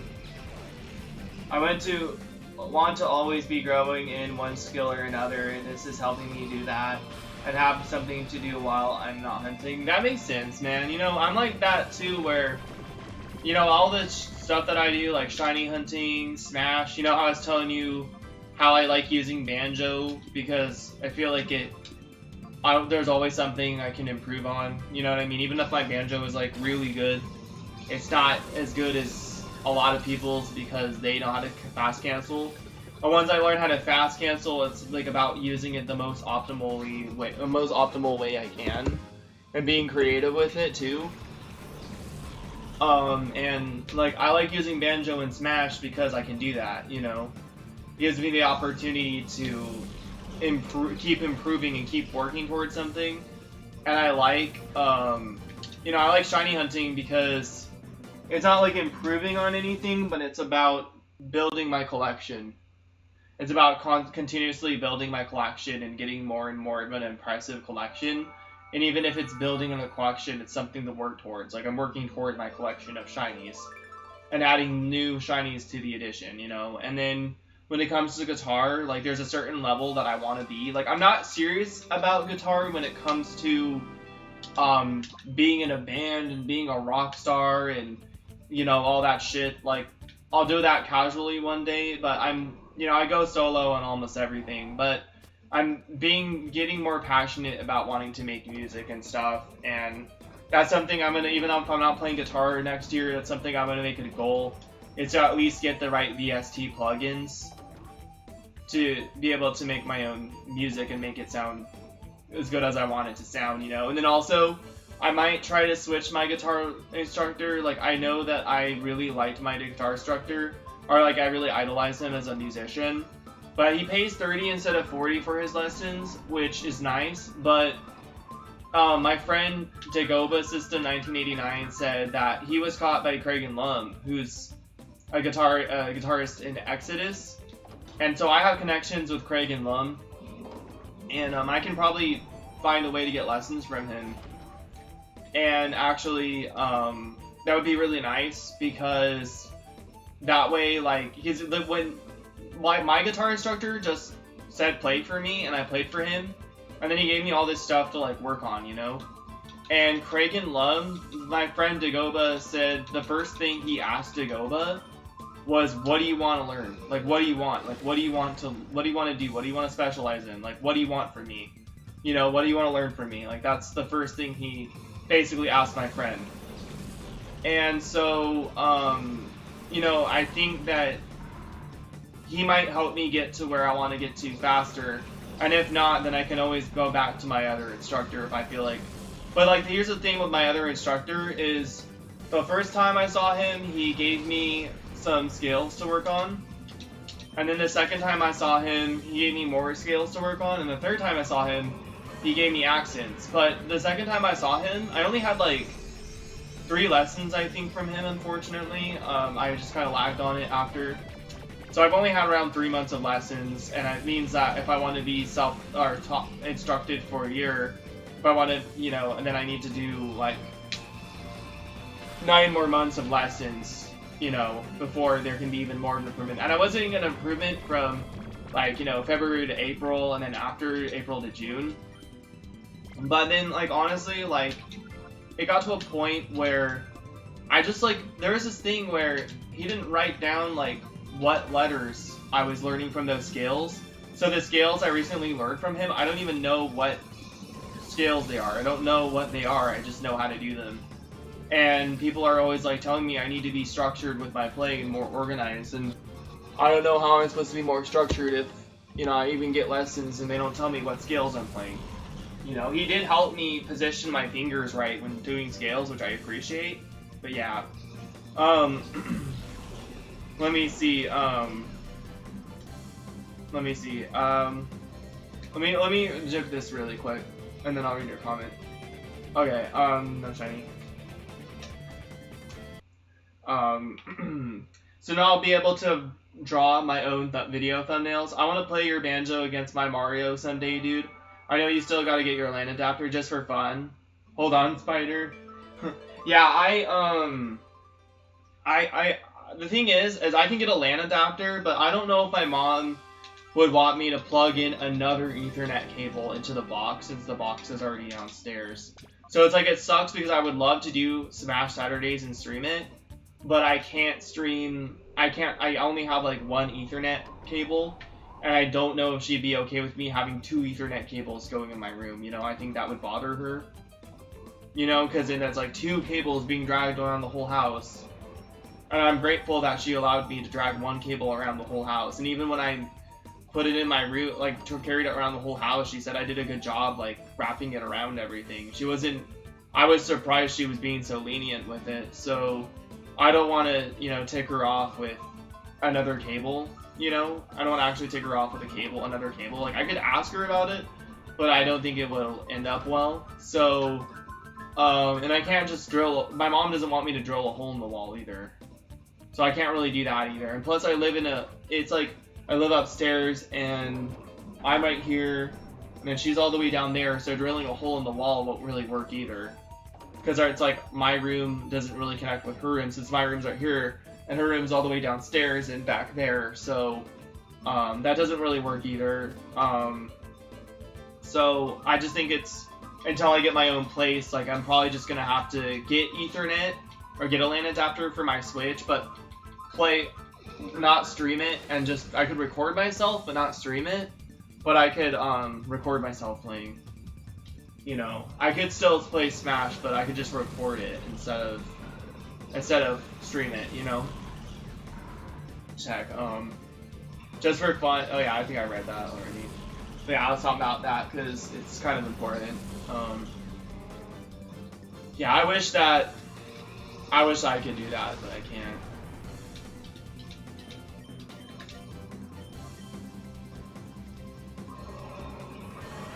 Not until I get my own place, you know, it'll be easier once I have my own place. I can do whatever I want with my cords and not have to worry about, you know, wrapping an entire cord around a 2-story house, or wrapping 2 cords around a 2-story house. Like, I won't have to worry about disturbing people with my stuff, you know? So, yeah.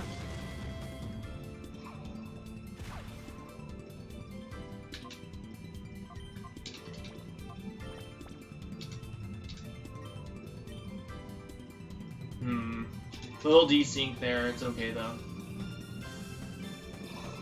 Vacuumed, LOL, I listened to everything you said.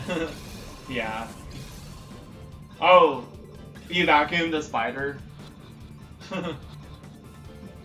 Oh, I know what you meant now. Hold on, there's a spider. And then you vacuumed it. Okay.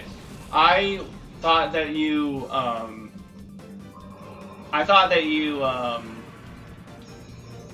I was thinking that you,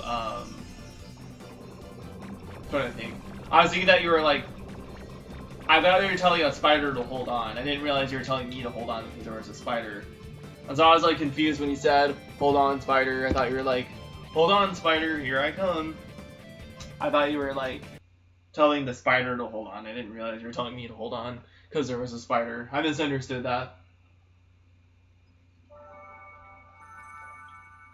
I was thinking I missed a comment. I was like, who's Spider? Spider's in the chat. Yeah, usually when I see a spider, I just stomp them. Or, yeah, I never take them out of the house, because, yeah, they're creepy. I don't really want to, like, I don't like, it's like them crawling, and also, spiders bite. Like, people are like, oh, spiders are harmless. I'm like, no, they're not. They literally bite you and suck your blood. Or, no, they don't bite you and suck your blood. They bite you and inject poison. And that's why you get, like, bug bites. Like, spider bites are very similar to mosquito bites, except mosquito you get a bump because they suck your blood. Spiders inject poison. So usually when you get a spider bite, you have like this little white tip, because that's like all the poison that's in your bump. And also zits, you get white tips too, but that's bacteria. But yeah, spider bites suck. And I don't know, I don't like spiders because they bite. I think if spiders were harmless and they didn't bite, and they didn't inject poison, I would leave them alone. It's just the idea that I might be sleeping and it'll be crawling on me, and then it bites me because I move. And it's like, dude, it was your fault for being on me. It was your fault for being attached to my leg while I was sleeping. Like, it's your fault, get off of me, you know? Like, you have no business being on me. It's not my fault why I rolled over and you happened to be on me and then bite me. Like, that's fucked up.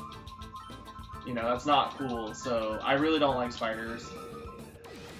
I really feel like if spiders were, like, did not bite, I wouldn't kill them. I would leave them alone, you know.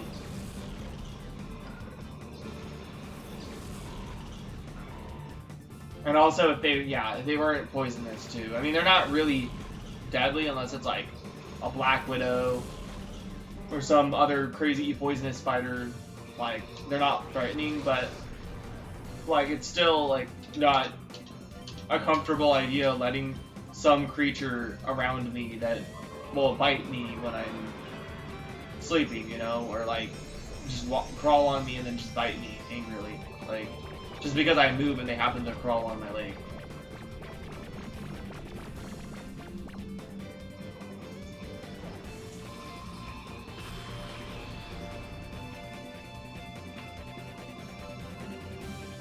I think before I save up for my BSTs, I think I am gonna invest money in a massage and chiropractor. Next, I think in January. I'm gonna do that in January. I'm gonna save up to have chiropractor and massage in January. Yo, what's up, Marcus? Checking, and how's the stream going?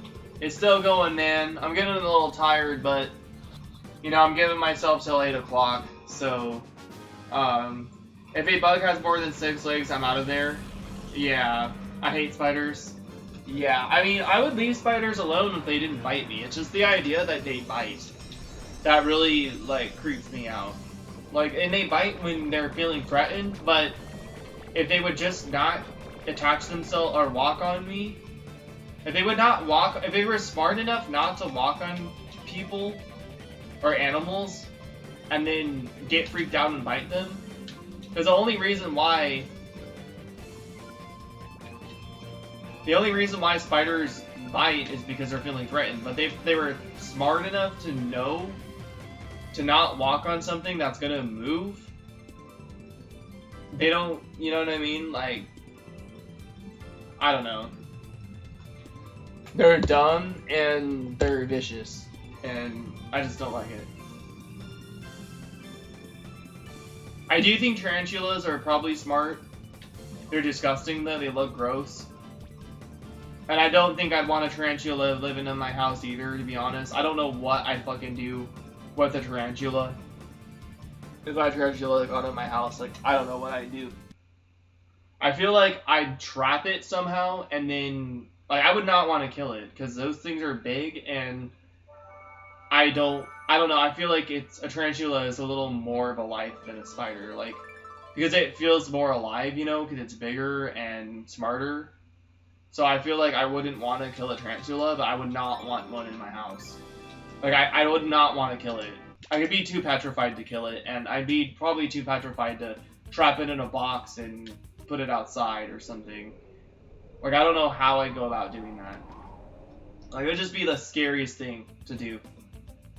I mean, luckily we don't have tarantulas where I live. We do have tarantulas where I live, but they're in the mountains. I've seen them before, they're disgusting. But, like, I don't know.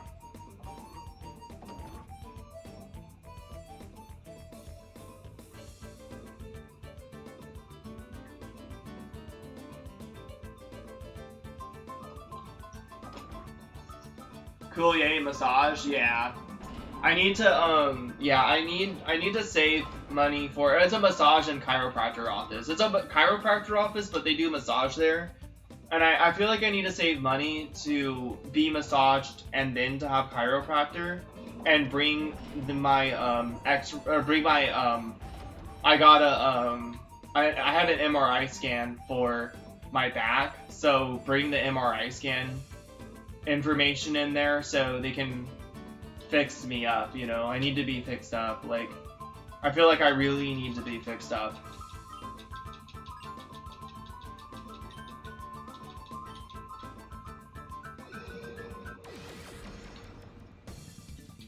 Because, like, my lower back is also really messed up, and, it's just, I'm getting sick of feeling this way, but I also don't want to get help at the CHC, because they don't really take their time with their patients, you know, and they're telling me this new chiropractor is good, but I'd rather wait. I want to get instantly fixed up. And so the massage is for loosening up my muscles, and then the chiropractor will crack everything, but I probably have to pay for having this done, because I need it done professionally. I don't want to just go in somebody's office and be rushed out, you know? And they were telling me to give the new chiropractor a chance, but I just don't really feel like I don't even really feel like I want to. Just because I know how CHC is, they just, even the doctors and stuff just kind of take you in and take you out, and, you know, it's just not good. So I want professional help, and I need help. And even, like, in all the chiropractor videos I see on YouTube, the person always says that, like, they didn't help him enough. They just cracked this muscle and this muscle. They didn't go over with him what he actually needed done. They just cracked this muscle, that muscle, this muscle, that muscle, and then he's out. And they never told him what the problem was. And then this chiropractor, other chiropractors actually, in the YouTube videos, actually tell their clients what the problem is. And they go over the information with them. So, you know.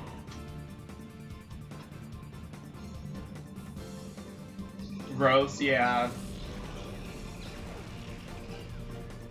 Yeah, so I really need professional help.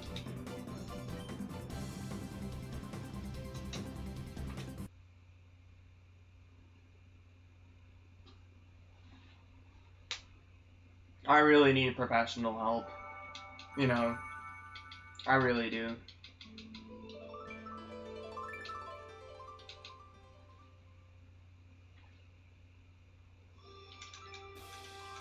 Hey, so this is almost what is this? This is almost, 100 resets on each console, which is pretty cool. That makes me feel like we're getting closer.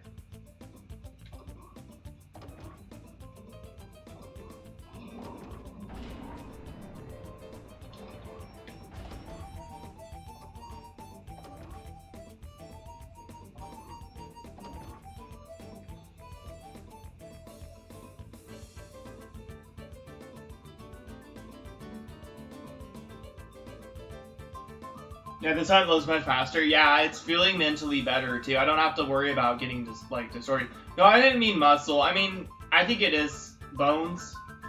I think they do crack some muscles, though. No, I don't think they crack muscles. The muscles tighten up in the back because of the bone, like the bone structure. So it's like your muscles tighten up in the back and become inflamed because they're trying to protect you. But it's like painful and tight, and then so basically what the massage does is the massage loosens up your muscles, and then the chiropractor, you go in the chiropractor's office and they crack your back. You mess with your bones and stuff. But I feel like I need it professionally done because I feel like I'm fucked up.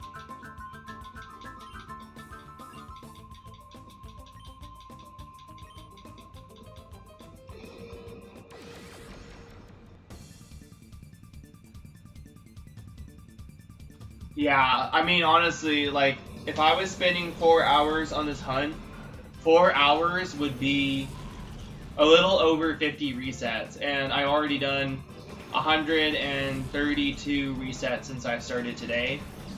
And yeah, so...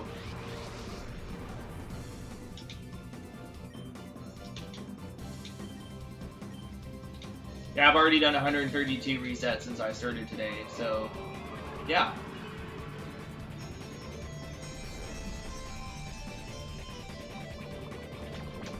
That's great. I started off at 66 today, since last night.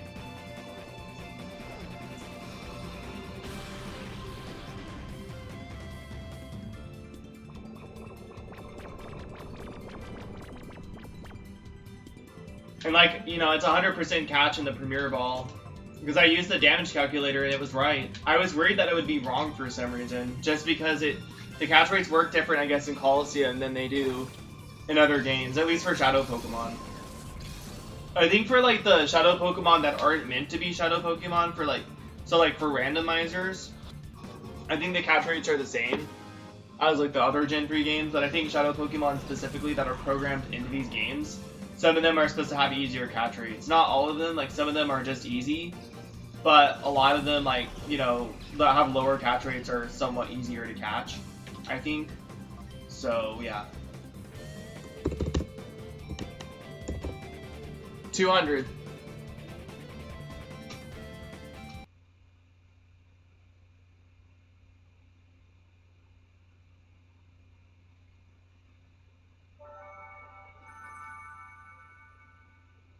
I mean, I remember, like, basically in 6 hours. Okay, so I hunted this an extra hour last night. So, an hour plus 5 hours is 6 hours. So basically I did, yeah, that makes sense. That actually is perfect since 50 or 6 hours was 50, or 6 hours was 100 resets. 6 hours for this was 200.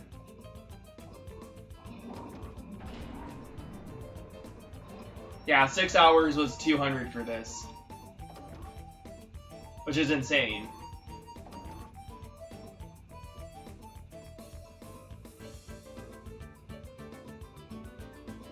Actually, I might have hunted 2 hours. No, I hunted like a little over an hour. Yeah, 200 resets. It's like double the amount, which is nice. And it's like, okay, here's the thing is, on a single system, I'm still only doing like around the same amount that I am in the early game. But the thing is it's because if I was the other trainer, the other trainer had Quilava, the one I captured last, it would have been way quicker. Unfortunately, on a single system, you're spending about as much time doing resets here in the lab. But, you know, using 2 systems is better. And not to mention, I don't have to worry about failing the Quilava anymore. I don't need to worry about that. Unless something really, really horrible just happens to happen. Which I don't think, you know, if I do everything right, it's not possible. If I do things wrong, then it's possible. Like, say if I fuck up and, you know, I don't spore the Breloom, if Breloom's out, then that's a problem. So wait, why are you hunting? I told you, Quentin. I did tell you that I fucked up on the starter. So what happened is I thought that me starting out with Croconaw, I thought it would be the starter that I'm weak to last. So I thought Bayleaf would be here. But I guess it's the starter that you're weak to is first, and the other in the Snag'em hideout, and then in the Pokemon lab, I thought it would be Bayleaf, but it was the other way around. So that's what I was trying to tell you before last night, that I fucked up. But then I told you about my ID. And hoping that it gives me shiny luck, but yeah, I fucked up. So, I did run through the game with Feraligatr, and it made things a lot easier, but I didn't know that I picked the wrong starter, so I was supposed to pick Bayleaf if I wanted Quilava over there. You can't choose, it just does it. It does it based off your starter, so I didn't know that I'd be doing 40 resets an hour instead of 30, which that does kind of suck because that really does add up, and the levels are also lower too, so I don't have to worry about being knocked out. It does really suck though.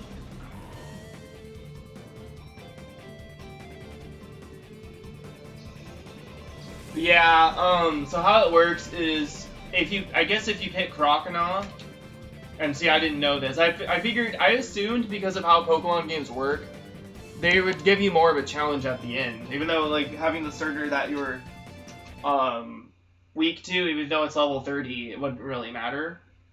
It would be so much higher leveled.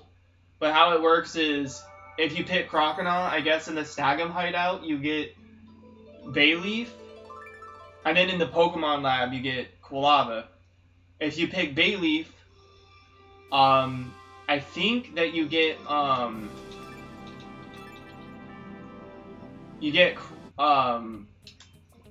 if you pick Bayleaf, you get, Quilava in the Snag'em hideout. And then you get Croconaw in the Pokemon Lab, which is this place. And then if you pick Bayleaf, you get, Croconaw in the Snag'em hideout, and wait, if you pick Bayleaf, no, if you pick Quilava, you get Croconaw in the Snag'em hideout, and then Bayleaf in the Pokemon Lab. And so I literally thought the starter that you'd be weak to would be last, so I didn't do research. I didn't figure out what starter I needed to pick. I didn't ask anyone. So I kind of fucked up. And so I'm like losing 10 resets like every hour, which is really shitty. But it's what I'm doing is still like better than what I was doing before. Yeah, that's how it works though. So like, you pick Croconaw, the first one you get is Bayleaf, the second one you get is Quilava. That's why I'm end up here. And then you pick Bayleaf, the first one you get is Quilava, and then the second one you get was Croconaw. So I would have wanted to pick Bayleaf if I wanted to do these resets quicker, and I feel like an idiot. When I found that out, I was so upset last night. I was like, damn. I actually raged a little bit. I was like, no fucking way. I was like, no way, it's the fucking Bayleaf guy. I was so upset, dude. I wasn't like angry, but I did rant a little bit to myself about how fucking mad I was about that. And not only that, it just took longer to set everything up too, because I thought I literally just had to go through the Snag'em hideout. But I had to get through there, and I actually had to snag the Bayleaf, and I just had to do like extra post-game stuff. And it was just really frustrating. And not to mention, the Pokemon's levels are lower here. Instead of having to deal with, Pokemon's levels are lower here, so instead of having to deal with, like a friggin' Breloom 2, the other trainer has a Sharpedo, and so, like, I don't have to worry about my Smeargle's fainting. And then the other Pokemon, of course, is Muck and Grumpig, which have completely different movesets. And I think the Grumpig is easier. So it's just been a lot. I mean, I don't have to worry about the Grumpig for this battle either. And I don't really have to worry about the Muck either, but the Breloom is also making encounters a little tiny bit slower. So, and then also the reason why this place is longer, it's not because of the Pokemon that they have, but it's because of how much longer I have to travel. Basically, there's only stairs in the Snag'em hideout, but this place has elevators, which has a forced walking animation that slows down, and there's more elevators and more doors to go through before you get to. There's like, you have to only go through like one door, but there's just a bunch of elevators that you have to go through. And so, it's slower than doing it in the Snag'em hideout. And I just mistaken what starter I was supposed to pick, so I'm kind of stuck with this. Unless I want to play through the game like another time, which I might end up doing that. I might just end up doing that, to be honest. And I might save the memory card that I have currently right now. I might save that for Shadow Shiny Bayleaf. I might save that one for resetting for Bayleaf. The one that I haven't beaten yet. I might just save that for getting Bayleaf. But I did want to start this shiny hunt today. That sucks, dude. I'd be upset too. Yeah. I didn't know, and I should have asked around, but I assumed that, okay, so this Pokemon should be at the end of the game because I'm weak to it. I thought that Bayleaf would be here because I'm weak to it, even though, you know, Bayleaf is, you know, they're all level 30, so it doesn't really matter. But the way the game is organized, it's the starter that you're weak to first, And then it's a starter that you resist last. They're all level 30, so it doesn't really matter, but that's how it works. So, sadly, you know, I kind of assumed wrong, and my resets are slower. I would have done Snag 'em Hideout either way, even if the resets were just as fast as this, because it takes a lot less setting up. Like, basically, I wouldn't have had to go through as many trainers to get here. Snag 'em Hideout, all the trainers are except for the one of the Cypher admins is like avoidable. Like, you can basically avoid the rest of the trainers until you get to the Bayleaf trainer. Or the in that regard, if I would have picked the right starter, the Croconaut trainer. Or not the Croconaut trainer. Damn it. The Quilava trainer. That's the one I wanted, but I have to battle him here instead.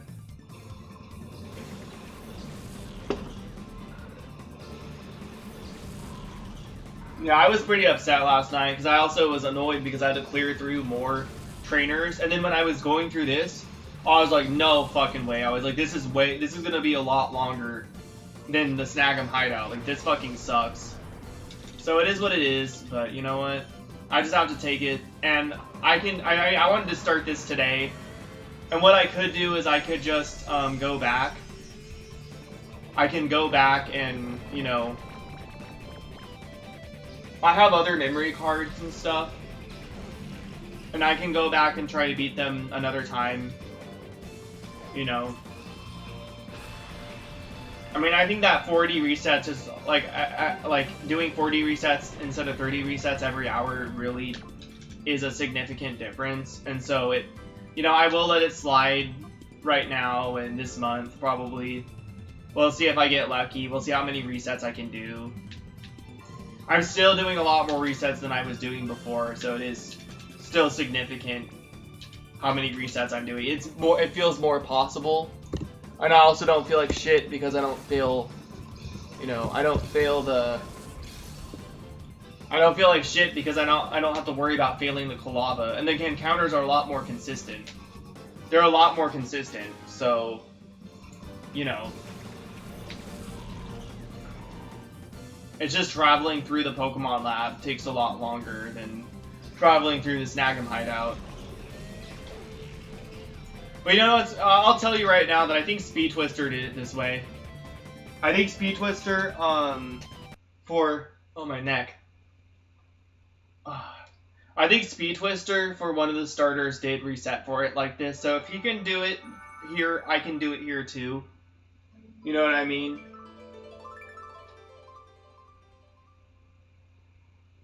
I know, exactly. You can only save on the PC. And the PC is in a completely different area here. Oops. Yeah, the PC is in a completely different area here, which is basically its own room. And then you have to go through this door. And then the entire rest of this are elevators, which give you a forced walk animation, where when you go downstairs, you, like, the moment that black screen is gone, you can move around. So it just takes a lot longer. It takes a lot longer. But I mean, at least, there is at least that I'm getting more resets done. Dude, I'm not going to say the person's name. I'm not going to talk about this person too much, but hopefully my hater doesn't see that I fucked up on what starter I picked and doesn't try to copy what I'm doing. But do it better, you know what I mean? Like, that would suck for me. Because I don't really want to feel, I don't need to feel pressure from anyone. But, you know, I just feel like I let it because, I don't know. I hate that I can't just do what I want to do without people, like, trying to, I don't know. Without people, just, like, one person. I need to not let anyone discourage me, and just, like, even like Scobby said, he just acts like his haters don't exist. I don't know, I just care too much what people think for some reason.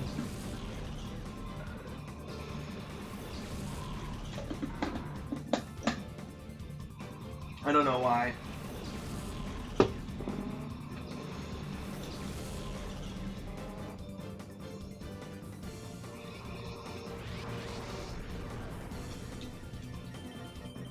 Oh, there was a desync there.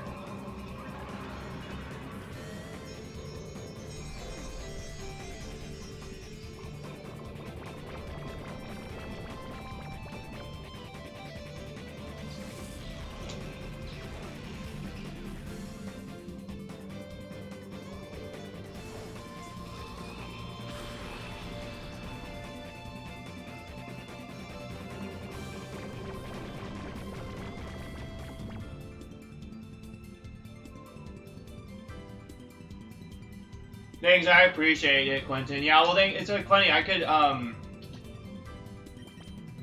block them, but they have me blocked. So I mean, they just ghosted me, and then started like, you know, doing similar stuff to me. I thought it was really weird. And of all things, this person like ghosted me when my Wailord respawned and someone retweeted my post. They blocked me then. I just straight up got ghosted, and so it's like kind of hard not to look them up, even though they are the ones who blocked me, just because they were so jealous of me that they blocked me. And then I know that they just did that because they didn't want like me to come back in their community, which I wasn't going to anyways. But that's what bothers me, because I just feel like we're all a community and we don't need to hate on each other. You know what I mean? Yeah, I mean, I would block them, but it's the other way around. I think you can re-block people on Twitter. I'm not sure, but I almost feel like I need to, because I feel like at some point, like, I might do something where I want to help out the community, and then certain haters of mine might try to be like, yo, can you help me out? I'm sorry for what I did. Like, and then it's just gonna cause more drama, and I think that actually that might be better. Quentin, can you block people who've already blocked you? Is that possible? Yeah, I see so much hate in the community. I don't really see it too much. I feel like it's more on Twitter, or not Twitter, Twitch. I feel like it's more on Twitch than anywhere else. I feel like a lot of Twitch people act more prissy like that, but most of the community here is pretty fucking nice. I just wish that that one person didn't fucking block me, because it just makes me feel a little more tension. But I think that honestly, like, can you block somebody on Twitter after they blocked you? Because I might just do that.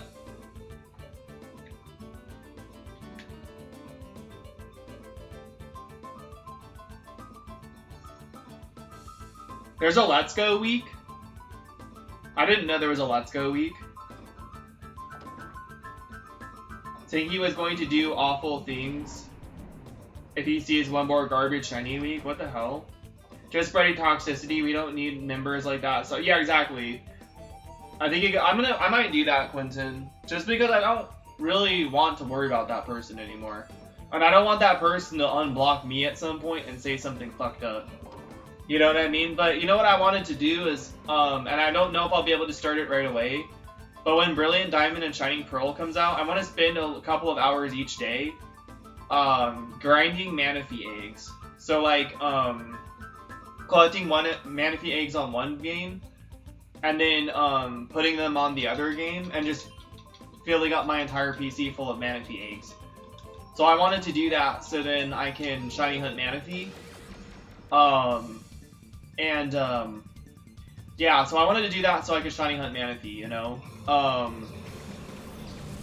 And so that was like a way that you can shiny hunt Manaphy, is by having two different accounts and then getting Mr. Gift on one of them and then turning the egg over to the other one. And I did find out there's no extra shiny locks besides Manaphy. Or not besides Manaphy. There's no other shiny locks. There's no shiny locks in Brilliant Diamond and Shining Pearl. Besides Jirachi and Mew. Those are the only shiny locks. Let's Go Week was, I think, was a month and a half ago, hosted by Shiny Haunter SJ. I thought it was a cool idea, but I saw a well-known Shiny Hunter talking trash on it to their communities on stream. Yeah, that's kind of lame. I mean, you know, who is it? Both Absol Vlogs, Pokemon, and Supreme Arcanine do the Purge Week. They do the Purge Week where they only shiny hunt, like, method hunting. They just do method hunting. And see, like, they're into that kind of stuff. Like, it's fun to do that sometimes. I think method hunting, one fun thing about broken, especially the really broken method hunting, like with Let's Go, is just seeing how many shinies you can pull by playing something all week. And just seeing how many shinies you can pull from it, you know what I mean? Like, that's kind of fun. Like, that's actually really fun when you have a really good shiny odds. And seeing, like, how many shinies you can pull from it, you know what I mean? Like, that's why I kind of want to get Horde encounters. Oh, I got that one break out. That's why I kind of want to get, I almost want to start over my Pokemon X.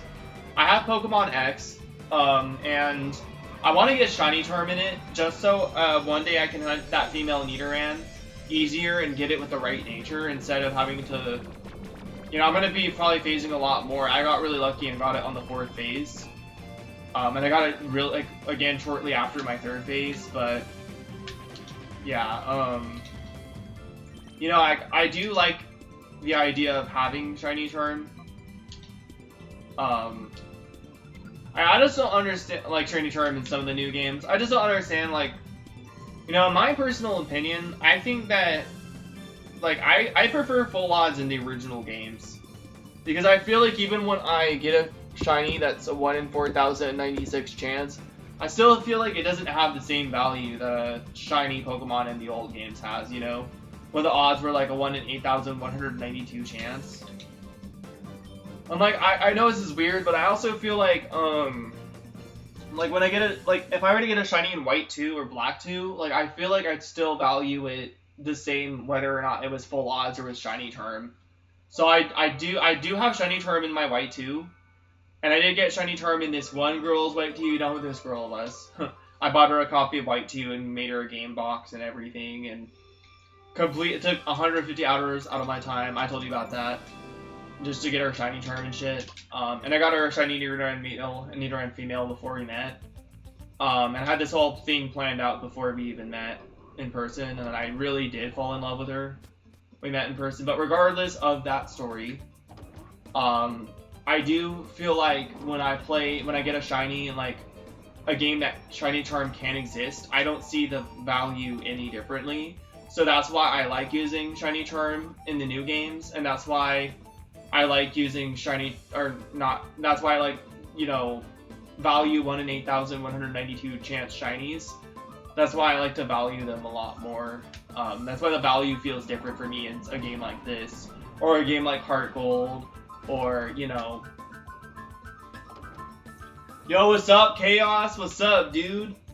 I just got done playing 2 games, Super Mario Party with my sis. Dude, I want to get that game. My friend Jacob has it. Don't like it? Okay, that's fine. Just don't participate. No need to be incredibly toxic toward the fan-made community week. Exactly. Yo, what's up, Chaos? What's up, dude? Yo, check this out, dude. I got a wave bird now, and I got 3 receivers, but I only have 2 games. Check this out, dude. So with my Speargold, look at it. This Speargold's level 50. It has like 1 less special defense than this one. And this one's Speed IV is really shitty. But I EV trained this in special defense. And this one has Nightshade. And then this one has Spore and Shadow Ball, which has allowed me to be able to catch the shiny, or the Shadow Quilava really like instantly. It's an instant catch unless it's not sleeping, which there's some times where it can't be sleeping. I got this level 100 for Alligator.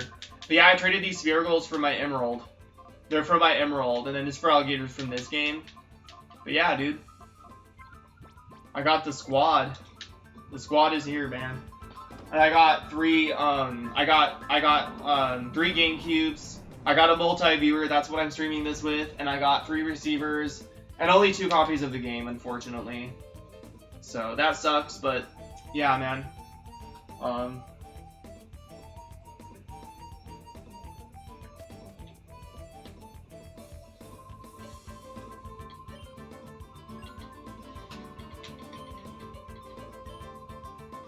How have you been, man? How was playing Super Mario Party?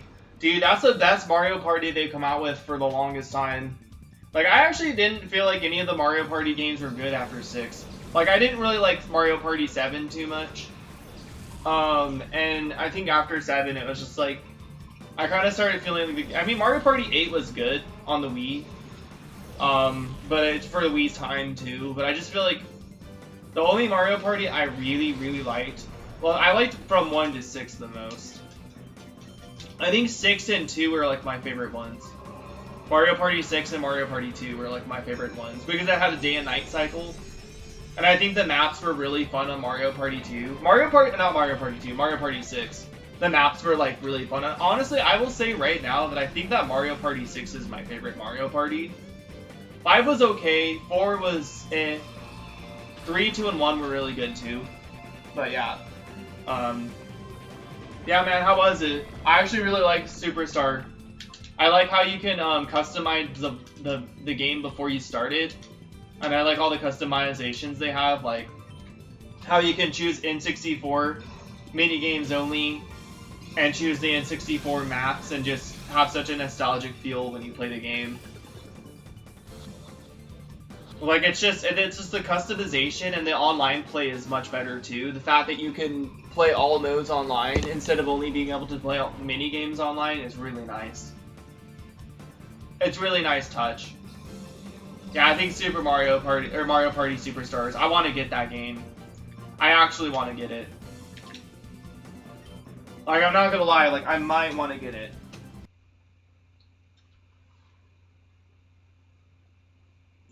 That's the only Mario Party game that came out like the last, probably since 2009, that I really look forward to.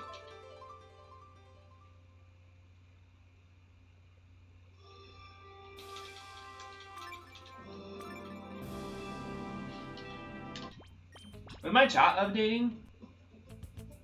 Sometimes my chat doesn't update. Dude, I got 2 subscribers today. Fuck yeah. That was probably from Joshua BMW. Actually, that one Lindsay girl, I've seen that Lindsay girl before, dude. I saw that Lindsay girl before. Somewhere. And I don't remember where. She might have been in Joshua's chat. But usually I notice besides Jessica, most of Joshua's audiences are guys. So I think that, I don't know, man. I think that, I don't know. I think that, that Lindsay chick was just a random subscriber, but I swear I've seen her before. And then, yeah. 2 more days until pre-order of Woo. Oh, pre-order for Brilliant Diamond Shiny Pearl. My girl just bought the game, so I'll be able to play it with her over the holidays. That's fun, man. Yeah, I played that Mario Party Superstars with my friend Jacob. And I was already interested in getting it, possibly, because of, like, the fact that they had all the boards from the original Mario Party, for the first 3 Mario Party games. The one thing that did bother me, the way they had it was great, but, like, they have GameCube games, or they have Mario Party games for the GameCube, N64 and Wii and Wii U. They have all the mix of all the Mario Parties, but then they have like the first like 3 boards. But my problem with it is that I feel like the one thing that I wish is that it had like less of the newer Mario Parties and even more mini games from the older ones. But one thing I do really like about it is before you select the board you're playing on, you can do so many customizations with the board that you can literally select N64 games only, N64 mini games only with N64. They only has the boards for the N64, so you can it's basically like you're playing Mario Party on the N64. Like being able to select it's just nostalgic for me, and they did a really good job bringing the old with the new. I haven't got a new Mario Party game yet. Yeah, wait. Oh, Super Mario Party. I read that wrong. I read Mario Party Superstars. Yeah, I didn't like Super Mario Party. I played it with my friend Vivian. I mean, I'm really not huge on Mario Party anymore. I don't care about winning. And most of the time, like, when I play Mario Party, I don't care about winning. I don't ever care about winning, but most of the time I win. Actually, when I played with that one girl, I will not say her name, when we played Mario Party 2, I think, and this just feels like yesterday, actually. When we played Mario Party 2, I didn't care. I thought I lost, and it was giving both me and her all the bonus stars, and I literally thought that she beat me. And then I won somehow. I barely won, but I won. And that's how I am with Mario Party most of the time, is I don't care if I win. Because in my opinion, I just see Mario Party as a casual game that has a lot of luck involved. You know what I mean? So I just feel like you know, the bonus stars allow you to strategize, like, what kinds of, it allows you to strategize certain behaviors to be able to get you stars at the end. And that's what I really liked about bonus stars, you know, is it allows you to strategize and it becomes more of a skill or mental-based game. But to me, Mario Party is so casual that I never care about winning. But then for some reason, almost everybody I've played, I've literally won. I didn't win in Superstars. I think I got like 3rd. In Superstar, I got 3rd. And my friend Vivian's boyfriend got, 1st, I think. And then my friend Vivian's sister got 2nd. And then I got 3rd, and Vivian got 4th because I stole their star in the beginning. And then they got mad at me. But I dread Peach's birthday cake. Oh, I hated that one. Because of the piranha plants, dude. That one was hard. I did not like that one when I was a kid. Dude, you know what one I loved was DK. I loved Yoshi's Tropical Island. But then I also really liked DK's Jungle. What was the Donkey Kong one? Jungle? Oh yeah, then Wario's Battlefield. That one had the sickest music. That one had the best music. That one's music was so good. Wario's Battlefield. That one was hard, but it was fun. That one had a higher difficulty than Peach's Birthday Cake, but that one was actually, like, more fun, though. I preferred that one over Peach's Birthday Cake. That one was fun. And I liked that one. Luigi's Engine Room, that one was a little weird. I did like the music in that one, too. The Donkey Kong one was, like, amazing. I like all the original Mario Party boards, except I think Peach's Birthday Cake was the only one that I didn't like. And there is one particular thing in Yoshi's Tropical Island that I didn't like, but I usually played on that one because it had Yoshis in it, and then I played on, what was the other one? The Mario Castle one, like the Castle Sky one. I played on that one too, just because I really liked how easy it was. That one was really easy. Yeah, Peach's Birthday Cake was horrible. That was the worst one. And it's actually bad because the piranha plants just sucked. The piranha plants just sucked. Like, hands down, they just sucked. Besides the board, I think the boards in the original Mario Party were actually the best. But I think that, because every single board was, like, really freaking cool, had really amazing music, I think the only issue I have with the original Mario Party is the mini-games are fucking like, awful. Like, awfully, like, I feel like I remember playing the original Mario Party because that's all I had when I was a kid. Like, when I was in kindergarten, I got a blister, like, the size of my palm. And I went to school that day with a blister the size of my palm. It was crazy. Did I mark that yet? I did not. I literally got a blister the size of my palm. It was crazy. You know what's funny, Chaos? It's not a shiny Smeargle. I was trying to think about last night how to answer that question. Generation 2 Pokemon Gold and Silver, Smeargle, shiny and non-shiny were swapped in the recent gen, in the Gen 3 and onward. That normal Smeargle in Gen 2 was the one with the red tail, and Shiny Smeargle in Gen 2 was the one with the green tail. And then, yeah. So then, what happened is, you know, like, obviously Pokemon Stadium 2 had incorrect shinies. So normal Smeargle in Stadium 2, since it's a gold and silver game, looked like this. And then the shiny Smeargle in Stadium 2 had a blue tail. But then, in Pokemon Colosseum, even though some of the shinies are messed up, and some of them are fixed, like Noctowl is fixed, Charizard is fixed, some of the really memorable shinies are fixed, but some of them are really off. Like, Quilava literally is like red and green. This Smeargle is actually normal, and it's because Pokemon Stadium 2 brought up a lot of the same models from Stadium 2 to Colosseum. So they didn't adjust with the color on the normal Smeargle, since they didn't really want to mess with the model. For the shiny Smeargle in Colosseum, it's fixed, but it's fixed to represent its Gen 2 coloration.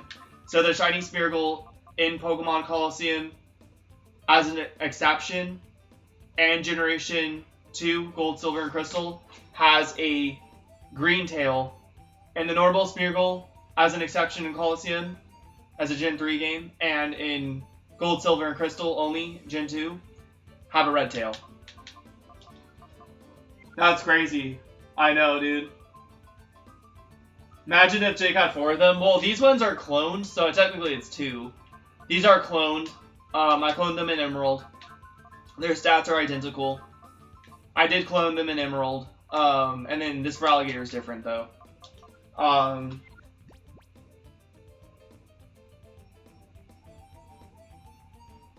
Is Shiny has a dark blue tail? I think it's Colosseum. I think, actually, it might be Stadium 2. It's either Colosseum or Stadium 2.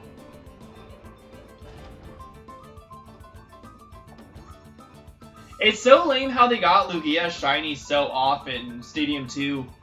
Lugia shiny, okay, I will say that it is a bright blue. It has like a bright blue spikes instead of like red spikes. But it just doesn't look good on Lugia considering its spikes are already blue. It's already got blue spikes.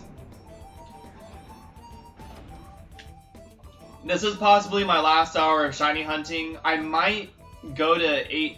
I might shiny hunt for an hour and 30 more minutes, depending on how I feel. The GameCube game, that's what I think. That's what I thought, but I was also thinking that Mewtwo was also like blue or black in like Stadium 2. I have to look back at it. Oh, so Battle Revolution did fix a lot of the shiny colors to make them stand out more to the regular games. But there are some shinies where, you know, like that are different, but barely look any different. You know, obviously in the normal games. What of Gengar? Shiny Gengar in Gen 3 and Gen 4 is like a darker purple. It's like a less vibrant purple with pink eyes. Freaking Battle Revolution makes me want to hunt Gengar. It makes me want to hunt shiny Gengar just because of this. Battle Revolution made Gengar shiny black. Gengar shiny is black in Battle Revolution. Like, it makes me want to hunt it in Gen 4 just because of that. And you can hunt shiny Gengar without Ghastly. You can hunt it in the Old Chateau if you have one of the GBA games inserted.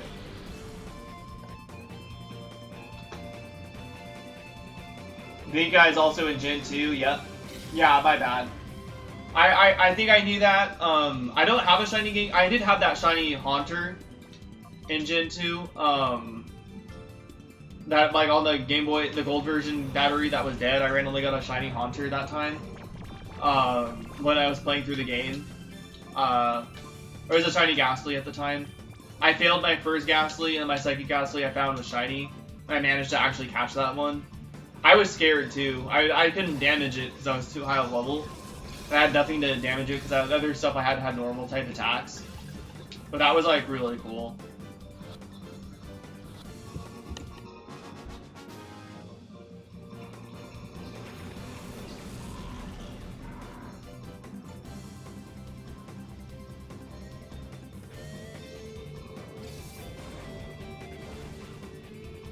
You know what's weird? I feel like I just looked at the time, it was like 5:40. And all of a sudden it's like 7:03.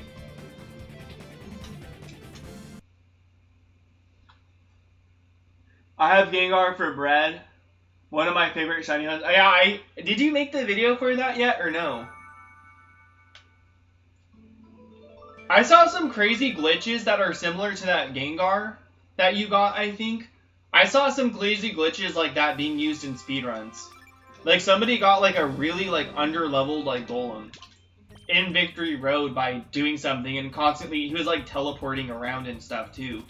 Like he had an item where he could just like teleport around. It was a gotta catch a ball, a glitched gotta catch a ball without trading speedrun. And it was all 151 Pokemon glitched. Can't believe how hard people are leaking. Oh, I know. I feel like some of those people are gonna get in deep shit. I saw one of those people leaking the Brilliant Diamond Shining Pearl as like a dad or something. Like he even, I think he even streams. Like I looked at his channel. I didn't subscribe, but I've been liking his videos. But this guy is like Daddy something gamer.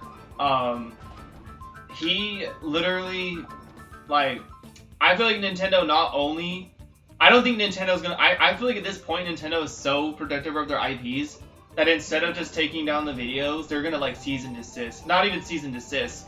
Like I feel like they're just gonna straight up gun after all these people who have early copies. And I just feel like it's not smart to do shit like this. Like yeah, you're getting the public eye open to Brilliant Diamond and Shining Pearl, but I feel like the way people are going about it is horrible. Because honestly, like, these people are gonna get sued. Like, I don't even think Nintendo's gonna cease and desist, because you can't really stop somebody from doing something, you know? You can't really stop somebody from, like, doing this when they've already done it. So I think that, honestly, how Nintendo's been acting lately, I think that they're just gonna straight up sue all these people and get a fuck ton of money from them. I mean, these people are going to have to owe their entire life to Nintendo. Like, and I just don't think it's very smart. Because all you're doing, it sucks because it's like, yeah, it's smart being able to, like, hack a Switch and have a Switch hacked and stuff. Like, it makes sense, but when it comes down to it, like, all you're doing is providing people information for a short period of time. When that information is already going to be figured out. You know what I mean? People are already going to have that information. So all it's doing is like getting you in deep shit and jeopardizing your financial... Basically, you're putting your financial life on the line and basically selling your entire life financially to Nintendo. The rest of your life. There's a glitch in speedruns to talk to a sign on Cinnabar Island to receive an unlimited Eevee gifts. Whoa, that's crazy. What the hell? What the hell? Yeah. Yeah, my timeline is awful. People are posting shinies in the game, and it's like, can we not wait until the games are... I know, exactly. I don't really mind it for myself. Like, I don't care being spoiled. And I think it's good that shiny hunters know, like, what to expect when it comes to shiny locks. And also, I'm nervous because, like, yeah, they said that, there's no shiny locks besides Jirachi and Mew. But then also, there is another underlying issue, which is the day one patch. Like, people are saying there might be a day one patch. And so, I don't know if they're going to shiny lock certain things when the game is actually fully released. And apparently, there's a game-breaking glitch that actually is file-destroying. It reminds me of X and Y, when X and Y first came out.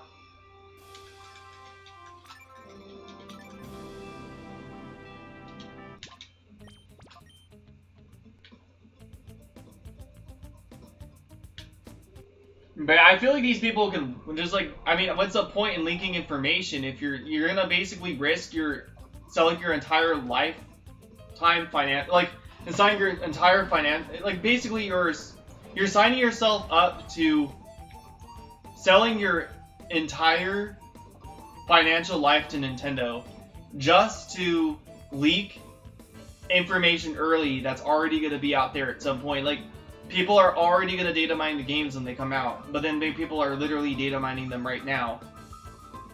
And it's the thing is, too, is it really worth it? Because apparently that I've heard things that there's going to be a day one patch or something where when the game releases, that's going to be the first update. Like, there's certain things that are already going to be patched out that nobody knows what those things are. I'm hoping that game-breaking glitch gets patched out. And then I'm hoping that they don't shiny lock any more Pokemon. Because there's like no Pokemon that are even shiny locked besides Mew and Jirachi, and I just hope they keep it that way.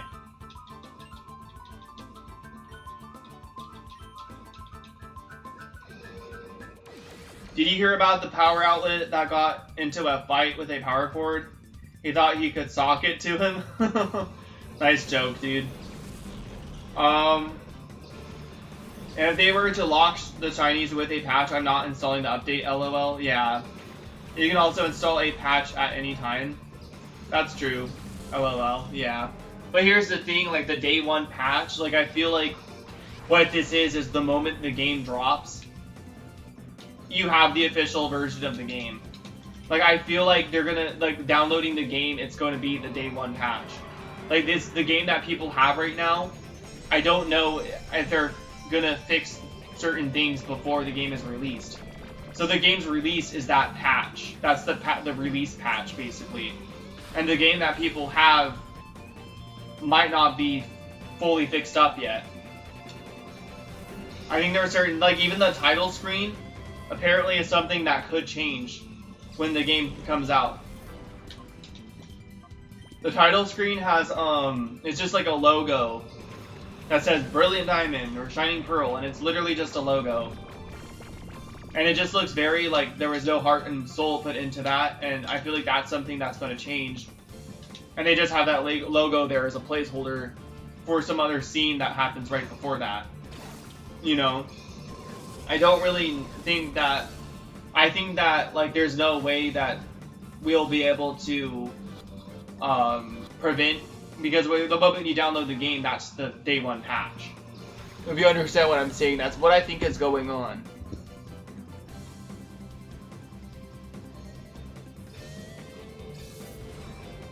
I didn't spend $300 on Limo and learned it doesn't even come with a driver.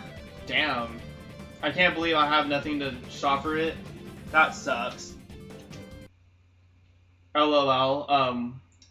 I got Darkrai and Diamond. I want to get one in Platinum, then one in Shining Pearl. Dude, they have the Darkrai events in the game. Like, I think they have the Darkrai and Shaman events, like, in the actual game. What did Alpaca say to his date? Want to go on a picnic? Alpaca lunch? Alpaca lunch. Nice, dude. Ultimate Space Ghost just coming in here with puns. I'm hoping to shiny hunt Darkrai, yeah. I think we all are. And I hope that the day one patch, if they do have a day one patch, they don't patch out, they don't patch the shiny. That'd be really stupid. The game seems almost complete, so all we can pray is that the day one patch doesn't patch shinies. Does it, like, shiny lock, like, anything? Because apparently there's no shiny locks besides the Gift Mew and besides the Gift Jirachi. And there were actually a lot of events. Like, Chaos said that he has a shiny Deoxys, and I believe it, because there were some random events for Diamond, Pearl, and Platinum that were shiny unlocked. And, he randomly got a shiny Deoxys from Mystery Gift. But, for me, like, or for, not me, but for, like, most of the events, even during that time, most of them were shiny locked. So, you know, it makes sense for Jirachi and Mew to be shiny locked, but everything else, like, in the game, it's super nice that they're unlocked. Like, I mean, people are even complaining, like, shiny hunters are complaining, it's not a true remake if they have shiny locks. Which, I mean, technically, yes, but technically no, because some people who play Pokemon don't care about when they play Pokemon more casually, or when they play it even competitively and stuff, and not shiny hunt. Like, they're not, you know, they don't care about that kind of stuff. But so many people shiny hunt now that I think they did that because of what people were saying about it not being a true remake of their shiny locks. You know, that's how hardcore shiny hunters feel about Pokemon games. And I think they knew that, and so they decided not to shiny lock anything. And I hope they keep it that way. Like, I would love a Darkrai and Shaman could be shiny hunted, because you could get a legitimate shiny Darkrai in Pokemon Colosseum. Not Pokemon Colosseum. Gen 4, Gen 3. Pokemon Go. You can get a legitimate Darkrai in Pokemon Go, a shiny Darkrai, and transfer it over to Brilliant Diamond, Shining Pearl as well. So they have no. I don't think there's any reason to shiny lock Darkrai when it can already be shiny from Pokemon Go. You know what I mean? And then same thing with Shaman, because the Shaman event, Oak's letter was given out back in the day, legitimately. Like, you have to inject the events for Darkrai and Arceus, but Oak's letter was actually handed through a Wi-Fi event in Platinum. I remember catching that Shaman. I never shiny hunted it, but I remember catching it. It would have been cool to shiny hunt it. No, oh, now I get it. I thought it was like sitting in a telegram, but now I see the gram for a gram. Oh, hold up. I love dad jokes and puns. It makes people's day. So some are bad, they're good. What's the groundbreaking? I don't know what the game breaking glitch is. I'm not sure. What do you call your grandma's number on the speed dial? Instagram? Huh. That's funny. Huh.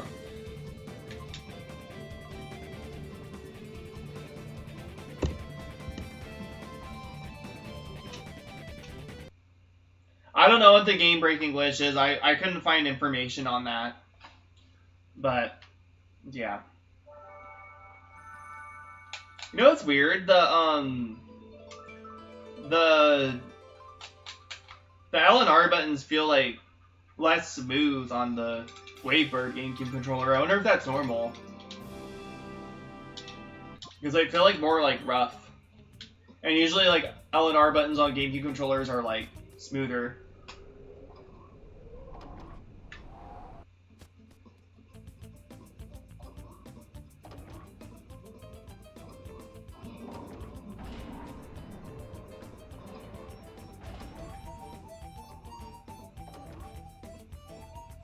Oh, whoa! No, no, no. Guys, I almost fucked up. I almost fucked up. I could have used for alligator, but still, that would have been fucking annoying. There's a trainer right there.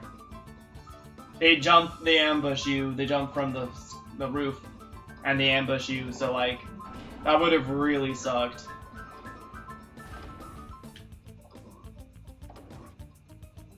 I wasn't thinking.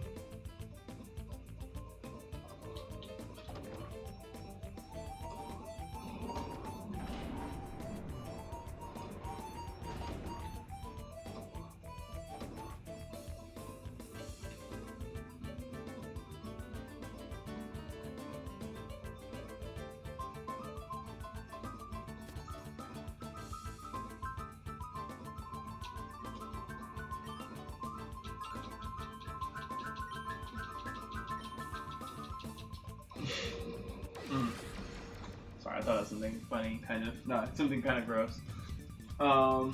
Clutch save, thanks, man. My dad told me a joke about boxing. I guess I missed the punch. Oh, the punchline. Yeah.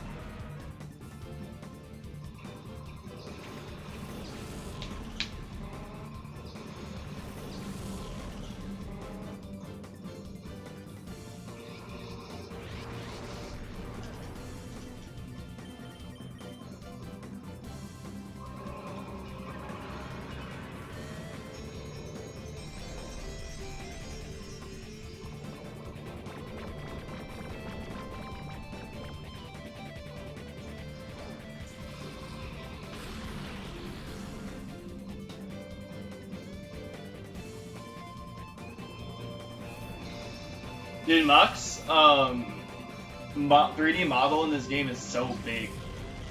Muck is like massive in this game.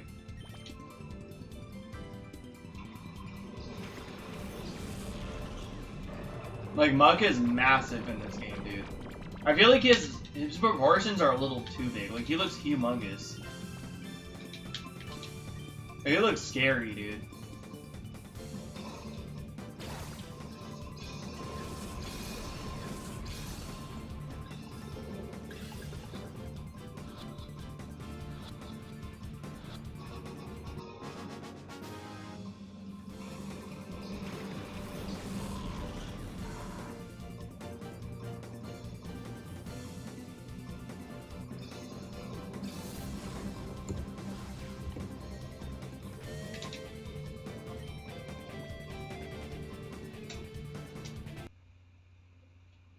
Guys, I just got my first chills for the shiny instinct. You know how I was telling you guys my shiny feelings were tingling? I got my first chill today. I'm still feeling it. I think Bug looks scary at that size, but it's cool. Yeah, it's cool, but it's like freaky. BRB, gotta grab a snack? Alright.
No shine. Oh, I didn't mark it.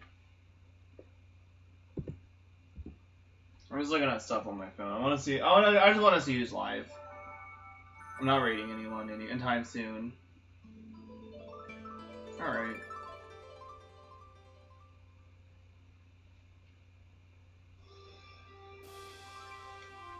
That's cool that Gamey was live.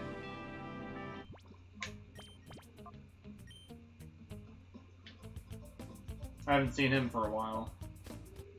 Arceus hatched from the egg.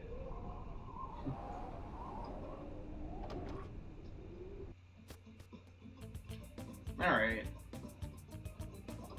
It's all good. Just heating up some pogos. Pogos? Pogos? Yeah, by the way, so Quentin, I was gonna say something else, but basically, I was talking about how the Manaphy egg, and then, so I was telling you about how that hater, like, I'm gonna do something nice for the community, I think, and I want to grind Manaphy eggs. I want to grind Manaphy eggs, on one switch to the other switch, so receive the mystery gift on Shining Pearl on my normal switch, and then trade it over to my new switch that has Brilliant Diamond on it, and then just keep doing the mystery gift over and over again, and then giving, like, when I get my after I get my shiny Manaphy, I'll start giving other streamers like at least 5 eggs. But I'll try to see like how many eggs I can get in that amount of time. I might not give away all the eggs, but I'd like to give away some of them. And yeah. I just want to like do something nice with the community, and I don't want anybody who is a hater of mine to unblock me and, you know, ask me for it, you know, and telling me they're sorry, because they're only sorry because they want to use me, you know, and I don't really want that. So I think it's good to block any people who have turned their backs on me during a time like that. So yeah.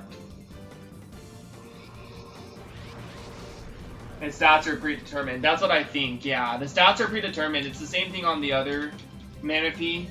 Its stats are predetermined, but the shiny value is different for each game you trade it to. And then the stats and the trainer ID and the PPN ID match and line up. The SSID and the PPDN ID, or PPN ID? The SSID and the PPN ID match. I think that's what makes the shiny. Even though the stats are the same on one game to the other, is that the trainer value matches up with the personality value. I think that's what makes the shiny. So I don't think that it should be a problem. And also, people were already saying there's no shiny locks in Brilliant Diamond, Shining Pearl. Besides Mew and Jirachi, which might mean that the Manaphy might be unlocked. But I don't know if enough time has passed to know that for sure, but I think people are already data mining the game already as we speak. I think that it would have been smarter for people to leak information about the game versus show actual gameplay, because that's just... This is bringing me back, this is literally bringing me back to when Sun and Moon came out. Like, X and Y came out, there was leaks because of the EB Games getting access to the game early, and Game Freak got fucking pissed when they gave people the game early. EB Games gave some people the game early, and then people were leaking it. And so that's why I think Europe, Omega Ruby, and Alpha Sapphire were actually delayed to punish EB Games for doing that, basically. But yeah, X and Y, that happened. But besides that, like, there was no modded software to be able to download games early and be able to get access to games early. And then when Sun and Moon came out, everybody was like leaking the game early, like 2 weeks before the game came out. And people were getting their like their videos taken down and channels deleted and stuff over that. And it was crazy because the same thing is happening, but now it's on the Switch. Where now, like, you know, Sword and Shield came out, we had this crazy leaker who got everything right about the game's information. Similar to EB Games just handing the game out early. It was a different situation, right? But now we have ourselves in the same situation again, where people are getting copies of the game early, just like Sun and Moon, except this time it's on the Switch. And it's with Brilliant Diamond and Shining Pearl. So people are getting their copies of the game early and leaking gameplay and information on the game now. Which is just, you know, it's just deja vu, you know? It's funny because I feel like Nintendo's hardware is so easily exploitable. It's so easily exploitable that in a couple of years, you're going to be able to just, like, probably screen record off of a Switch Lite and use that as a capture card. Oh, they aren't predetermined for the old Manaphy egg? Really? I thought they were. I thought that every single egg you got was predetermined with natures and IVs. I swear it's even like that in the old games where you trade over an egg and all the stats and natures and IVs are predetermined and gender. I just thought that the shiny would reroll because of the way, you know. That's what I thought, at least. I thought all eggs were like that. I guess not.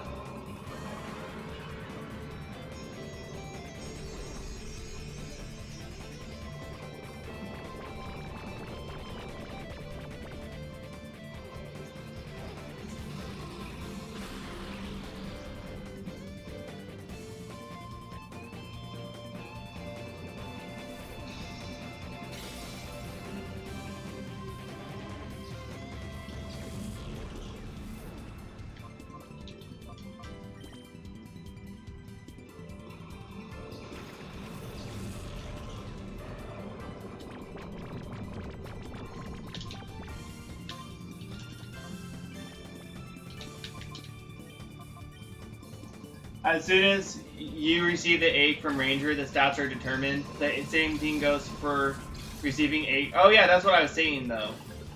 They're determined when you receive them from Ranger. So it's like the same thing when you receive them from the daycare center. So like, when you receive the Manaphy egg from Mystery Gift, I think it's gonna be determined the moment. That's what I meant by predetermined. Like it's already predetermined the moment you receive the egg. That's what I meant. I knew it worked like that. And the shininess, yeah.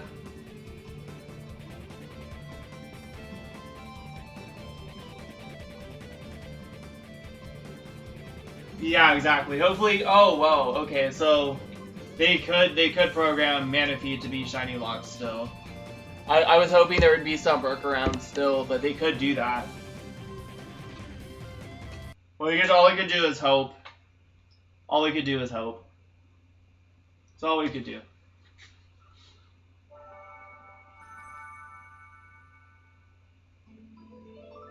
Imagine me grinding all those Manaphy eggs and then they're shiny locked.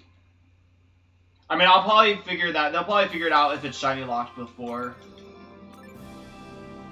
I were to like fill up my entire PC. Oh, I can't even fill up my entire PC by the time how long I'm gonna do this for.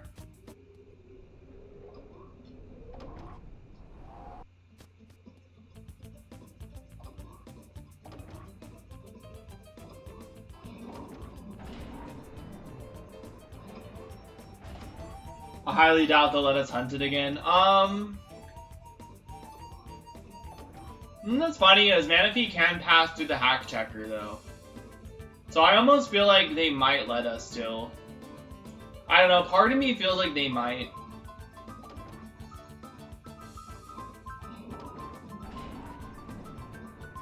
Oh, dang, you're hunting Manaphy? You got to 100 eggs? That's so many, dude. That's so many for Manaphy. You know what you could do for, I don't know if you could do this for Manaphy, but I know you can do it for other eggs, is take steps until it says this egg is close to hatching. Take steps until it says the egg is close to hatching. And then put him in your PC. And then trade him, or then put him in your party and then trade him to another game. And then hatch him there, and then switch him back to another game, then hatch him there, then switch it back to another game. And hatch him there.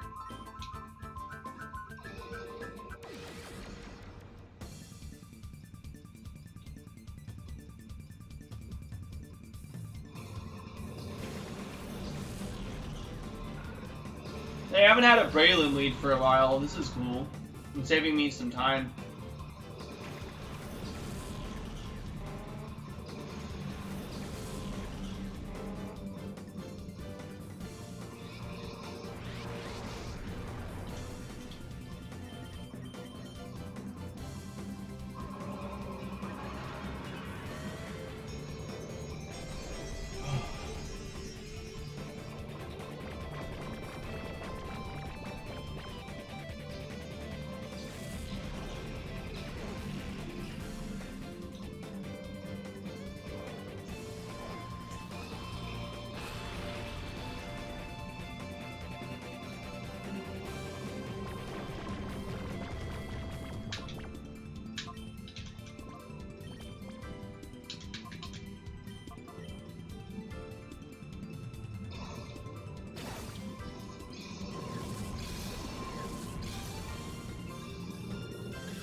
Minimum remaining steps. Yeah, last cycle of the game, the egg is coming from, was that, so I think the minimum steps a treated egg can have is 200. Oh, okay. Okay. That makes sense. Okay. Yeah, I didn't know for sure. And is less with flame body, or is it, are you talking about 200 with flame body? Or does that make it 100 steps?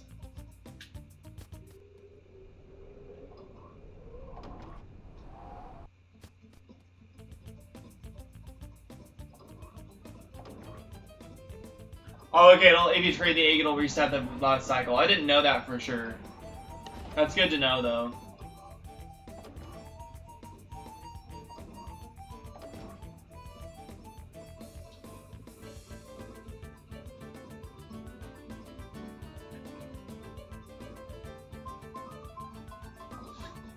If I do this shiny hunt all month, there's like 30 days in November.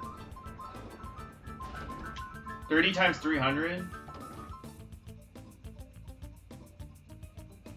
Oh my gosh. Quentin, if I do this... No, that's like 200. What's 30 times 200? 30 times 200... 600? Plus a 0? That's 6,000, dude.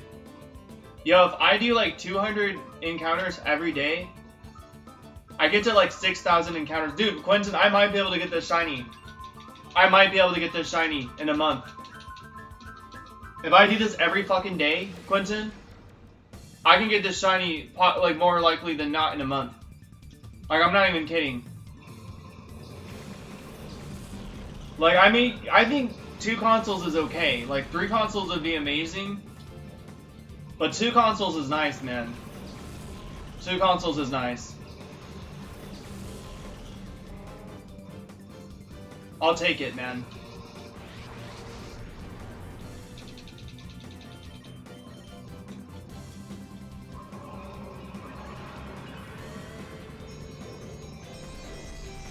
I know, dude, because I have the 2 systems, and not to mention it's 30 resets instead of 16 an hour. Like, basically, like, yeah, like, doing the math and stuff, 16 resets an hour. Are they doing it 6 days, 6 hours a stream? 6 hours a day was only 100 resets. 6 hours a day was only 100 resets, dude. So basically, at the very most, it could take a little over a month. But at this rate, like if I do like 6 hours a day for this, like that is literally 6 hours a day. Is literally pretty much like 240 encounters. And then like you multiply that times 30. That's 6,000 plus the 40. That's a lot. And if I get lucky, or like I think I'm going to, I'll probably get it faster.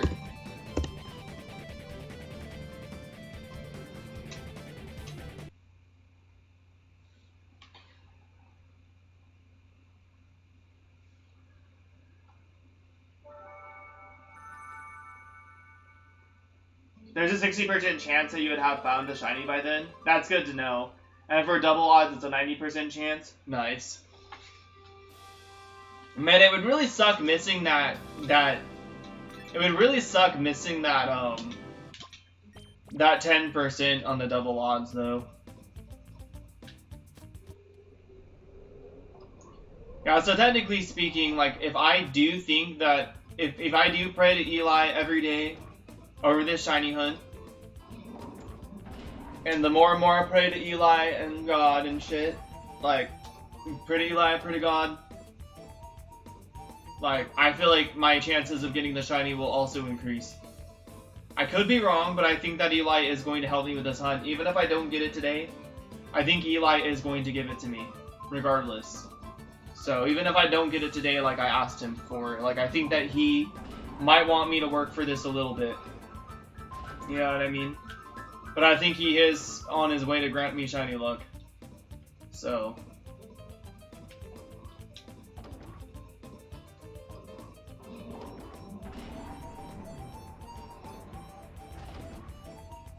Okay.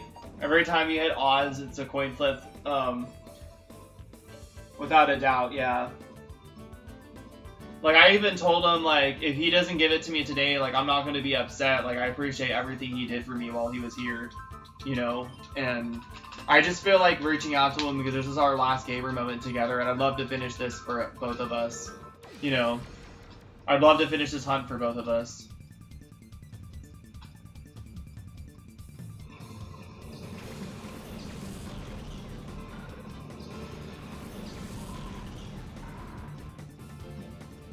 So every time you hit odds, consider it a coin flip with the odds slightly in your favor.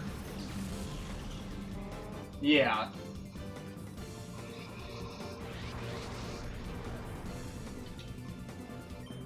So when I hit odds, if I do happen to hit odds in this game, then like the next time I hit, by the time I hit double odds, I should have a 90% chance of getting the shiny within triple odds. So like within triple odds, like I should have a 90% chance of getting the shiny. That's true. Thanks, man. Or actually, I don't know. I guess it would be like before I get to double odds, like I'd have a 90% chance to get the shiny within the next 1 in 8,192 encounters. That's cool to know. Oh, I don't know why I switched that. I didn't need to do that. I didn't need to do that. That was not necessary. But like I remember when what was his name? I remember when Hypnotic Turtle came in my stream and was throwing that algorithm at me. I didn't believe him, and then because I thought it was just a solid, you're always like, it's just statistics basically what he was throwing at me. But I always thought it was just solid at %. But then what you said and what he said made sense. You know, when you said it too, I was like, whoa, well, he's right then. Like, it's not like I didn't believe him, but I just thought that shiny encounter, I just thought that it was always a %. You know what I mean? It was always, you always had the same % chance no matter how many encounters you do, which technically you do. But the way the odds roll, I'll get it at some point. Okay, so here's the thing. I was talking about it earlier, maybe when you were here. I want to call it Sparks, like from Spyro, because it has sparks coming out of its back. But I also want to clone one in Emerald and name it Eli as well. Just to like, you know, for his honor. I kind of want to do that as well. So, I might.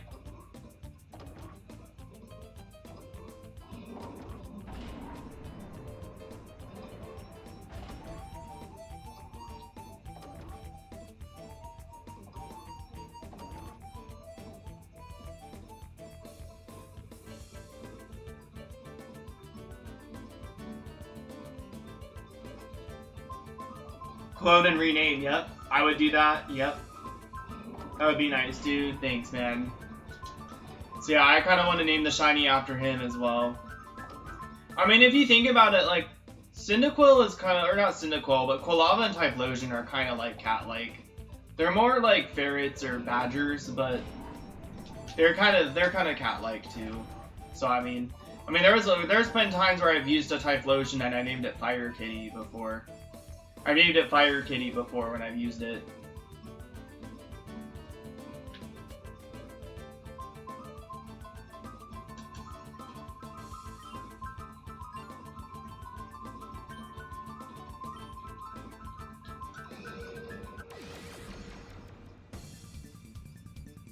I think I actually named my Typhlosion Fire Kitty in my gold version playthrough. They do look similar to cats. Yeah, it's like a badger or like a cat. I mean, it doesn't have a tail, but it doesn't need a tail. I mean, Typhlosion has a tail, kind of. And it could learn Iron Tail, too. It's like kind of this little like spikes on its butt that's kind of like the end of its tail. Oh, we got Breloom lead, finally. I'm glad I paid attention to that. I would have definitely, by odds, lost the Smeargle. Unless they both had the 30% chance miss, or unless one of them missed and one of them left me with 3 HP or something. Because the Iron Tail has a roll to kill, but it's like a really high percent chance that it would kill. And if it doesn't kill, it's a low roll. So I'm glad that I noticed the Smeargles were out. I haven't had to deal with the Breloons. I haven't had to deal with the Breloons for a while, and I'm quite grateful for that, because when I took my break, after I came back from my break, the game was just bombing me with Breloons. Yeah, Breloom is the biggest threat in this battle.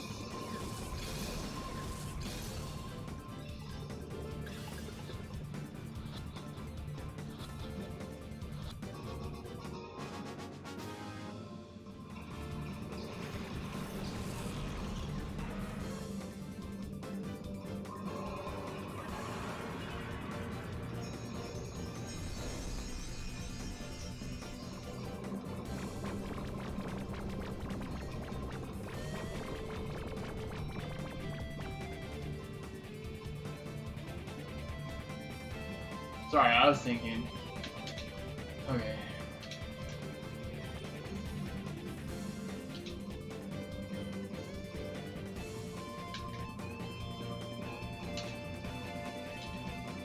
I don't know, Clinton. I feel like I'm getting like those freaking intrusive thoughts again, but I think it's just like my mind trying to get me to feel guilty and shit. I don't know, man.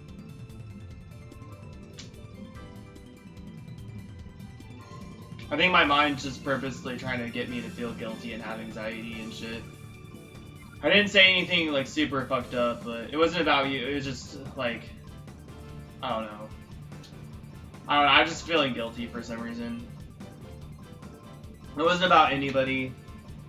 Well, it was, I don't know. It wasn't about anybody in stream or anything like that, but I really just think my mind's playing tricks on me right now. Yeah.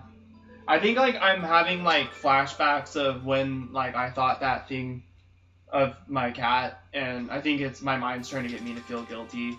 Since I want to finish this hunt for him, like, yeah, I probably should. And I shouldn't feel guilty about it either, because I didn't say anything about, you know, I didn't say anything about my cat like I did that one day, but like it just something, I don't know, it just keeps happening because it's like, I think it's like an anxiety based thing that like makes me feel guilty and stuff, like, and it sucks that I can't control it.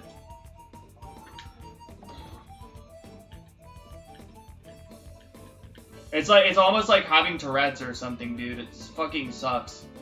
I think it, you know what, I feel like what I have is like, it's like having Tourette's, but it's like mental. It's like having Tourette's, except I don't say it like outside. It's like I don't say it outside my head, like it stays in there. You know what I mean? Yeah, I think I need water. I'll be right back. I'm like feeling hot too.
Hey Quentin, I'll tell you what. I'll DM you later about it. I really just think it's, you know, my mind. It's not like, you know what I mean? Yo, what's up, Adam? Back like a sore butt crack? Yep. Well, I suggested you get a drink. Sometimes I'll be thirsty for literally 4 hours before I'm realizing, I'm thirsty. Yeah. You can just grab me a drink real quick. Yeah.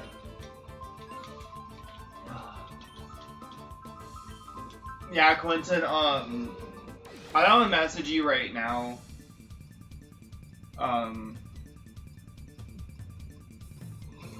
Yeah, I don't know. I'm starting to feel like it's like, I don't have Tourette's, but I'm starting to feel like it's like it's like having Tourette's, but it's like inside of my head. Like, that's how I'm starting to feel.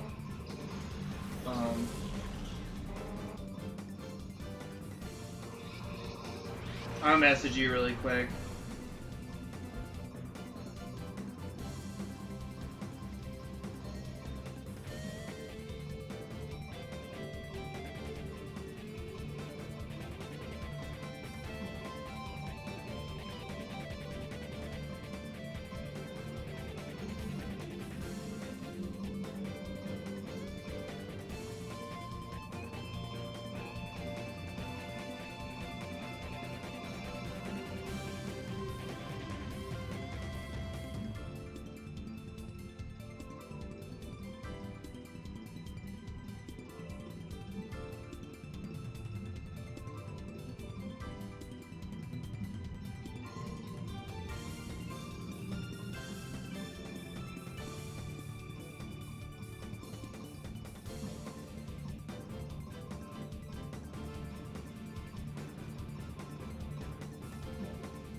It's loading. My internet's kind of slow in my room.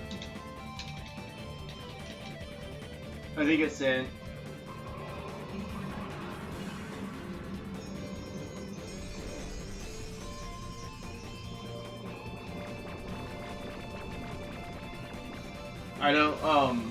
I just worked 14-hour shift, and it's my day off tomorrow, so I'll be partaking in several drinks as of right now. I don't blame you. Overtime for Christmas bucks. I want to get my nieces and nephews some nice shit for once this Christmas. Nice, man. Oh, that makes sense. Yeah, I feel. I'm trying to, I'm gonna prioritize gifts for my mom and my brother. And, like, one other person. This one chick, I'm not gonna talk about her. I have a bunch of presents for her, like, right next to me right here. And then, like,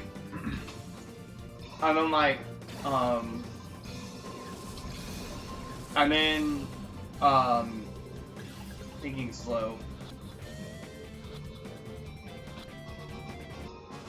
And then I'm gonna, what? And then I'm gonna send one of my friends, I think Punchinio Buns, I'm gonna send her something in the mail. So I got her something like a while ago. And I've been wanting to, I got it for her like in the beginning of this year and just have not sent it for some reason.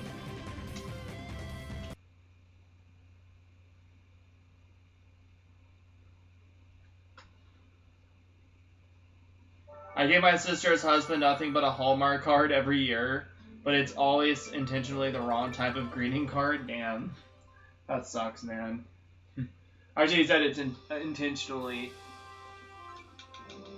Last year, I gave him a card that said, to a loving grandma, get well soon. You are in our prayers, Adam.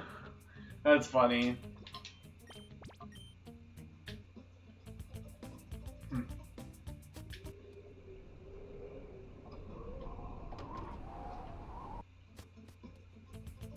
Honestly, Quentin, I won't talk about it too much anymore, but I feel like what I have going on is it's like, It's like I have like Tourette's or something, but it's like in my head. It's like not out loud. And that's how I'm starting to feel.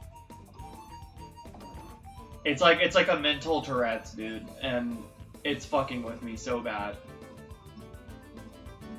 Because people with Tourette's say fucked up shit, but they say it out loud.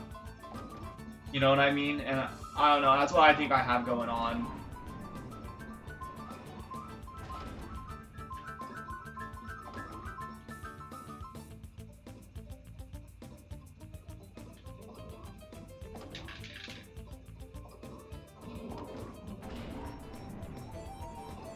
You always lasted it? Nice.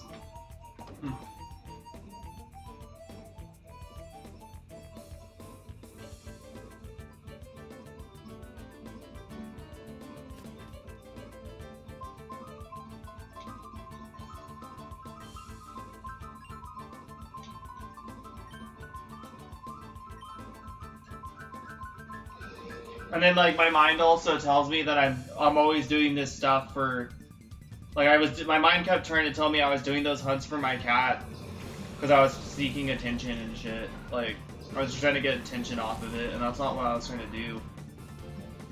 You know what I mean? So it's like, I don't know. It's like a mix of having a guilty conscience and then your conscience saying stuff to you to make like play tricks on you and stuff. Like, horrible. I hate it. Alright, but I'll say here, I think it's best to keep your mind occupied with other things. Try and catch yourself when you have these thoughts and understand they're not truly your thoughts and distract yourself. I don't know if that works, but that's what I've been doing, and that's what I was trying to do this whole time, but then it just happened. Like, even like an hour ago, like, it was like I was fighting my mind, I felt. Really? Yeah, I do have depression. Also, my therapist said it's anxiety, too. It's anxiety as well, dude. And she said it's like a mental disorder. And Adam, that's something, I didn't even talk to you about it, but you know what it is. But it's been fucking with me so bad since I lost my cat, dude.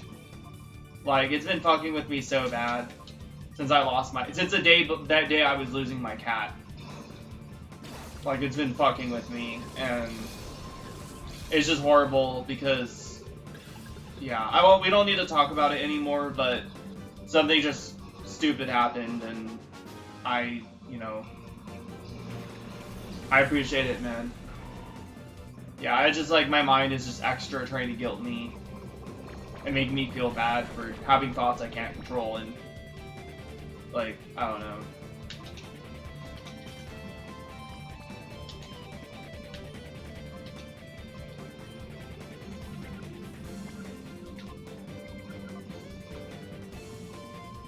The brain is very powerful organ, dude. It is capable of so much good and bad. It's terrifying. I thought so. We've all been there. I actually had a major depressive episode one time with suicidal ideations. So they stuck. Oh, damn. That sucks, man. I'm glad you're better. I haven't. Me and Josh don't. We're not friends. Oh, it's not that we're not friends on Facebook anymore. He doesn't use Facebook anymore. Oops. Yeah, he doesn't use Facebook anymore, so I can't really get a hold of him. I miss him, though. I was thinking about him last night.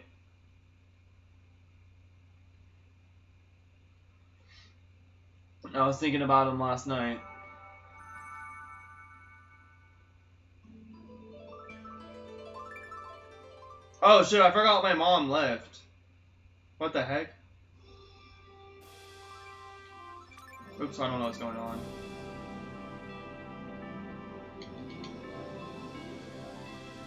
I'll respond to it later, Quentin. Thank you, man.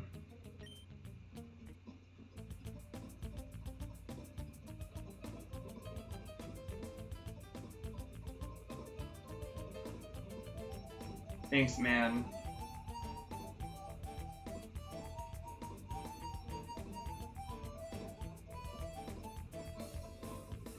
Yeah, I wasn't gonna do it, but the fact that I thought about doing it made me freak out.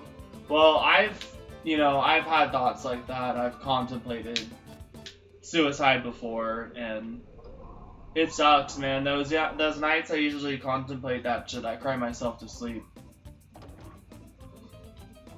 It's hard, man. Yeah, I've had nights as an adult where I've cried myself to sleep thinking about shit like that. It really sucks.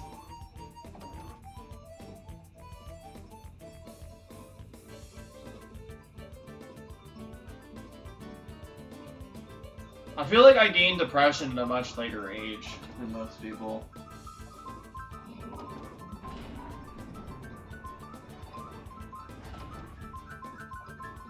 Oh wow, that's wow, Quentin.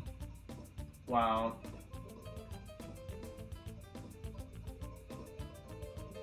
A term for it? Yeah. Well, I don't think I'm physically a harm to anyone, but I think that like my mind plays tricks on me, tries to tell me I feel a certain way or want a certain thing that I don't want or I don't feel, just to make me feel guilty, and it's horrible, man.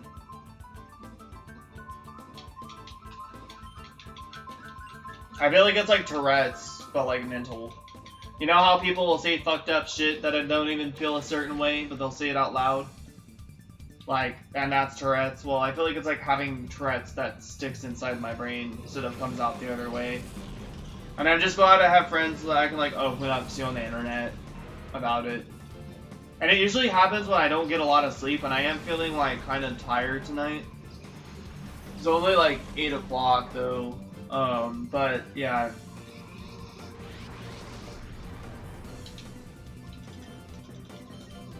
I'm just glad I have friends that like I can talk to about it, you know, and not feel horrible.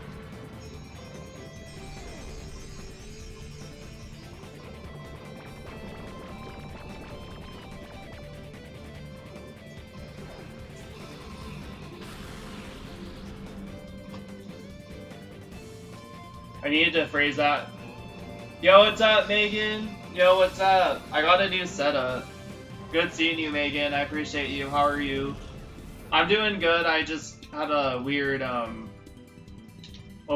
episode happen, and having some issues when it comes to certain things. So that happened, but I'm doing good otherwise. What do I do here? There we go. It's good seeing you. I have this dual setup where I have a Wave GameCube controller that has receivers, and I can do the same inputs on the receivers, which is really nice. So I'm able to do that. Do you think hanging out with a person, with a friend, would be something that would help you during times of probably? But the only problem is like a lot of my friends are busy, so I have to we have to plan around their schedules. I have a politically incorrect term for it, crazy. Yeah. Wait.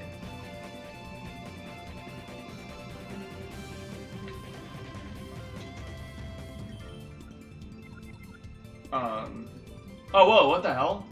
Wait, why did I send out my Quilava? Do we have any Chinese here? No.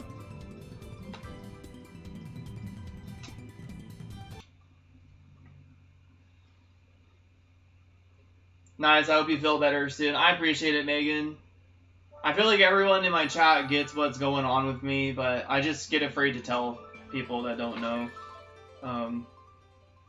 Yeah, I guess I'll talk about it publicly a little bit, but the day I was losing my cat, I was really stressed out because of, I'm not gonna go into detail what was said, but I was really stressed out. And I was petting him while he was in his cat carrier, and my mind said something fucked up about him, and I was like, whoa, what the fuck, I don't feel that way at all. Why is my mind saying this? It happens when I'm tired, when I'm mentally tired or emotionally tired or even physically just tired and stressed out.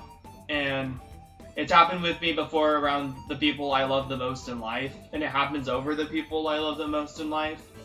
And it hadn't happened for such a long time, and it started happening again recently. And then I feel like since I lost my cat, I feel like it's been happening more often. And there's always these times where I try to fight it, and then my mind says something else about him or somebody else I really care about. You know? and it's just like my mind is like trying to guilt me. I think it's like it feels like a Tourette's that's like in my mind, you know. It's like I don't say it out loud, but my mind says that's how I feel, and it's not how I feel, and it fucks with me. It's been fucking with me since I lost my cat, and I think it's like a grieving thing now. So it's like happening more often because I feel vulnerable. And then like my therapist even said it's like a mental illness that I can't control, so I can't let it make me feel bad, but I guess I just talked about it openly.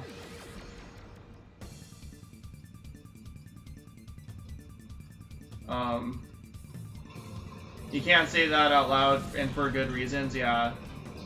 Yeah, it's like isolating yourself usually makes it worse. Yeah, exactly. I see, Jake. If I were you, I would ask a few of your buddies to hang out sometime soon, just to. Yeah, I feel like I need that more often right now. I mean, I might even see what Jacob's up to next week and hang out with him again. Maybe me and him can do Dynamax Adventures together or something. Because I know he has Sword and Shield. Like, I don't know if he has the DLC, but maybe me and him can hang out and like maybe we could play. Let's see, we can play Smash again, and we can play Dynamax Adventures and Mario Party. We can do Dynamax Adventures as well, you know.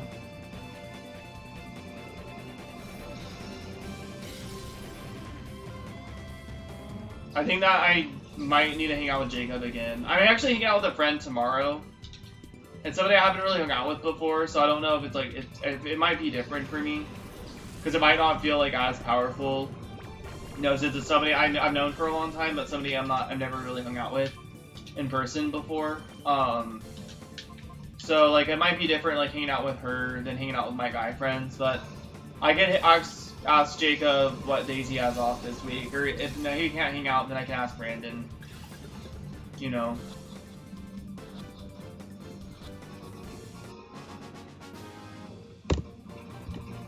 It might help me. And I haven't hung out with Alec for a while, but because every time me and Alec hang out, we play Pokemon Go.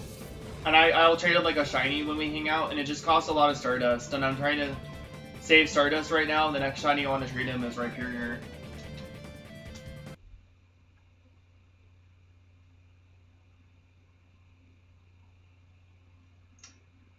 I'm trying to think about how I handle it. How I handle that, Jake, but I don't, because I don't have those thoughts. I wish I could help more. It's okay, man. It helps more that you, helps me more that you understand what it is, though. Maybe play some Remix or something. The only problem with that is, I wanted to play Remix with Jacob last time, but he said the only way he can even beat me is by using Giant Giga Bowser. So, we didn't do that last time. Whoever has the time to spare, I guess. I am reminded of a quotation here. Real life friends ask you for your time, not your money. Yeah, exactly. And that's how it is with Jacob and everyone else. Even Alec, and, you know. And, like, I have a lot of free time because I'm not working. I don't work as much as they do, and I'm not going to school right now. Like, neither is Jacob or Alec. They're not going to school right now either. Brandon's not even going to school right now. I think he finished, though. I don't know if he finished, but I think he did finish. Or he's like me, who just got over halfway done and just left. But he works a lot, too. I do need to hang out with him again. I might hit up Brandon, especially since I just recently hung out with Jacob. And then me and Brandon can play the new Nickelodeon game again, and we can play Smash. And then we can play, Pokemon. We did Dynamax Adventures a little bit last time, too. We were doing Zygarde. And then I thought I saved Zygarde, but then I didn't. And that sucked. I think I accidentally reset. I was like, oh shit, I didn't save Zygarde. Fuck. That sucked.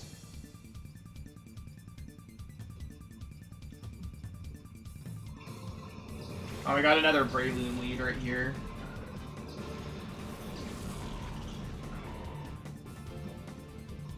I'm gonna text my mom really quick, guys.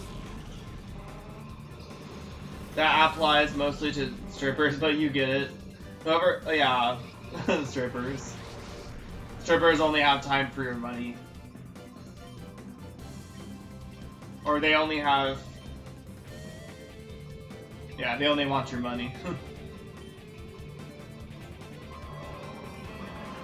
Exactly why I removed somebody from my life a month ago. Yeah. Alright, see you soon. Love you.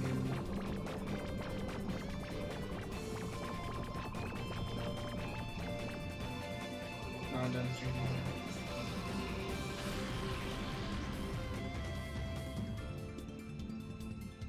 I appreciate you guys, by the way.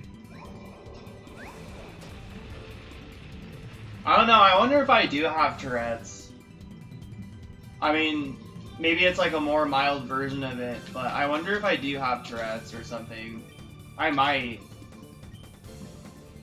I don't know, it's kind of something to like look into. You know what I mean? I don't know, man. Because I don't know if Tourette's is always like verbal.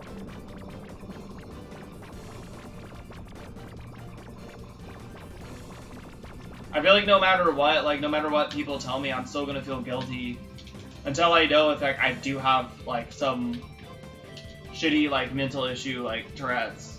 You know, like I think Tourette's is only verbal, but I don't know if it can be mental. And then I like won't feel like I won't question like why I do what I do. You know what I mean? I feel like if I knew I had Tourette's and I actually had Tourette's, it'd make me feel a lot better about why this has been happening. A huge part of my life. Like, this used to happen even when I was a teenager. Like, it's kind of stuff, like... I think I have Tourette's, guys. Like, I'm not even kidding. I can't just self-diagnose myself, but... You know, I mean, I'm even thinking about it now. Like, I used to have thoughts about my mom and shit that were fucked up. And thoughts about that girl I loved more than anything. I used to have thoughts like her about shit, too. And I loved her and never would want any harm to her, you know? Like... And it's mostly the same fucked up shit. I think I have, like, a mental Tourette's, guys. Like, I'm not even kidding. Like, I might want to get tested. Like, or, you know... Tested meaning, like... Observed.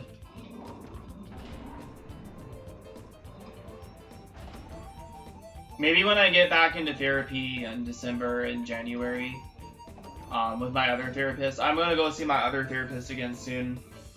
I mean, I guess I could go, maybe I could go to my therapist's office, not next week, not this week, but maybe not next week either, because she's gonna be out of the office next week, but the week after, and see, you know, if I could have some sort of way of being tested for, you know, anything that's more than intrusive thoughts.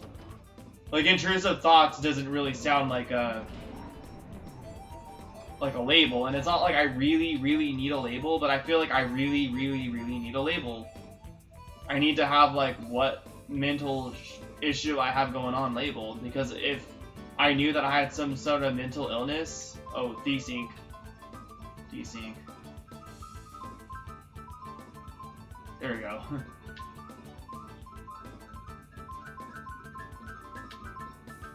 Yeah, if I had some sort of idea, like, what was going on. Yo, what's up, Mags? What's up, Mags? It's been a while. Oh, wait, what? I only know her outside of the club because she goes for jogs on the same route where I go for walks by the river. I was like, hey, are you Tatiana? We crossed paths for a while. We cross paths once in a while. Nice.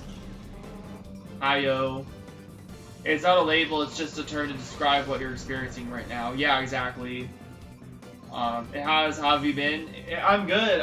It's been a while for me, too. Yeah, I recently lost my cat, so I've been in a kind of a mental bind a little bit. And then, even, like, toward the end of the stream, like, something happened to me mentally that just messed me up.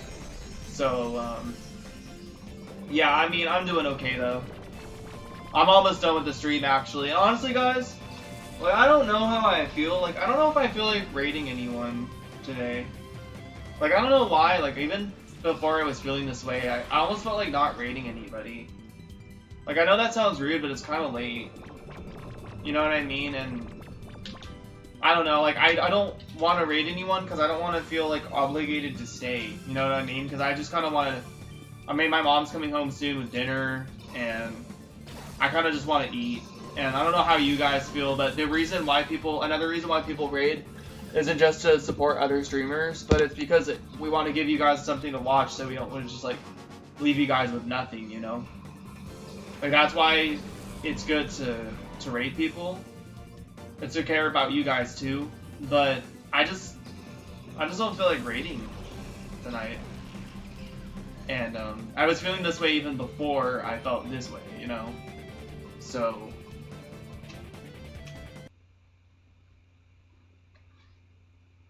I think it's probably best to avoid a raid today anyway, considering the recent change in the atmosphere with the serious topics tonight. Yeah, exactly.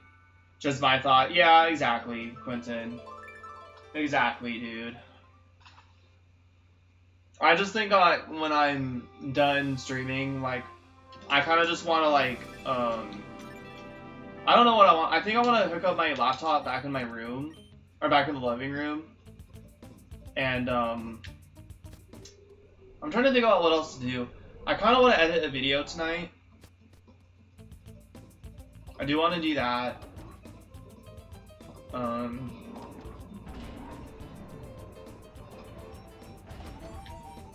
if I can't finish the edit, it's okay.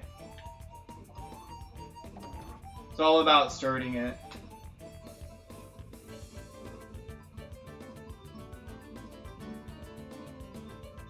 Exactly, Clinton. I appreciate it, dude. Thank you. And I was kind of lacking sleep today because I went to bed at like 5 last night, and I did wake up at 12, but, you know, like, usually when I'm, like, lacking sleep is usually when I feel this way, like, when I start getting thoughts like this. When I'm tired, emotionally and physically and mentally, is when my mind is vulnerable, and then shit like this happens. You know, I guess the best way to avoid feeling this way is just to get good sleep, but, you know, I'll get good sleep tonight.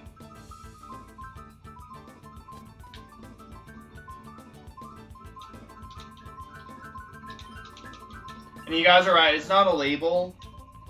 Adam's right with what he said, I appreciate it. I just remember, like, wanting to get tested for, like, ADHD as well. Because, like, not only am I autistic, but I get hyper sometimes. And I have a hard time paying attention. I get less hyper now than I used to, but I do get hyper sometimes. And, I have a hard time paying attention. And when I got tested for ADHD, I was just barely under... I was barely under the score to be qualifying for ADHD. And it's like, not like I wanted that diagnosis to take new medications or anything. I just wanted that diagnosis just so I knew more about myself, you know. But my mom said, like, you don't need to label yourself with more stuff. And I'm like, well, I don't know. I have a hard time paying attention. I get lost in thought often. Like, I drift away from the moment quite often, you know, and I get really hyper sometimes. So, I do think that I could have some other issues, like, that I just never knew I had, you know.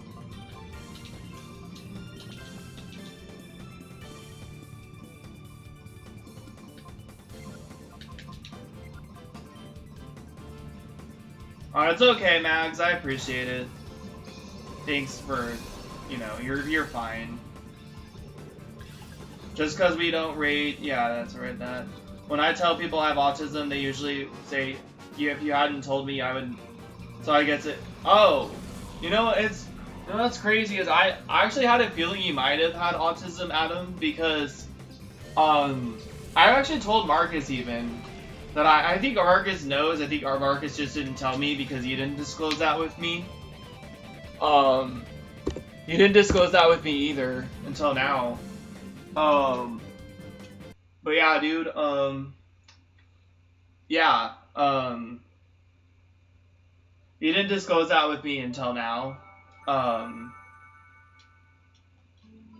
I told Marcus before, like, it seemed like you might have been on the spectrum just because of some of the things you say. Some of the things I noticed you say in chat.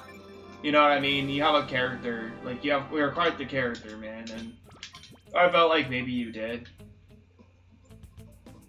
I think I have more of that obsessive sort of quality that people with autism get, where you just get really obsessive over situations or obsessive over somebody or something. And I have issues with obsessing over scenarios or obsessing over, like, I just, you know, I have issues like that. And it's not healthy. It's just something I need to work on. Yeah, my friend had autism for years. I had no idea. Oh, damn. That's crazy that you didn't know either.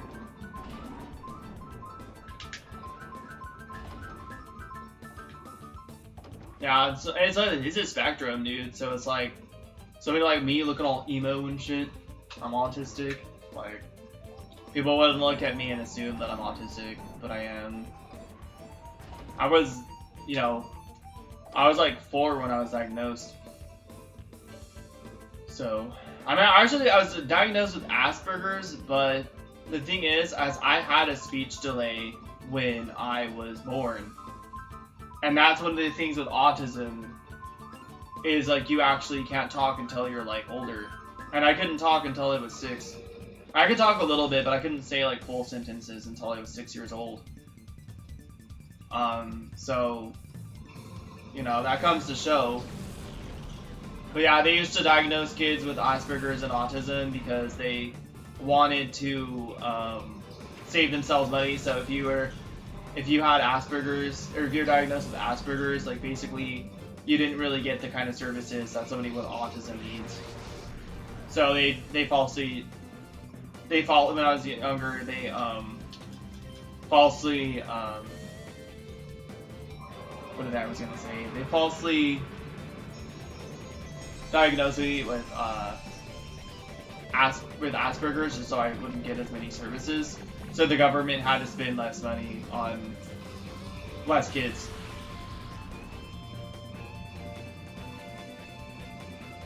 It's not a life-crippling condition in most. Yeah, it's not. And that's the thing, like, I've seen some people be like, get upset, like, you know, I've seen this one YouTuber say that, like, autism doesn't define him as a person. Or he just says it doesn't define him. But, like, that's the thing is, it doesn't define you completely. Like, you're not just autism, you know what I mean? Just like, I'm not just a guy, I'm not just male, I'm not just, like, I'm not just Portuguese, I'm not just Native American, I'm not just emo. It just becomes a part of the many things that make you who you are.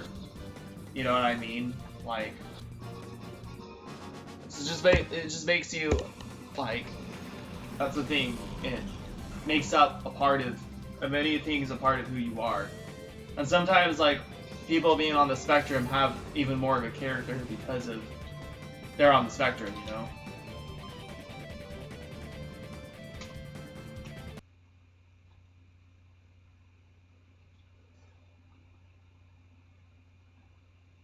I never got myself diagnosed. I just have some egocentricities that align with what you'd expect from an autistic person. Yeah, and you know what sucks is some people are diagnosed at like a very early or a very late age, and that like really sucks for people who always grew up questioning what they are, like questioning why they behave the way they behave and why they're different from all these other people.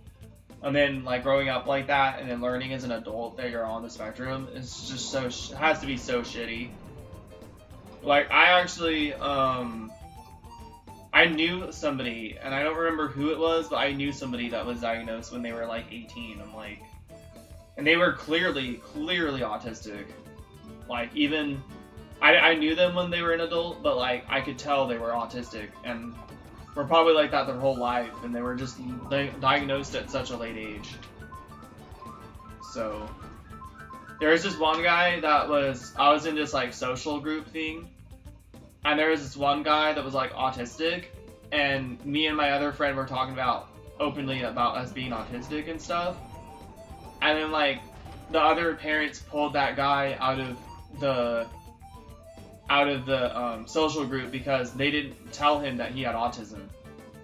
They just put him into social group because he, you know, to socialize and stuff, and didn't tell him he was autistic, and then they pulled him out of it because of what we were talking about. Because his parents weren't being open with him that he had autism. And I think it's a really bad move on parenting to not tell your kid that they're autistic, because then they grow up a huge portion of their life questioning like why they were fucking different. I'm lucky that, you know, my mom was open with me about it. That's how it should be.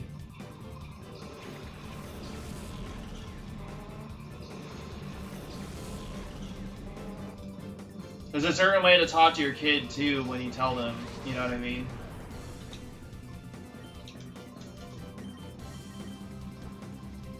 My parents told me I was a very quiet kid, but I did talk when I was a toddler, but usually only when I wanted something. Yeah, I always cried when I was held. Like, I did not like being held when I was a baby. I hated it.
Alright.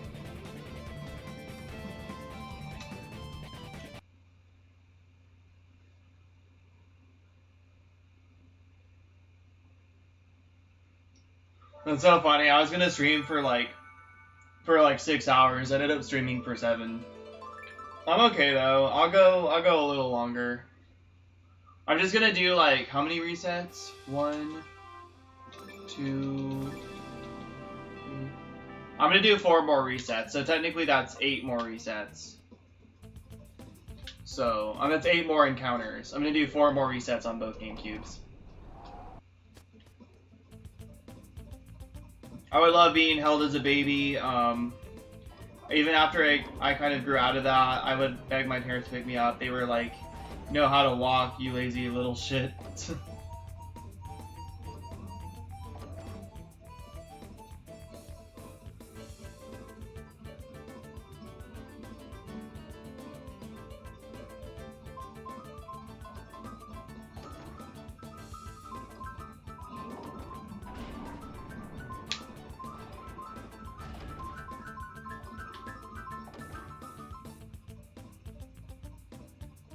I'm not gonna lie, the one thing about Shiny Hunting Shadow Quilava here is the music's pretty catchy. It just sucks because the resets are a little slower, unfortunately. The shirt smells good, I don't know why. I've already worn it since I washed it.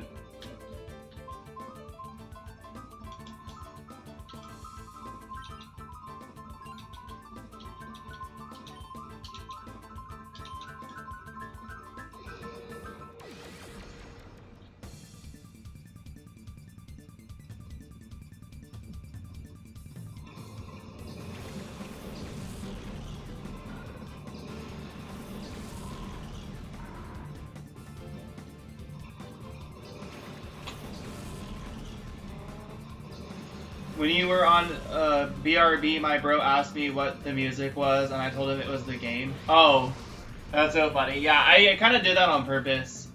I kind of like leaving the game audio on purpose when when I do the BRB thing, just because people might think it's like just part of the stream. Yeah, it's it's like basically the menu select before you boot up your save file.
Not shiny, and I did not mark it.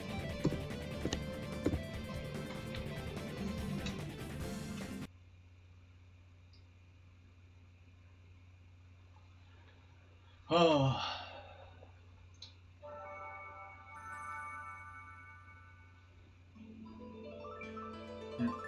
Damn, my phone lasted for like 7 hours. It's like still on. I use my phone for chat. It's lasted for 7 hours, which is great.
Music kind of slaps, yeah. You can even hear like the freaking harmonica in it and shit. It has like harmonica, it has piano, has fucking bass.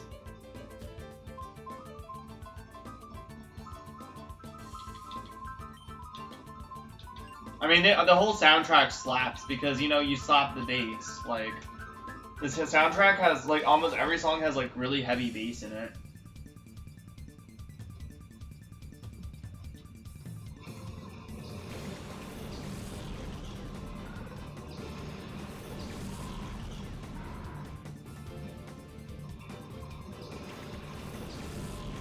I like the Pokeball colors that come out of the Pokeballs that I chose.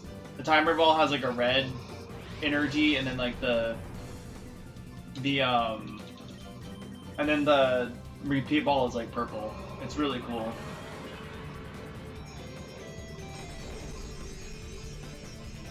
I should point out that a lot of people, a lot of the phone conversations I've had with Marcus took place when I was very drunk. What happens when your controller dies? Can you charge the batteries? Or get new ones? I have batteries in my room.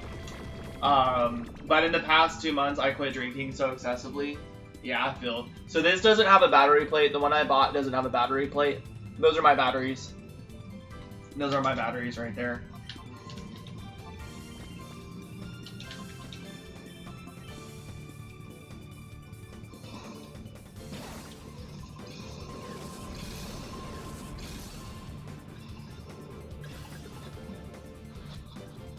I mean, I can buy a battery plate for it. You can buy them, and they're not expensive. Yeah, 'cause it's so stupid. Like, the controllers are cheap, but the receivers are expensive. And the receivers are probably expensive not just because it's shiny hunting, but because of people who play Smash as well. Because they literally go online with their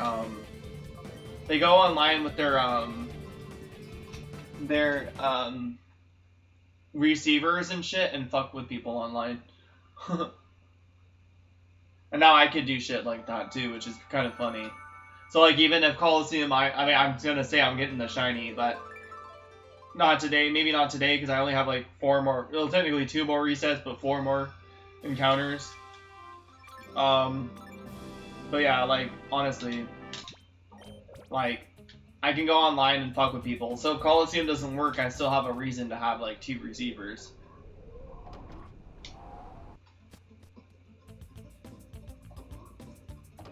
Are they I hope they don't fall out. Are they rechargeable? No, they're just double A's.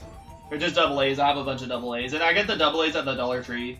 So yes, it is kind of a ghetto situation or solution. What I did was I lost a plate through the controller. I put a few strips of electrical tape over it so they don't fall out.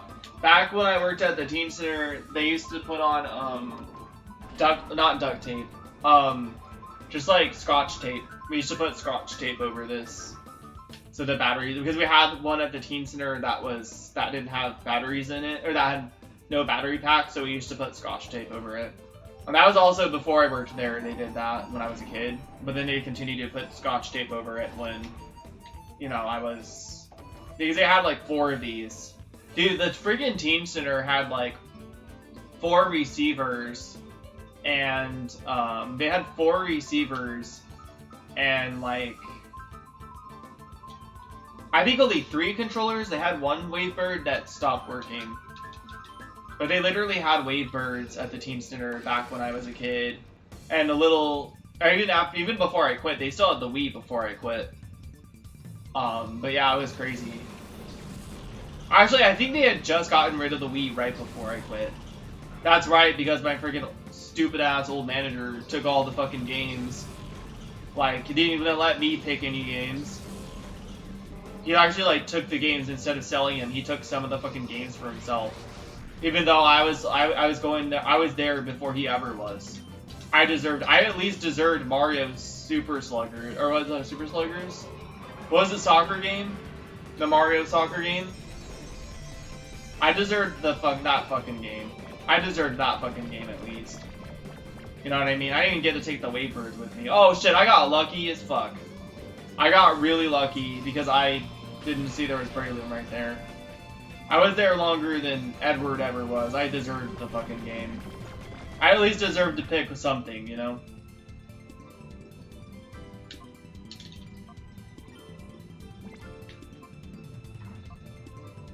Mario Strikers. Yeah, oh, no, that was, I think the first one was Super Mario Strikers, and then the other one was Mario Strikers Charged. That's right. And I think the first one is Super Mario Strikers. And I literally, that game was good. The GameCube one was good. Like, even everybody liked the GameCube one more, because the specials were more fair. Like, apparently the specials were more fair. That's why people at the teen center liked the GameCube one more. Because the specials in the charged one were kind of just like final smashes.